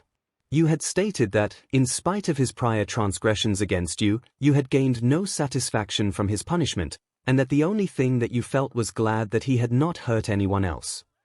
Izuku thought, then remembered, "Oh yeah, I did say that. I had a lot on my mind that day." My mentor had described being in a similar situation, and his thought process was the same as yours. That allowed me to set aside thoughts of vengeance, and focus on what was important, saving lives. Tenya hesitated. Stain is a fanatic. Obsessed with the concept of a true hero, and slaughtering or crippling anyone who fails to live up to those standards. If I came after him looking for vengeance, he would have killed me and Native both. But, with the mindset I was in, he did not wish to kill me, seeing me as a potential true hero. That is what saved my life that night. Ida-kun, Izuku said, tears welling up. "I'm just glad you're safe.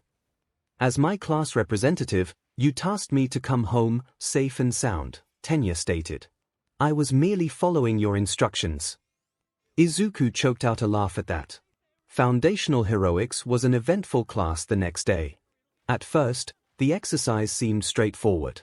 A race through one of the city training grounds to reach All Might, playing the part of a damsel.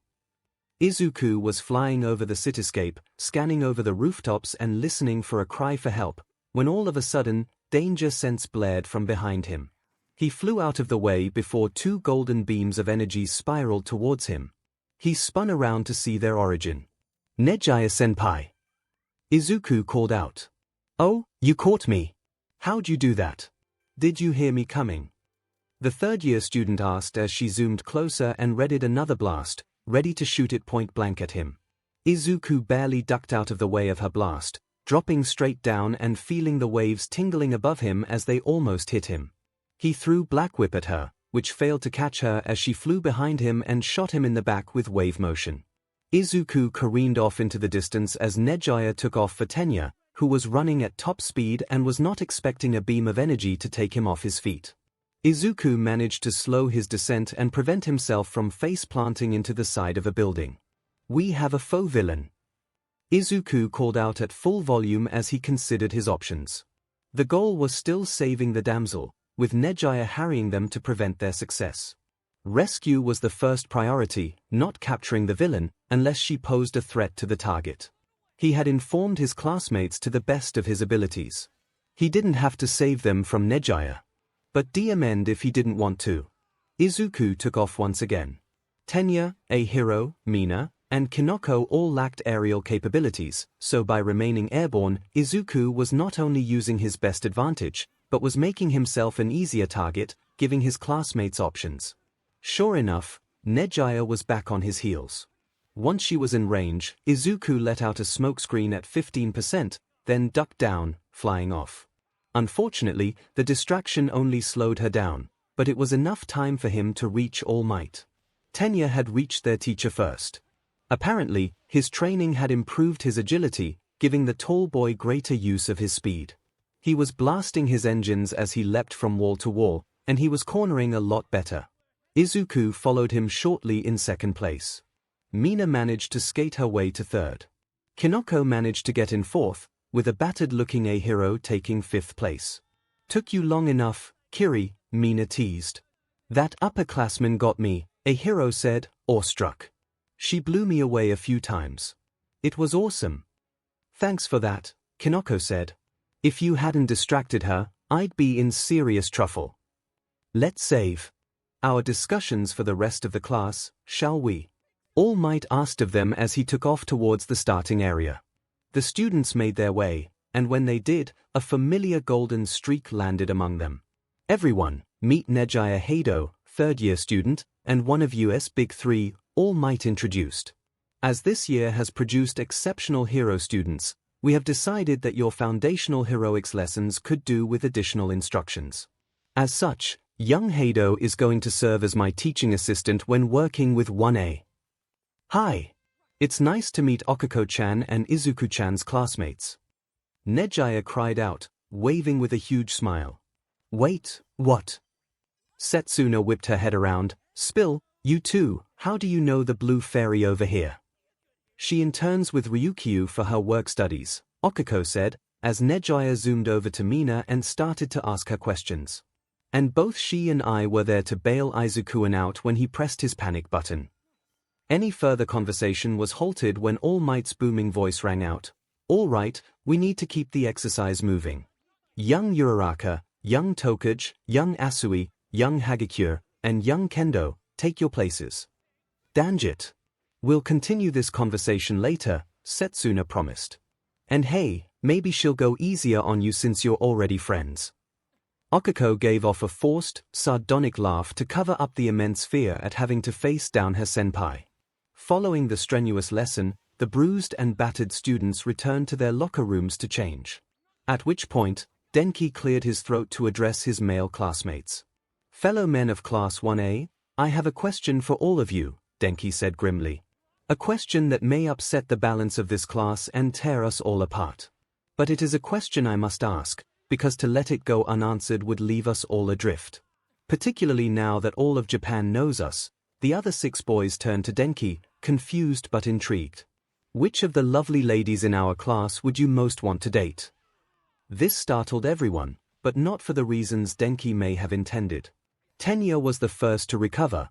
Kaminari-kun, that is highly inappropriate. Our female classmates deserve better than to be treated like pieces of meat. Whoa, chill for a second, Ida. Denki held up his hands in protest. I'm not, saying give me a list in order of who's most attractive or anything like that. I'm saying who you'd most want to date. They're all wonderful, who would you like to try for a relationship with? That feels very personal, 𝐒𝐭𝐴𝐲 said gruffly. I guess, but it's also partly because I want to make sure I'm not hurting any of you. You know me, I'm a big ol' flirt. But I don't want to try anything with someone you've got your heart set on, Denki said, a bit embarrassed. Tenya straightened himself out. I suppose that makes sense. Though, in the interest of fairness, I think you should go first. Oh, that's easy. Gyro. Denki said happily. That seemed to startle everyone. Isn't she always putting you down and hitting you with her jacks? Tetsu asked. Yeah, but it's not mean-spirited, Denki said with a big grin. Besides, I like that she can dish it out as well as take it. Plus, there's that side of her that comes out whenever she talks about music or anything else she's really into. She's so cool and passionate. It's cute. Everyone blinked. Tenya rubbed his chin. That was surprisingly deep, Kaminari-kun. In that regard, I will say that I find Shiozaki-kun to be a pillar of strength and integrity, and I would like to get to know her better. Though, I personally believe it is counterproductive to begin a relationship at this time, Denki nodded. Sure. She's a bit strict for me, but I think you two would work well together. 𝐒𝐻ERO gave a thumbs up. Yeah, man. For me, it's the opposite end. I've known Ashido since middle school and she's always been the best. She was always so outgoing and brave. And back then, I was nothing like I am now. She helped inspire my UE debut. If there's anyone I'd ask out, it'd be her. You've got good taste, Kiribro. Tetsu clapped 𝐒𝐻ERO's shoulder. And you've got history, so that's always a plus. I'd say Tokage-san. She's also got that same fun devil-may-care attitude. 𝐒𝐭𝐴𝐲 crossed his arms. I do not think it important to say who I may or may not wish to commune with its Yanagi. Dark Shadow interrupted, emerging from below his arms and spilling the beans. Fumi likes Yanagi. Impudent beast. 𝐒𝐭𝐴𝐲 blushed violently as he chastised Dark Shadow, who merely giggled. Fine, since my shadow has decided to make my secrets known, Yanagi-san's interests and mine align, and I find myself drawn to her. Denki looked apologetic. Sorry, man. I don't want to make any of you uncomfortable. You guys don't have to answer if you don't want to. He said to Koji and Izuku, the two shyest guys in the class. It was with great shock that Koji's high-pitched voice broke through. I'd say, Komori-chan. She's very nice, and Shishi's been talking about going on mushroom hunts, and I always like going out into the wilderness. Adorable, each of the guys thought. Between Koji's shyness and the mental image of the class's gentle giant and one of their smallest girls together in nature, there was no other way to describe it. Izuku was silent for a bit, and he was honestly scared. He'd never been able to tell anyone anything without it being thrown back in his face before. But none of the guys in his class had ever acted that way. They'd always helped him as much as he helped them. They knew he used to be quirkless, and when Bakugo had confronted him, every single one of them, even the timid Koji, had his back. Guys, I have something I need to tell you, but I need you all to keep it a secret, Izuku said.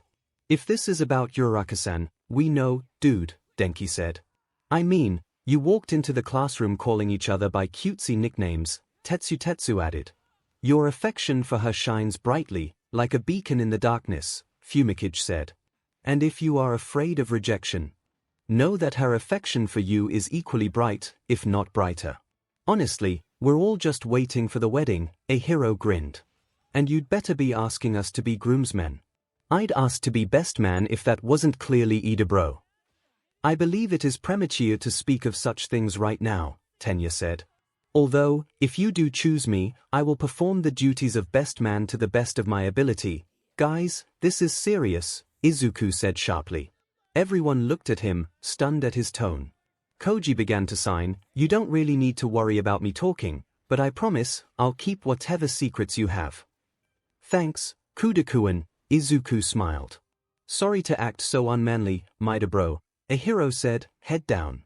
Tetsu nodded along. If you place your trust in me, I will live up to it, Tenya added.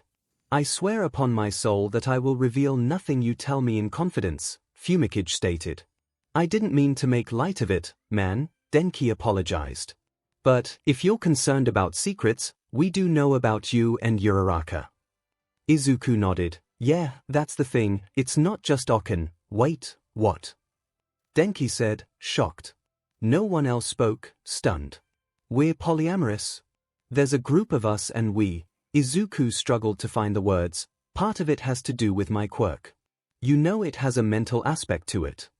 Yes, the danger sense you use to hunt down Shigaraki and alert the U staff before the incursion at the USJ, Tenya stated, glad to focus on this rather than the other thing.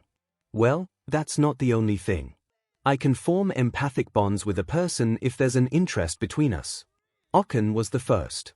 It gives me insight into the person, helping me understand them and what they like, and what's important to them.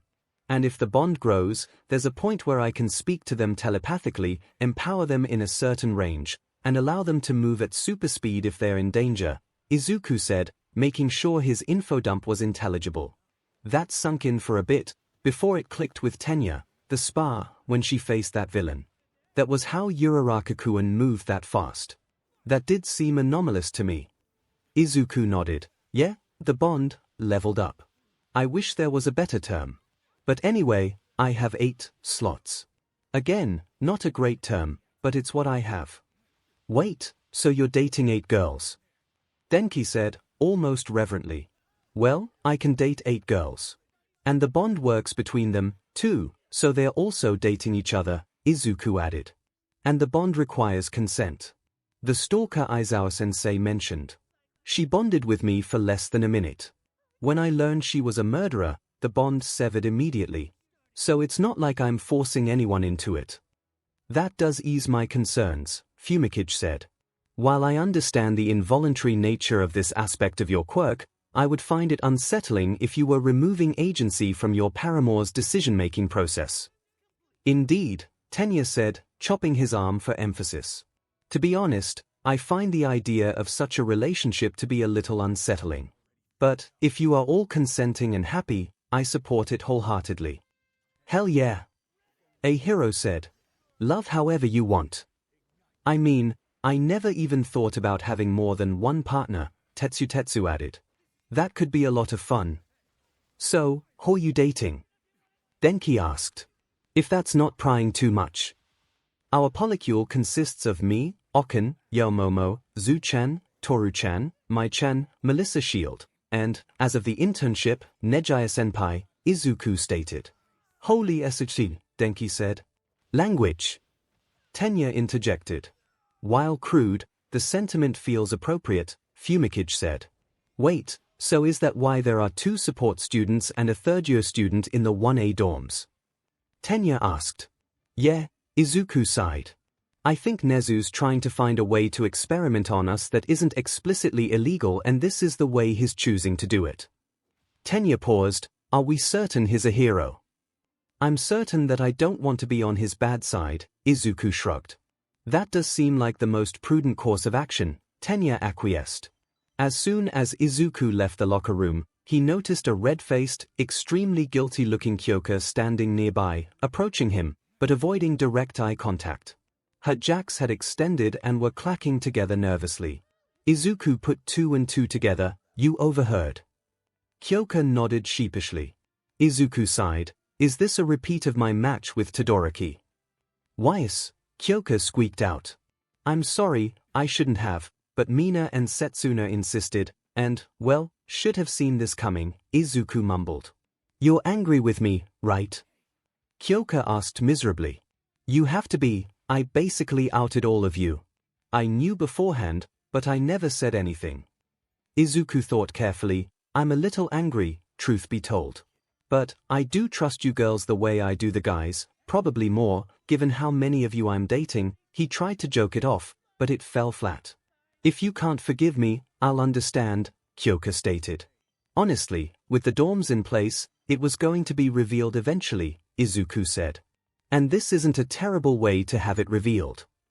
I'm bi, I have a bit of a crush on Momo, and I overheard you were dating each other and debated asking if I could join you guys, but after giving it a lot of thought, I don't really want a part of it because it seems intense and there's a whole lot of you, Kyoka said quickly, the words running over each other.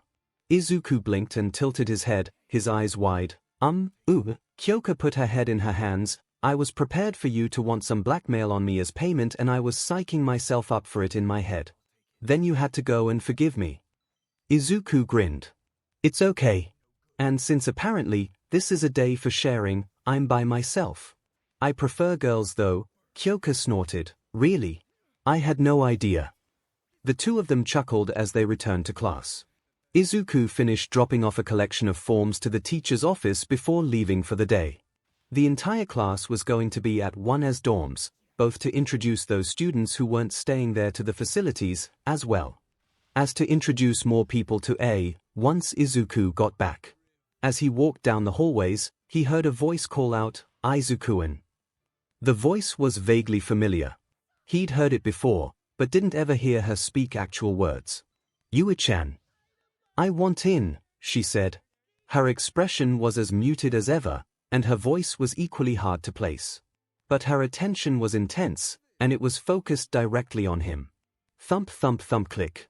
Why? Ryuji seemed resigned to his fate. You tend to speak less than anyone else, Chief, Izumu offered. Plus, you alter the size of your discs. Well, it's better than the last one, Ryuji grumbled. Was that your quirk? Yui asked. Her tone was deadpan, her eyebrows slightly raised, but the bond revealed that she was joyfully happy. It was, Izuku responded. She said, which would have been a happy squeal if it came from Toru. I'll be moving into the dorms, then. If that's what you want, Izuku said, though he could tell that she very much wanted this. Gonna make up for lost time, Yui said as she walked back towards the dorm. Because, apparently, she wanted to date him for a while, and if she knew the group was polyamorous, she'd have joined in a heartbeat.